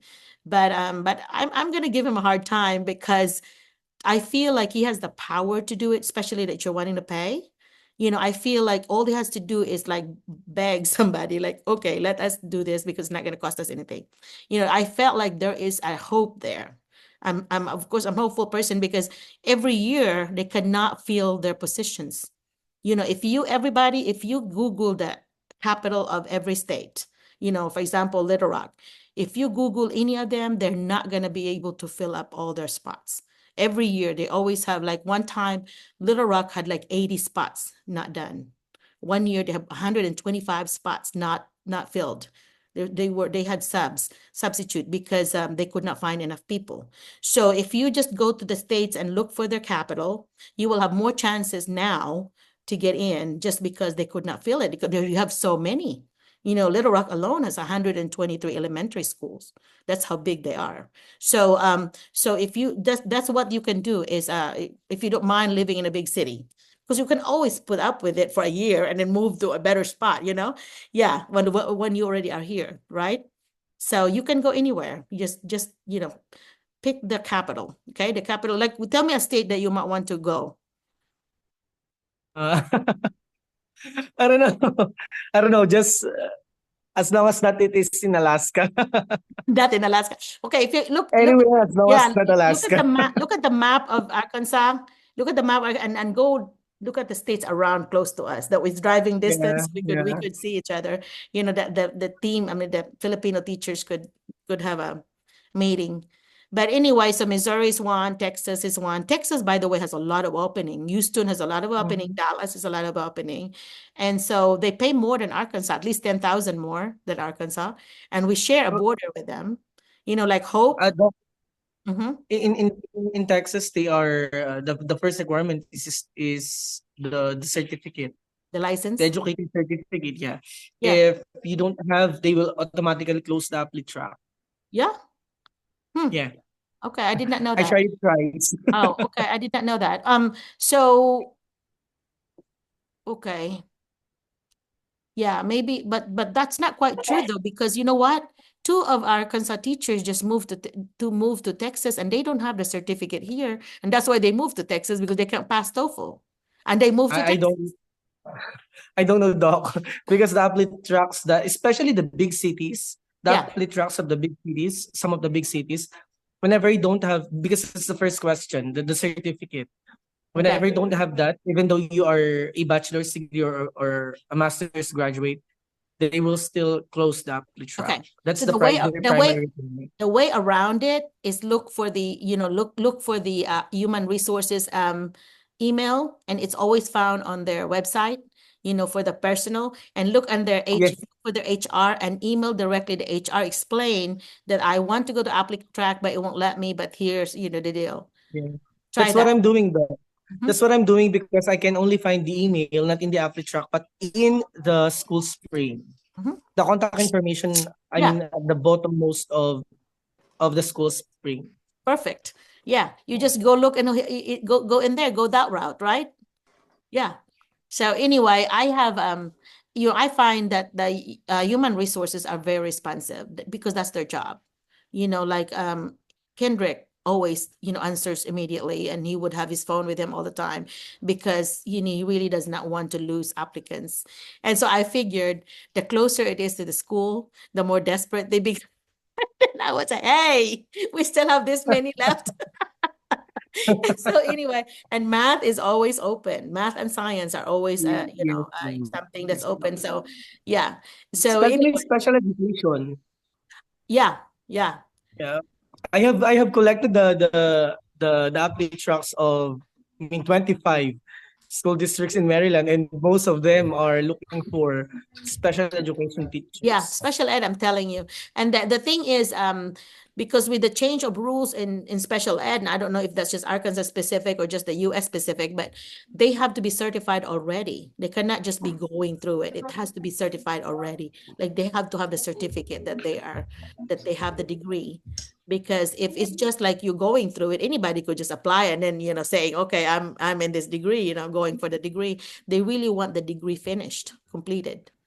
And so I do not understand that part, because it's already hard as it is to get special ed, and then to make it even harder. And that doesn't even make sense. I think in Hope alone, where Benedict would be, they were needing 3 or 5, I don't know, 3, I think elementary, and maybe more in high school, that special ed. They're losing their special ed. And so a bunch of them either retired or moved on to other places. And so, or did not want special ed anymore, and they want to go back in the classroom. And so those things are happening. And so if you go to Track and you have your special ed, you should get a job. There's jobs everywhere for it, right? Yeah, but high school math is a rare thing. So I figured, Erwin, you should be here. So you need to apply. I want you to try the capitals of every state. Okay, I want you to apply to every state except Juneau, which is the capital of Alaska. Well, Doc, there are a lot more vacancy Yeah. in Alaska, Yeah. because Nobody wants to go there. It's cold. Sir Jeff sent me the website of some of the school districts in Alaska, and most of them are looking for mathematics teacher. However, that's not my dream state. Well, yeah, but you can always put up with anything for a year. So if you get a job in Juneau, Juneau is the capital, at least it's in a big city. So even if you're cold, you have other places to go. Well, I'm not losing any hopes. I'm still doing my position to fill out a lot of apply tracks, apply, send emails to school districts, to HRs, and so on. I'm not losing hope with that. Yeah. I'm just waiting for the right time, because I've seen a lot of teachers posting there. It's the right time. I think it's not my right time yet. I mean, Yeah. those times are not my right time. God, well, you know how it is. God, we make plans and God laughs. But anyway, Little Rock though has been still looking for a bunch. Did you try Little Rock? Yeah. Yes, though I don't know. Actually, Track, I mean, Little Rock is looking for a lot of mathematics teacher. However, once you completed the apply track, I never received a feedback from them, because I I've been applying since 2022. And the only thing that I've been receiving is an automatic reply. It is a long automatic reply. Their assistants and so on and so forth. That's the only reply that I've been receiving from Little Rock. Well, And North Little Rock, I think. yeah. Well, North Little Rock is different than Little Rock, okay? So those are two different schools. Little Rock is way bigger. But mention my name on the cover letter. Most of them know me from that HR. So well, actually, it's any. I mean, the most common apply track. The first question is to where did you know this job offer, and we're still writing your name there. Okay, good. Others, Dr. Merlina McCullough. Yeah, good. A bunch of them already know me because I send them my, my updated info all the time. So I may be the annoying person that sends them email all the time, but yeah. So this is one that you need to find the HR, because they will directly answer you. So try that, because it's only that's only an hour from Helena. You're only an hour from everybody. Okay. So yeah, try that. And so I really have high hopes for everybody. Anyway, yeah. Yes, Doc. Erwin, you're the one that the 3 elementary school teachers are gonna be hired in Hope, and I really want you to be hired as well. Is there anybody else left other than you? Ma'am Lovelace is still looking for a job vacancy, because actually, Doc, we do not know what to do since the time we receive an email that the Green Heart is declining because of the standard of the school, of that previous school. Since then, we never received any email from Ms. Paulette and any feedback from the JCU. However, last week we received a messenger call from Dr. Tupas, and he told us that Perimeter is already off with the job of hiring us. So It's already what, Ujab? Um, It's already what? they stop Oh, the job offer, oh, and we know it will happen. So we are before that time, a week before that, before we receive that call, we know that we know both of us, Ma'am Lovely, we are trying to apply and apply and apply a lot of apply tracks, because we know one of these coming days we will receive an email or feedback that Miss Paulette will going to stop the job offer. because they So couldn't find a sponsor. That's the problem. yes, Yeah, yes. So since then we're doing a lot of applications, and Mom Lovely is, I know she's listening. yeah. She's listening because It's her money is still handled by Dr. Dupas. And I think yeah. I think it would be better if she's going to explain it. Anyway, yeah, Mom Lovely, and Gosh. Yeah, she's the I don't one that know has the spent answer. money already. Yeah. Dr. Yeah. Topaz, if he's not gonna refund you, Lovely, Maria Lovely, you need to make sure that he places you somewhere. You know, he needs to, if he no refunds, then he needs to do his job for that money. You know what I mean? So, and I'll be glad to help you also. So if you really, what you want me to do, what you want me to say on the letter, I would be glad to do that. I think he seems to like me because he wants to work with me. And so maybe I'll have a little leverage there. Maybe, I don't know. You never know with people. So we'll see. Well, actually, Doc, I want to be honest with you. I don't know if I am going to tell this to you Hold it last later. week. Later when it's not recorded. Later when we do our end of the All thing. right, all right, all right, It's all gonna right. be on YouTube the rest of your life. Okay, You tell me okay. in a minute, in a few minutes, All because I'm gonna right. close this up so we can talk because I have to go to a Okay. party and I have to cook something before I go. So anyway, Okay, oh, Doc. it's nice meeting. It's nice having a conversation with you guys. There's only a few of us, so Yeah. we're able to do more I things. think Doc, I think Doc, I just have to encourage them, all of these teachers that are still here, to never stop doing a lot of applications Mm-hmm. in hundreds and thousands. I mean, in 100 of applications, there would be principals, HRs that will and give feedback to your application, and some will probably give you a schedule for interview, and hopefully a job offer from Somebody, one of these schools. yeah. Yeah. But if I I nothing I, else, I yeah, go ahead. I heard from the successful teachers that are already there in America, that they did a lot of applications. Mhm. That's the reason why I'm still hoping, and after hundreds, 200s, 300s of apply tracks that I have You have to have filled that right out. attitude because you cannot like be disappointed and be, Yes. crying because it's Yeah, just not, yeah. yeah, that way at all. Well, from that very point of time at the beginning, Doc, it was devastating. However, I have to overcome it because because I know there's something to help me overcome that scenario. Yeah. I'm just happy that I am not yet resigned. Yeah. Yeah. In That's why I in told the you, do not department. resign until you got that visa. That's a Yes, good yes, tip right yes. there. Do not resign. Yeah. One more thing, if you receive a job offer, you will feel that it is already for you. If they are looking for you, they are connecting with you, they are trying to ask you, give you guidance, Mm-hmm. as in from time to time, it will really for you. Mm-hmm. Mm-hmm. That's But if that's they what just I've quit heard talking from to you, from then Hope. that's a bad sign. That's true. Based on experience. I mean experiences. Yeah, yeah, you're right. Anyway, okay, well, thank you so much. I appreciate it. I always enjoy talking to you guys. And so anyway, is there somebody here that needs to talk? I see Jacqueline. I don't know if Jacqueline wants to talk. I'm trying to go through the list now other than the Memphis. Yes, Doc. Yeah, go ahead. You want to talk to us? What do you Yeah, have nice, any nice comments? meeting. Yeah, nice meeting you. Nice to meet you. Do Yeah, I you want to remember you introduce were. yourself?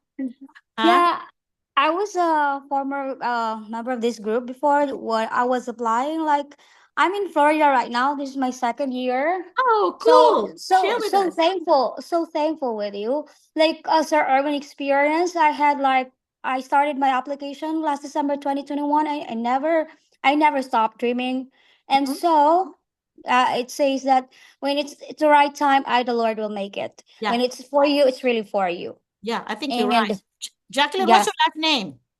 Melendres. Okay. Yeah, I want to make sure that I cross you off my list so you won't be getting any any calls from anybody. Okay. All right. So you did which Florida place do you, I mean, which I'm city? in Deltona, Okay, Daytona is Deltona, nice. Florida. Yeah. Yeah, there's a They, Daytona Holiday Inn there that I really like. That's the only beach in America where you can actually drive, drive around by the mm, beach. Yeah. Yeah. yeah, we're near from like Disney World Oh, and cool. Yeah. Universal You Studio, are. and You then are. You I really I really enjoy the place. It's because it's like the weather in the Philippines, Mm-hmm. so it's not that cold. Yeah. So I really like it, and I'm so thankful that our school really had a good environment. The teachers are really supportive. The administrators are really too. So even though in the first year it's really like a lot of culture shock.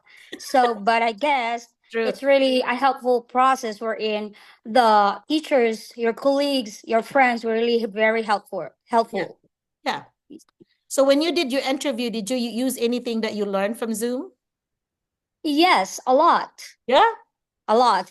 Actually, I've had two job offers before. Like I had my South Dakota and this Florida. My Florida interview it lasted for 15 minutes only, but in South Dakota that will be 30 minutes for 25 questions. So I was Whoa. confused right time. I was really confused what to choose. Either South Dakota or the Florida. But when I searched that one, South Dakota could be so cold, right? So I choose Florida Good and I good never choice, regret. girl. Good choice. Yes. Yes, I'm very happy. I'm very happy with my decision. And a lot I never regret it. Like Good. even though I'll be in the Department of Education for 17 years, but then I'm happy for my choice. Yeah. Yeah. What was the starting pay there?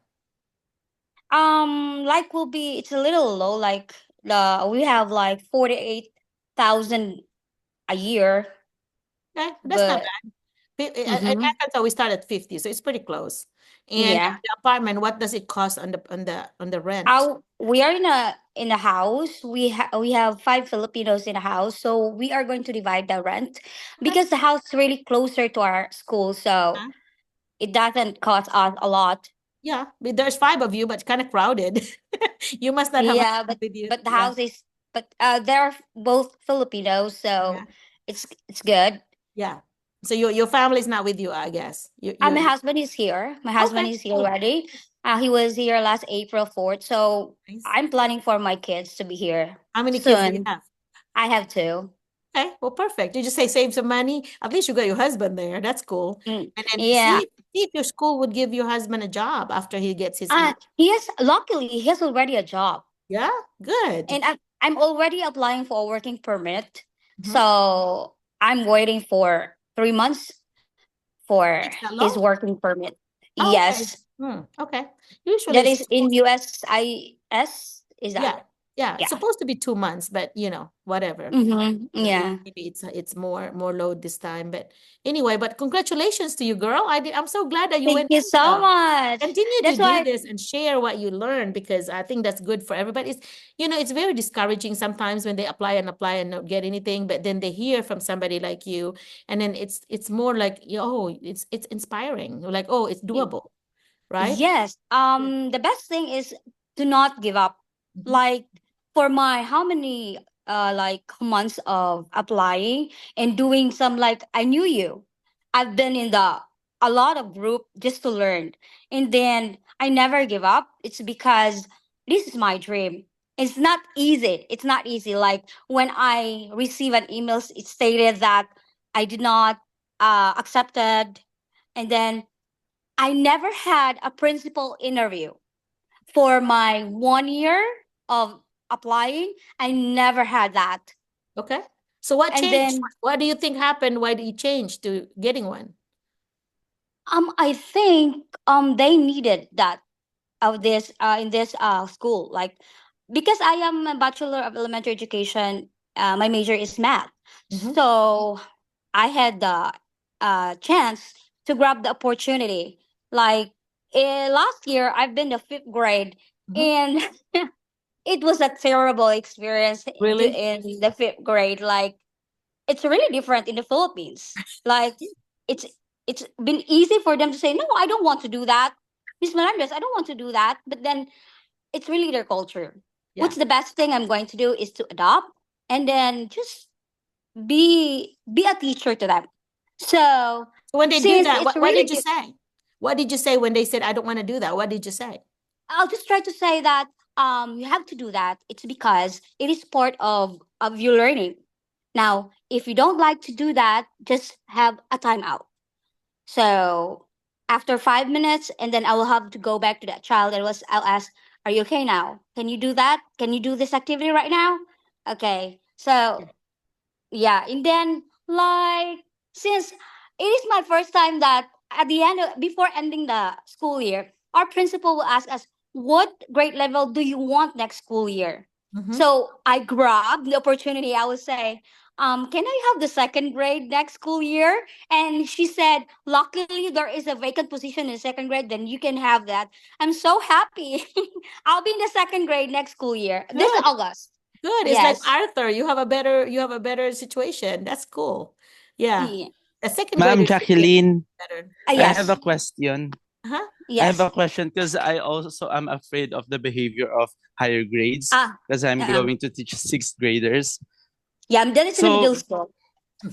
so is it actually true that these children will talk back? And what do you do when these children do that? It really. I agree. I have to tell you honestly, sir, that is really, they are very confident of talking you back.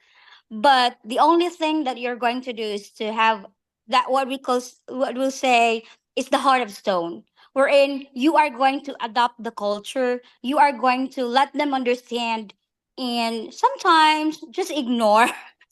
That's the best thing I did. It's just ignore. Or you will have, there are different disciplines, consequences that you're going to do, classroom management, discipline. And sometimes, if that will be so rude, I will be calling the administrator. I Yeah. have the badge. I have the badge. If ever I have one student because he was really had a behavioral problem, and he will tell me, he will just say tell me, "Shut up," like that. Mm. It's not really good Good. for that. And so I will have to use my badge. I will call, then the administrators, the principal will coming in my classroom, and they will get that child from the classroom because I cannot teach. Yeah. If and that's a special case with behavior problems, obviously they have a behavior specialist there to Mhm. take care of this child. That's a but Mhm. normally if it's not a behavior child like that, does it's not a child that needs extra help, you have to deal with that. You deal with that the first of the year. That's why you have to do your rules and expectations. These words are not Yeah. used in my classroom. Yeah. Shut up Be- is yeah, not Mm-mm. good. You need to say be quiet, Not, please. it's not. Yeah, be quiet because me, I don't have any idea of doing that because it's my first day. It's really rough.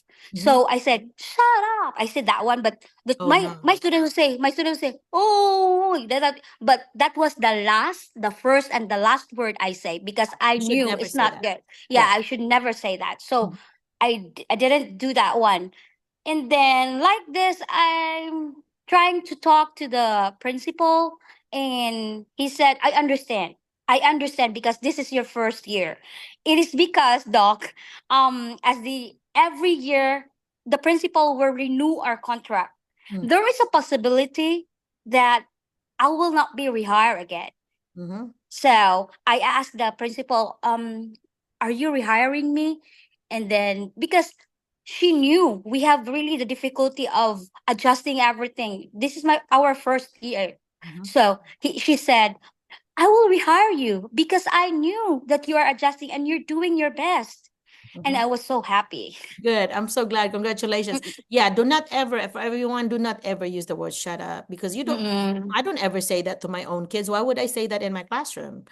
That's very rude. And when you model that kind of behavior, they're also going to emulate that. You're negative, so they're going to be negative to you and to their classmates. And so that's why when I observe classes, when I see that behavior of kids doing that, and I look at the teacher, I'm like, okay, what is the modeling that this teacher had done to them? Yes, I So, agree. I learned that one. And especially my difficulty is that the class started August, but I came in September. mm-hmm, It's because of my visa sponsor, mm-hmm, because they will not accept if the grade of the school is that grade D. Mm-hmm. So we have the difficulty and we had a lot of anxiety because I already resigned in the Department of Education. I don't have any, I don't receive my DS 2019. Mm. So we have, that's a little late. So I don't have any classroom rules, routines, because my coach was the one who Started it. taught in my classroom. So Okay. I came in September, so it's a little bit late. Yeah. But the best thing that teachers were going to do here in the US is to build rapport to the Yep. students. Build rapport, but you know, you're even though you came in September, I would have treated it as if it was the beginning of the year. Okay, I Mm-hmm. know that you have been taught by somebody else, but let's, because this is every teacher has different rules and different expectations. So we need, this is mine. This is Dr. McCullough's. This is, you know, this is your rule. You know, this is what I want to this is what I want you to remember. And so of course you need to really post those rules, you know, Yeah, so we you know, and talk about it, and this is the routine that you want. I know this is different than the one you used to the beginning of the year, but this is how I want it. This is how I want it done, and so this is what we need to follow. And so yeah, just pretend, even though you come in October, pretend like it's the first day of school, you yeah, know, in August, because they really, you really need to get these rules established and the routines established with the students, no matter what time of the year you come in. Okay, just remember that, because and do positive things, like, you know, praise them, or specific yeah, feedback, do some claps, and, you know, do that, make it a positive feedback all the time, and then squeeze in the, you know, the things that you want to improve in the middle. But so those things are good to do. And I think you learned that, maybe that you'll be stricter, maybe, you know, second grade, you know, you really have yeah. to do your routines, okay. Routines, Yeah. appreciate them, Yeah. rewards. Yep. But don't do too much rewards, because then it doesn't even make sense now. You know, Mm-hmm, I would yes. do, I think what Abby had done, and this is Giselle's relative, was doing she had these different classes, right? And she had this paper clip, you know, there's a little ring or a nail.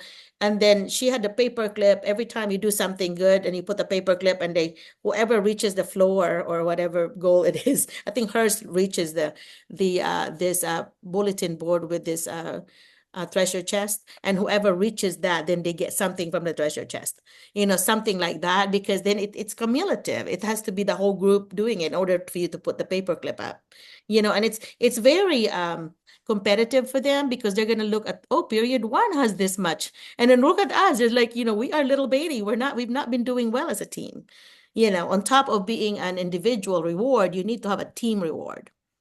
And that's why you Exactly. do that. Yeah, I've done charts where you buy those charts from the teacher store, and then there's like a solid line every five or whatever. So every time they hit the solid line, they can go to my treasure chest.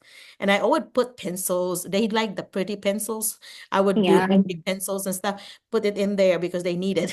You know, some papers there in case they don't, you know. So I would put things there because in case I remind them that I know there's some pretty things there, but I want you to think of your needs first before you want. You need correct. papers, you got to get papers there, you know, something like it's a whole stack, it's a whole package, you know. So they'll have it for forever. So anyway, yeah. So do those. I think if you have them build a community where they are like brothers and sisters, this is a family. You know, what we Yeah, share here stays here. Yeah, I've always had that rule in mind. What is being said in Miss McCullough's classroom stays in Miss McCullough's classroom. It does not need to be gossiped outside of school, because we have our little morning meeting where they actually yeah, talk. morning meeting. So your morning meeting cannot be shared with other people. Do you know so and so did this? You know so and so. You can't do that. You know, that's not something I want you to do.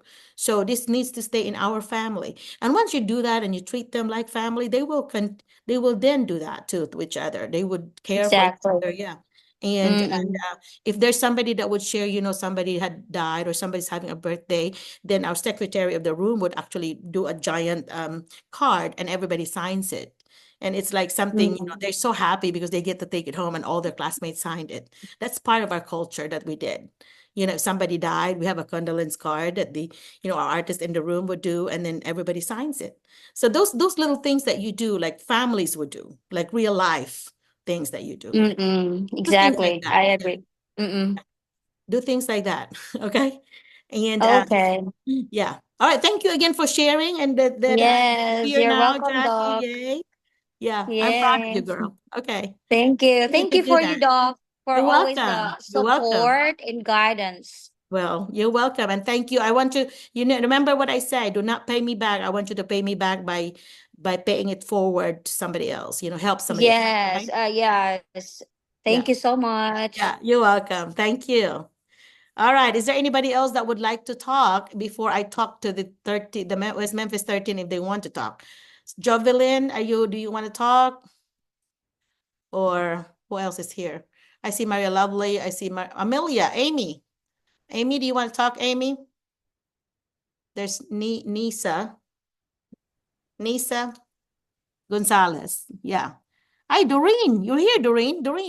Doreen is already in Carolina. Which Carolina was it? And what are you moving to, I'm Doreen? currently in Jacksonville, North Carolina. You are. Okay. Are you moving again? You said that you were moving. Just thinking of it. So anyway, not really a fixed plan. Okay. So how do you like North Actually, Carolina though? How do you like it there? oh, it's beautiful in North Carolina. But what were you thinking about moving if you like it? Oh, my husband is working here in Camp Lejeune, so that's why Okay. we're here. So the type of job he has is kind of moving from one place to another, so that's why.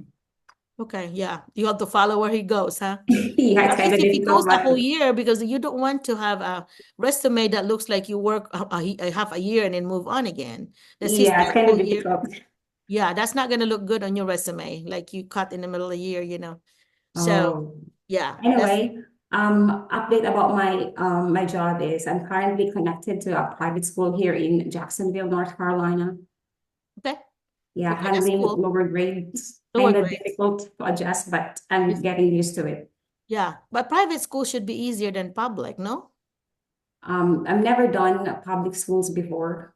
Okay, but it's So still hard for you, you think? It's different? yeah, the children. Yeah, really? Because Yeah.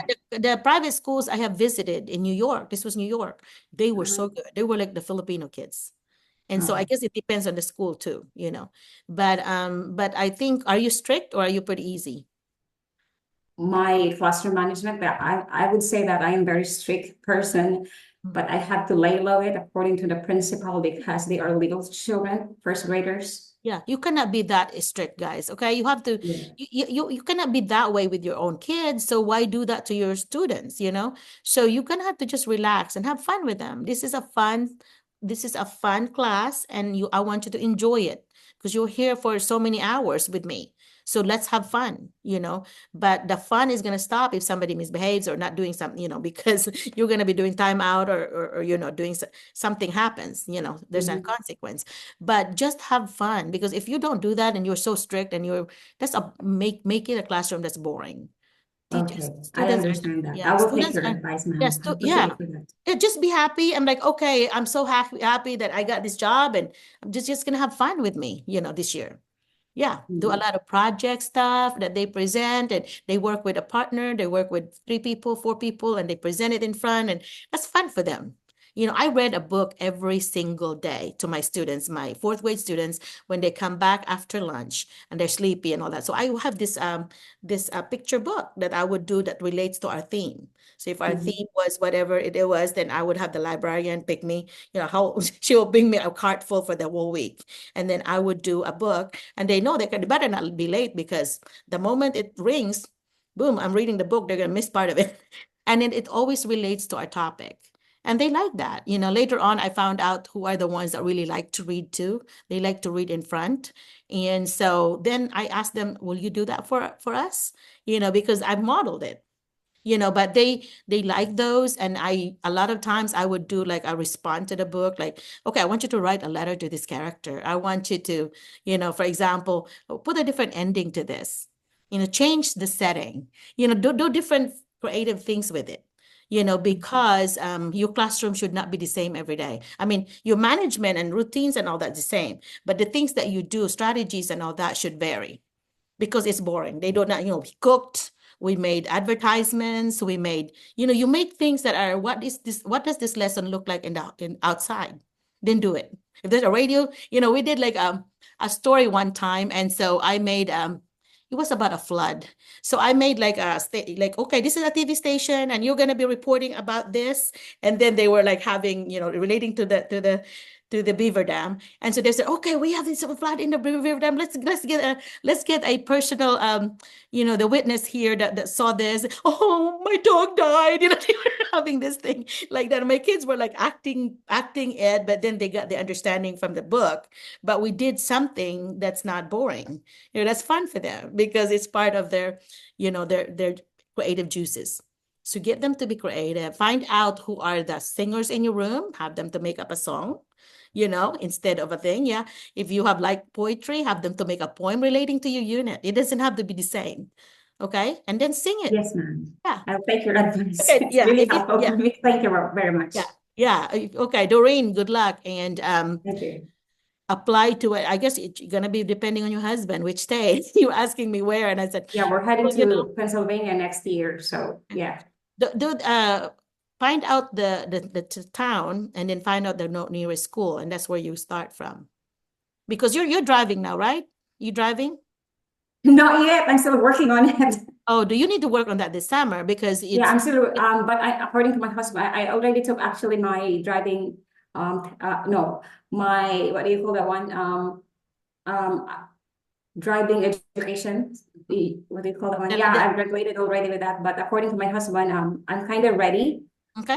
Take that driving test. So Yeah, hopefully when I get my driving test, everything's gonna be smoother. Yeah. So those who cannot drive yet, so please do it in the Philippines now. Otherwise, you will have a hard time driving here in the United States. So that's what I can say to Well, them. I have been driving here for 36 years. It was the first, no, 37 years, because I actually drove the first year I was here. But anyway, but I cannot drive in the Philippines, you guys, because you do not have your own lines. They just make your own lane and people will just get in front of you. I would hit people there, I think. It's just traffic is horrendous in Cebu. So maybe in a smaller town you can do that, but I know in Cebu, there's no way. I would pay somebody to drive me, but I will not drive it myself. Because also there are some also stories like if they see Americans there, they could try to victimize you or whatever. Like, okay, try to do it on purpose or whatever. I don't know if that really happens. But anyway, I'm just so afraid to drive there. It's just not the same as America. So even if you know how to drive in the Philippines, because you have to drive really small, especially in a big city, very, very slow, you will know the basic, yes, but the actual like really going in the US is like you can go, really fast. You can't in the Philippines unless you're out of the country, out of the city already and then out, right? And you can drive. Even there's still a lot of traffic, but yeah, the basic ones can be done, and then you still need to relearn here because you have to learn the laws and the rules and regulations and the book. For example, Arkansas driving test, they have to take the paper test first, and you have to have an 80 on it. And then when you pass it, then you have a permit, that little paper is a permit, and it will then allow you to practice with somebody that's 21 or over that has a license, and then you can drive in the road guided by somebody. I've guided so many Filipino teachers already, and so it's scary because we nearly killed our we nearly got killed. Maria 2 or 3 times we nearly got killed.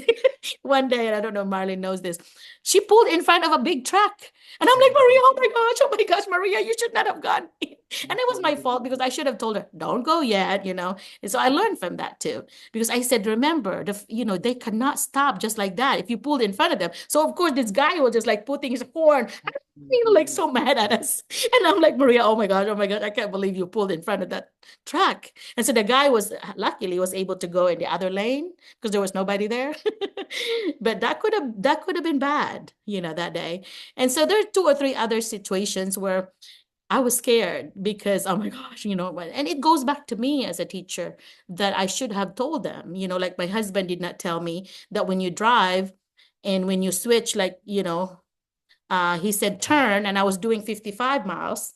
That's about what, 80, or was I don't know, in kilometers then.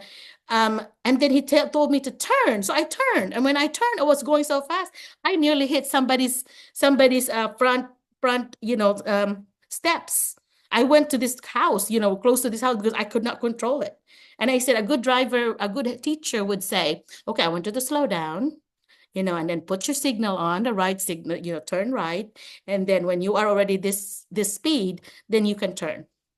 So I got better because of my learning from helping others, because it's very nerve-wracking when you see somebody that's never been in a vehicle before, and then you are teaching them. Like you feel like both of your lives are in your hands. The first time Maria drove to Salem, Marlon, and this is about 3-hour drive, right? And this is a good practice for her because the traffic was not very big. And I think, oh, maybe not the first time, but one of the experiences she had driving to Salem is she hit this either a rabbit or a turtle, anyway, some animal. Deer. And A what was it? deer. What was it? I think a deer. No, she didn't hit a deer because a deer would damage a vehicle. She hit like Ah, an animal.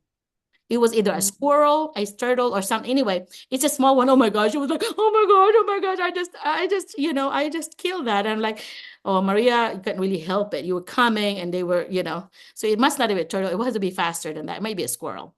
But anyhow, but she felt, no, it might be a rabbit. But anyway, one of those things that are fast that you cannot, you can't swerve because you're already going and boom, they come. So things like that could happen. And but I think getting your driver's license in the Philippines, and then maybe getting an international driver's license, it would be honored here.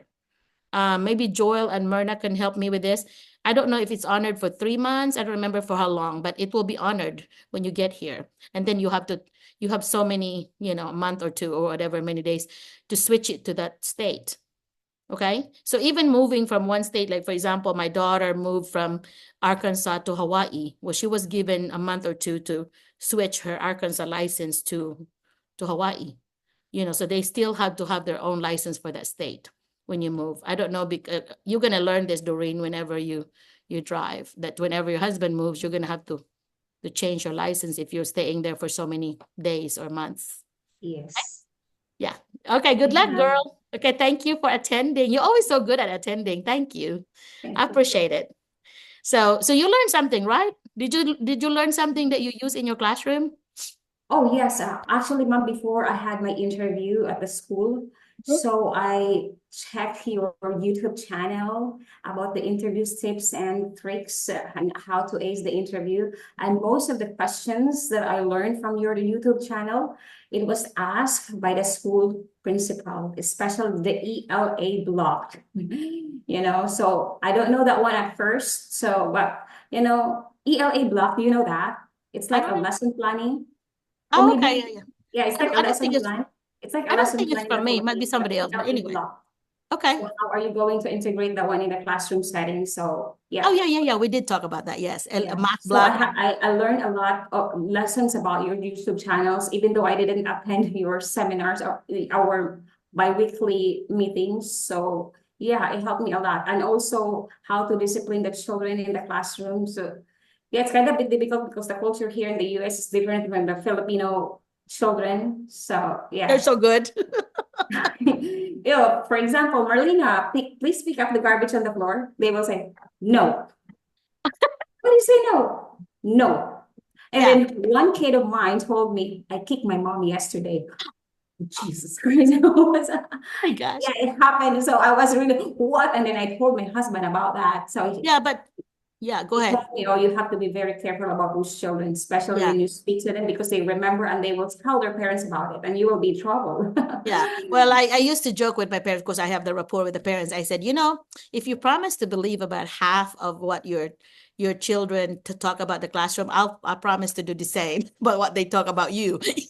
So they laugh about that. But yeah, when that happens about that, I would have made it a teachable moment.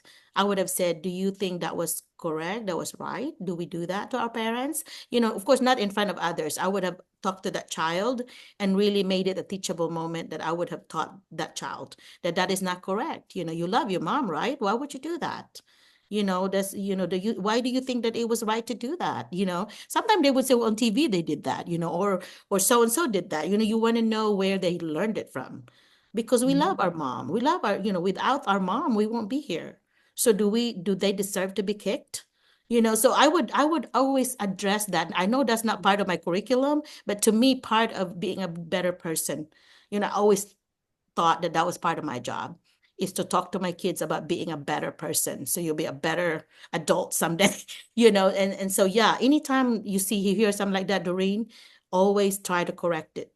And I would Thank you for actually that, make ma'am, it, because I yeah. really don't know what to do. Yeah, I would actually make it a teachable moment. I would look for a book where a child is, you know, and I would ask the librarian to help me, where a child was being disrespectful and how it was fixed and so on. You know, I would look for something that's similar about kind of like about loving parents or loving, you know, I would make it like a more of a lesson as part of my, you know, a part of my whatever it is that we're doing that week. Because that's what I do that. I pick up some things from my students that I would actually include in my teaching so that everybody learns from it. Okay. And but then also if you actually made that classroom to be like a family, you know, we don't do this in the classroom. Do you see me kick anybody? I'm like your mother in this classroom. You don't see me kick anybody, or you kick, you know, or it's okay that you kick somebody else. So it's not okay in your house to do this, you know, okay? And so then at the end, I would say things like, so what did you learn from this talk? You know, so what will you not do again? And then they would, you know, because, and I think, of course, if you have already formed that rapport, they will listen to you. They will really not want you to be disappointed. You know, I would start with, I'm very disappointed because that's not, do you think that was a good choice? Was that a good choice that you did that? It doesn't matter how, you know, how mad we are. We don't kick anybody, especially our parents. You know, and you can share some strategies with them. I've always shared strategies with the kids. I would say things like, take a deep breath and then say, you know, like, you know, count to whatever, count to 10, and then you feel better. And one day I did that to one of my kids, and it was really misbehaving kids. And I said, and then say something. And the first thing that I said was like, the grass is green. You know, you're happy because the grass is green. And this kid came later. I don't know. He was an adult already. He was telling me, Miss McCullough, do you know that I still use the grass is green? When I'm mad at my wife, mad at my kids, I still use the grass is green. So I was like, oh my gosh, you know, the impact that we do with kids that would be lasting. You know, this kid, I forgot about it already that I made up that sentence. And this kid had been using it. You know, and as an adult, when he was mad and really about to explode, he would just take a deep breath, count, and say, the grass is green. Yeah. So yeah, always do that. I know it's important to teach our science, our math, our reading, and our social studies. But to me, that's part of social studies, actually. You know, being a responsible person, right? Right? Yeah. So do that. You know, and so when you do that, when you make it like a fun classroom, they're gonna look forward to coming. When you hear things from the parents like, you know, so what, my child always hated school, did not want to go to school, but this year they're the ones waking us up because they can't wait to see what you're gonna do today. You know, when you hear things like that, that's gonna be, you know, that you have done something good, you know, something that child really wants to experience in your classroom. And they'll tell everybody, like, oh my gosh, you know, like I was always doing fun things in my classroom, and the other two were more traditional, you know, all that. And my kids will be telling them during recess, you know what, we were cooking popcorn in Ms. McCullough's classroom today, and yesterday we were cooking bread. Because we were talking about steps to a sequence on how to do, like writing directions on how to do something. So I would apply it to something that happens in real life. And so then we got to eat it. And so anyway, so they would tell, and you could smell it in the whole hallway. You said, okay, what's Merlina doing this time, you know? And so, yeah. And then have maybe a popcorn. They can have popcorn on Fridays if nobody, you know, misses homework. Like everybody got their homework all week. You can have popcorn Friday afternoon. You can do things like that. But anyhow, yeah. So Doreen, hopefully we'll try some of these ideas and have a better, happier, because you'll be happier too when the kids are having a good time. Exactly. I will take those advice from you, Thank you. Miss Merlina. Yeah, thank you. And let me know later, okay? What Yes, happened? I will. Yeah. All right. Anybody else? Because we need to close up because I have yet to had to go. Anybody else that have not talked and you're here, there's not very many of you, so you really have an opportunity today to talk. Hi, Doc. Okay, hey, how are you, Catherine? I'm good, Doc. You have a lot of application, right? Do you have lots of people asking for your recommendation survey? So did you get any interviews from that? None yet, Doc. Yeah. Okay. So you have been in the more than 20. I think more than 20 applications. Oh, that's not enough. Remember what they said? What was it that so was it Maverick? Maverick is every one of those Oh, more than 500. So yeah. 10 a day. But Sir Erwin is always pushing me every day. Yeah, you need to do He keeps that. on sending me links. Yeah. That should be your first thing, like in part of your routine. Like every day I check my email. Now I need to work on my applications. Okay, because it's like Yes, sending your fillers out. The more fillers you have, the better. yes. So, yes, Um, I was challenged with this school, doc, Forest City School District. in Arkansas. In Arkansas. Um, their applications cannot be filled in or submitted online. What I did was I printed the application form and then have it handwritten. But I have to send the recommendation form to my references because they have to do the same. And then I we were joking about this application, and I asked Sir Erwin if I would be hired in this school. Maybe it will be because of my handwritten. Why did you not type it? Why did you handwrite it instead of Because typing? this No, ma, because the school want it handwritten. Oh, okay. Okay. But that school, the background of that school is when I first started doing, helping teachers, that school in Arkansas had 22 Filipino teachers, and they're now down Wow. to 3 or 4. And a bunch of them moved. A bunch of them moved. And so I asked some of them that I knew, and I said, what was the reason why you moved?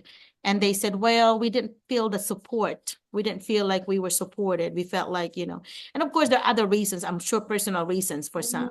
But I just felt bad for that school on the other hand, because they have paid money to have these teachers come, and then these teachers do not stay long.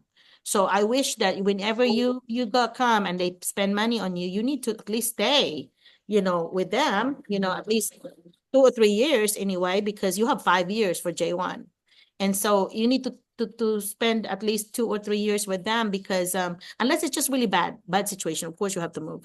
But if it's not too bad, you should stay, because I feel bad that they have spent a lot of money now for Filipino teachers, and I'm surprised they're still even taking one, because one of the administrators shared with one of my administrator friends saying, I don't know about hiring Filipino teachers. They always also want to come for a year and then they leave us, and then we are out all this Yes. money. And so that hurt me when I heard that, because I'm like, oh no, I did not know teachers have been doing that, for that to them. You're talking more than 20 people had done that to them. Yes, You know, doc. yeah. So anyway, they keep hiring more Filipino teachers, and so they must have liked how they teach, because they keep hiring I them. will be applying. Doc, I will be applying as a SPED teacher. Okay. Do you have your degree on SPED? Do Yes, you? doc. Okay. MA. Oh my My gosh, master's degree you should special get a job education. here. You should get a job anywhere, actually. Yes, Yeah. doc. I'm hoping Okay. Yeah. that this next school That's year. Okay. Go to Yes. schoolspring.com and look for those jobs, because there'll be plenty every day. Be plenty. Or any actually state the that you want. Right? Or Erwin? hello the Hi. actually Doc, I that's what I'm telling her, because she has her bachelor in mathematics and a master's in SPED. Wow. That's good. So she actually has two shots. Yeah. Two big shots, really, Yeah, because yeah, yeah, because both of the areas are really the needed areas, special that's true. ed and math. And another doc, her bachelor is secondary, and she has an experience in elementary teaching and units in elementary. Good. So K-12, So so that's yeah, because here the special ed is um, K-12. You can be placed anywhere. And so yes, that's yeah, true. so it's K-12. But That's the thing is, they will ask you like, what would you become more comfortable in, high school building or elementary building, especially if they have a choice, they have two hired, and they would see which one would you prefer. Most schools would actually ask you, what do you prefer? Because there's different choices. So yeah, so you need to know what do you like? Do you like elementary? Do you like high school? Yeah, but they always gonna match it with what you have the credential for. So if you're secondary, they're not really, unless you're special ed, area, they're not gonna ask you, will you teach elementary math? They're not, because your area is secondary math. Yeah. but a special ed is K-12. Okay? Yeah. And for Yes, J1 Doc. visa Thank you so purposes, much. yeah, J1 purposes, you have to align. You have to be aligned to your experience and your degree, and your credential and whatever is offered has to line up. Okay? It has to be aligned. Otherwise, they won't approve you. So if you're secondary, you need to apply secondary, not elementary math. Okay? Do secondary. But then special ed, it doesn't matter. Because with high school, their mentality anyway is still elementary. So yeah, some of them, they're at least 3, 4, 5 years behind sometimes, so anyway. All right, but I think you get the content anyway, which is good. You'll have, if you have special ed in math in high school, that's going to be very good because you know how to teach them. Sometimes a bunch of our elementary teachers are going to SPED and they really struggle when it comes to high school, topics. So that's a very big plus for you. Okay. So if you want to be in Arkansas though, I want you to go to schoolspring.com and you can filter it by state. Okay. So you can just do Arkansas there and it will show you all the jobs in Arkansas. And then look at, like Erwin said, about the date posted. It needs to stay within a week or 2 weeks. So 2 weeks would be the most that I would say. 3 weeks, they would already find somebody. I would say, Actually, aside from the date posted, there are schools that are looking for teachers but in a pool. yeah, So, for example, that's 2023 and 2024. They are collecting a lot of applicants there, and whenever they have, for example, 10 vacants, they will just pull it yeah, from the pool the of best fit. Yeah. vacancies. It doesn't hurt to Yeah. put yourself in that pool because you could be pulled sooner than you think, Yes, but that's true. if you apply on that just said pool on it, don't expect that you'll be hired immediately. I mean, it's a given that it might be another year or two, but because they just want to make sure they have enough people when they need somebody, you know. So yeah, but just put yourself in that pool too, I would. Yeah, because sometimes And you would get in the pool if somebody's like going on a, maternity leave or something else. Like somebody had a health issue, cancer, and then I was hired to become the literacy teacher because the teacher decided not to go back, or stage of cancer. So anyway, those are the things that could happen. But special ed, there should not be any reason that you cannot find a job. If you're special ed, you should be able to find a job in any state. In any Yes, state Doc. right now. Yeah, if you just have to look, schoolspring.com, www. Yeah. All right. So how about Doc, anybody else? can I have one more question? Yeah, go ahead. One more question. I saw a position which is special education with interrelated math. What does it mean, Doc? Because it Uh, was not specified in the job description. sometimes you might be a special ed, but you may have a period or two that they will give you math. That's what they do sometimes. If you a special ed like 80% of the time, and then 20% you may teach a math class. Sometimes, yeah, they may put like the kids that are struggling in math, they may put it with you or something like that. But it doesn't matter. The school they're saying that because that means that you are going to be expected to teach both math and special ed. So that's Yes, what, Doc. I think that is in the middle school. yeah, Middle school. yeah, SPED plus mathematics. yeah. And I So think that's in Georgia. Georgia. It's in Georgia. yeah, because some schools actually would have a special ed and would focus on illiteracy, and then they would have another sped that would focus on math. So that might be what Oh, they're doing there. That you'll be the math special ed person, and then they will have yes. another special ed that would deal with literacy. A lot of time they split them. Especially if it's a bigger school. If it's a smaller school, a lot of time they just put them together. You will teach both. But in bigger school, they can afford to have the extra manpower to separate those. Yeah. Okay, Doc. I figured that might be because Georgia has a lot of big schools. What was it? Is it Fulton County? What is it in Georgia? Do you remember? Where? Is it Atlanta? Um, I just scrolled it, but I have to go back with it Yeah. tomorrow, Doc. Yeah, Atlanta would be the capital. So if you go to Atlanta, there'll be lots of jobs there. And that's not a bad place at all. It's really nice. And that's Georgia is close to Florida. So it's gonna be just just an hour or two to the beach. Unlike mine would be 8 to 10 hours for me to go to the beach. So yeah, so Georgia is nice. I like Atlanta a lot. I've been there so many times. I actually did a training for the Coke executives for 1 week there and was put in a really nice hotel, and that was so fun. So after the training, I would do an Uber or Lyft, and I would go do some, the Human Rights Museum, the different things, and the Coke folks pick up the tab on the Lyft and Uber. So we would just go into different places, and we just turn in the receipt, and they paid for it. So that was cool. Yeah. That was a nice perk. But anyway, so I said, I'm in the wrong business. I should be in the corporate world because they really treat them very well. Not that we are not treated in school well. We are too, but they spoil them. That's what they do. Thank you so much. Thank Thank you. you so Thank much. you. It's nice talking to you, girl. Okay, how Yes. about Janelle? Would Janelle want to talk, or who else? Daisy or Jonna? Guys, I'm calling. So this is your last call to see if you want to say something or question or whatever, because I am gonna stop and go and talk to the folks. Okay, so nobody. Okay, so I want you to remember that it's never too late to apply. Apply every day, okay? And we do make a difference as teachers. So remember that we do impact lives that we don't even know we did, but we do, okay? All right, so I'm gonna say bye-bye to everybody. If you can get out, please, and then leave the Memphis 13 with either Mike or Leslie. If they want to stay, they can. Yeah, but everybody else, please leave. Thank you so much. Bye-bye, Janelle. Bye-bye, Daisy, Evangeline, and Maria Nita. Hello. Maria Lovely, I Hello, hope you can Doc. stay. Okay, who is this? Maria Amelia.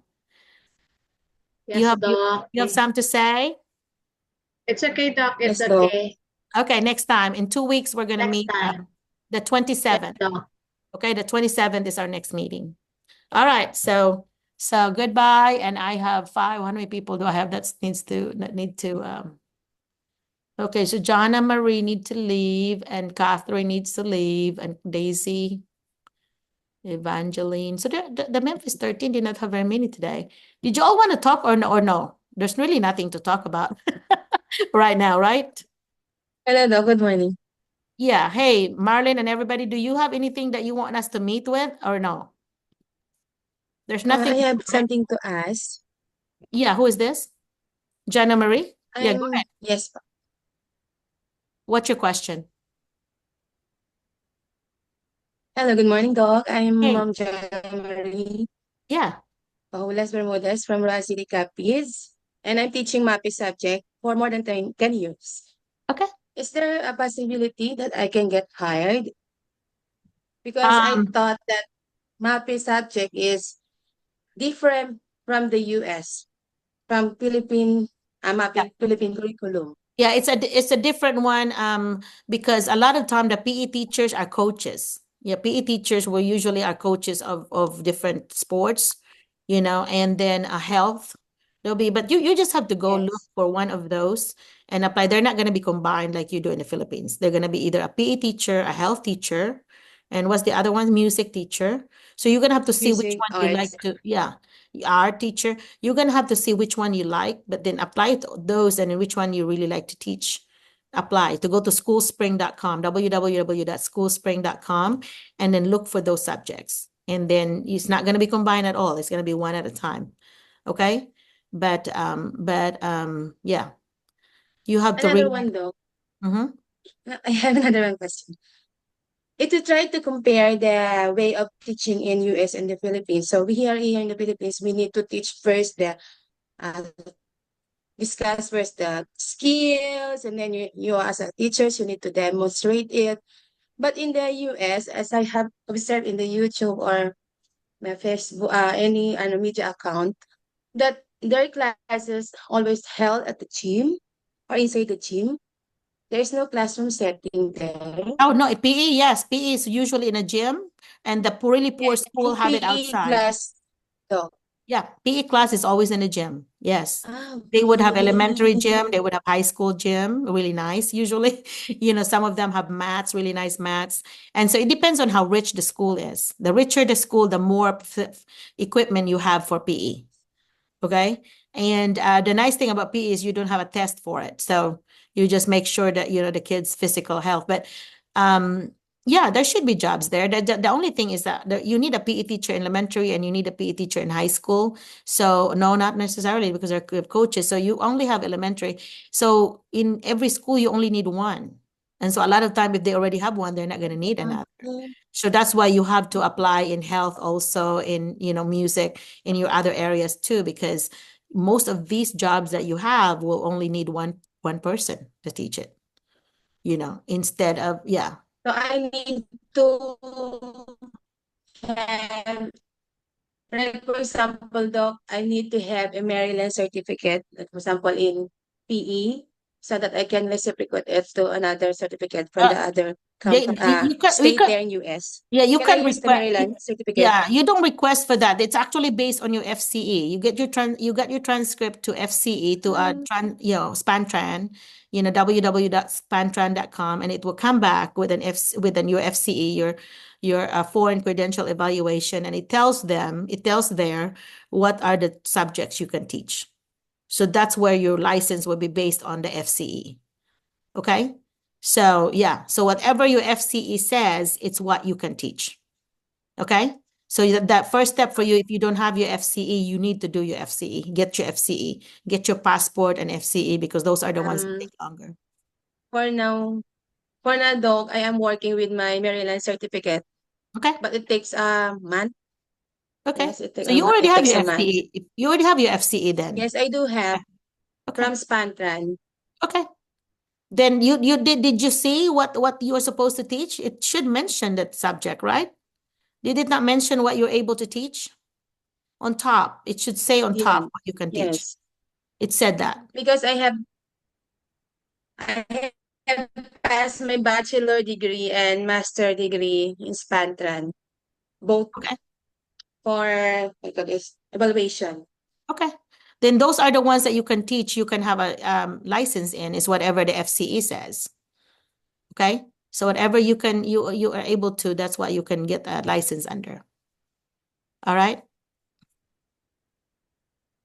So even though I don't have a Maryland certificate, I can still get hired. I can use our own PRC ID. Yeah, most schools would accept it, but it will give you an edge if you have a Maryland or another Illinois or something else, another state. It will give you a little edge because they know that your license will be good enough, because you were able to get one from another state. So it's an advantage for you to get one from a US state already. Yeah. So I always encourage teachers to do that because also in your visa processing, it also looks good that you're licensed already because you have your Philippine license, but then if you have a US license, that's also going to look good because you although you don't have, for example, especially in Arkansas, for example, where they don't even issue a license until you get here. So for them to have a license from another state really helps. So, and you will have situations like that in other states too. So yeah, good questions though. Yeah. Thank you so much, Doc. It seems more clearer to me. Yeah, good. Okay, it should be clear. That's good. And well, good luck on it. I want you to continue to apply in www.schoolspring.com, okay? And if you have not sent me, I don't think you've sent me your stuff, have you, Jana? Have you sent me the resume and cover letter to me? Not yet, not yet, Doc. Yeah, it's under McCullough Merlina at Gmail, okay? So you might want to write down the spelling, or you can, if you Google me, it will be in our YouTube channel, okay? So subscribe, guys. Subscribe if you haven't yet. We need some more subscriptions. Thank you so much, Doc. Yeah, thank you. For All the right. ideas. Okay, bye-bye. Bye-bye. Let me Okay, see. bye-bye. God bless. Okay, thanks. Okay, let me see who else is here now. Catherine needs to leave.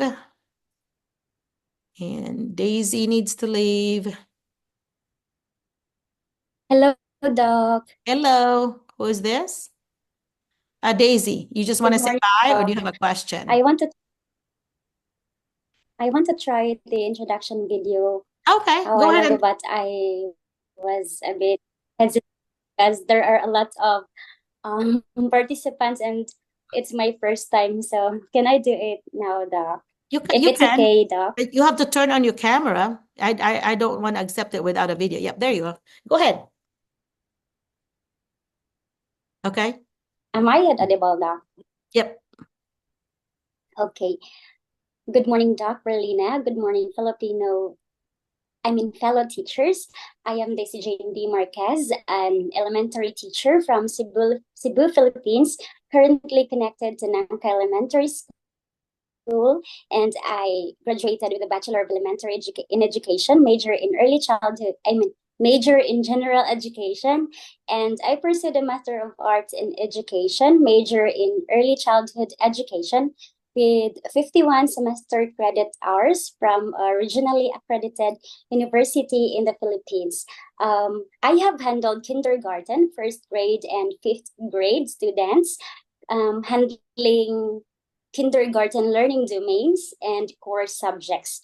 My philosophy on education is rooted on the belief that all children have unique needs. So as a teacher, I meet my students' individual needs through differentiation of learning activities, providing experiential learning opportunities, and instilling a love for learning to develop their full potential holistically. So in my classroom, like I do center stations, or as a kindergarten teacher, I do center stations. So there are groups who will work independently, and there is also a supervised task for students. So I also let them choose or give them the opportunity on what station or activity they want to engage, and the activity will be rotational. So that's what I do in my classroom. So, and then I want to teach in the USA because teaching in the USA will provide me an opportunity to experience a different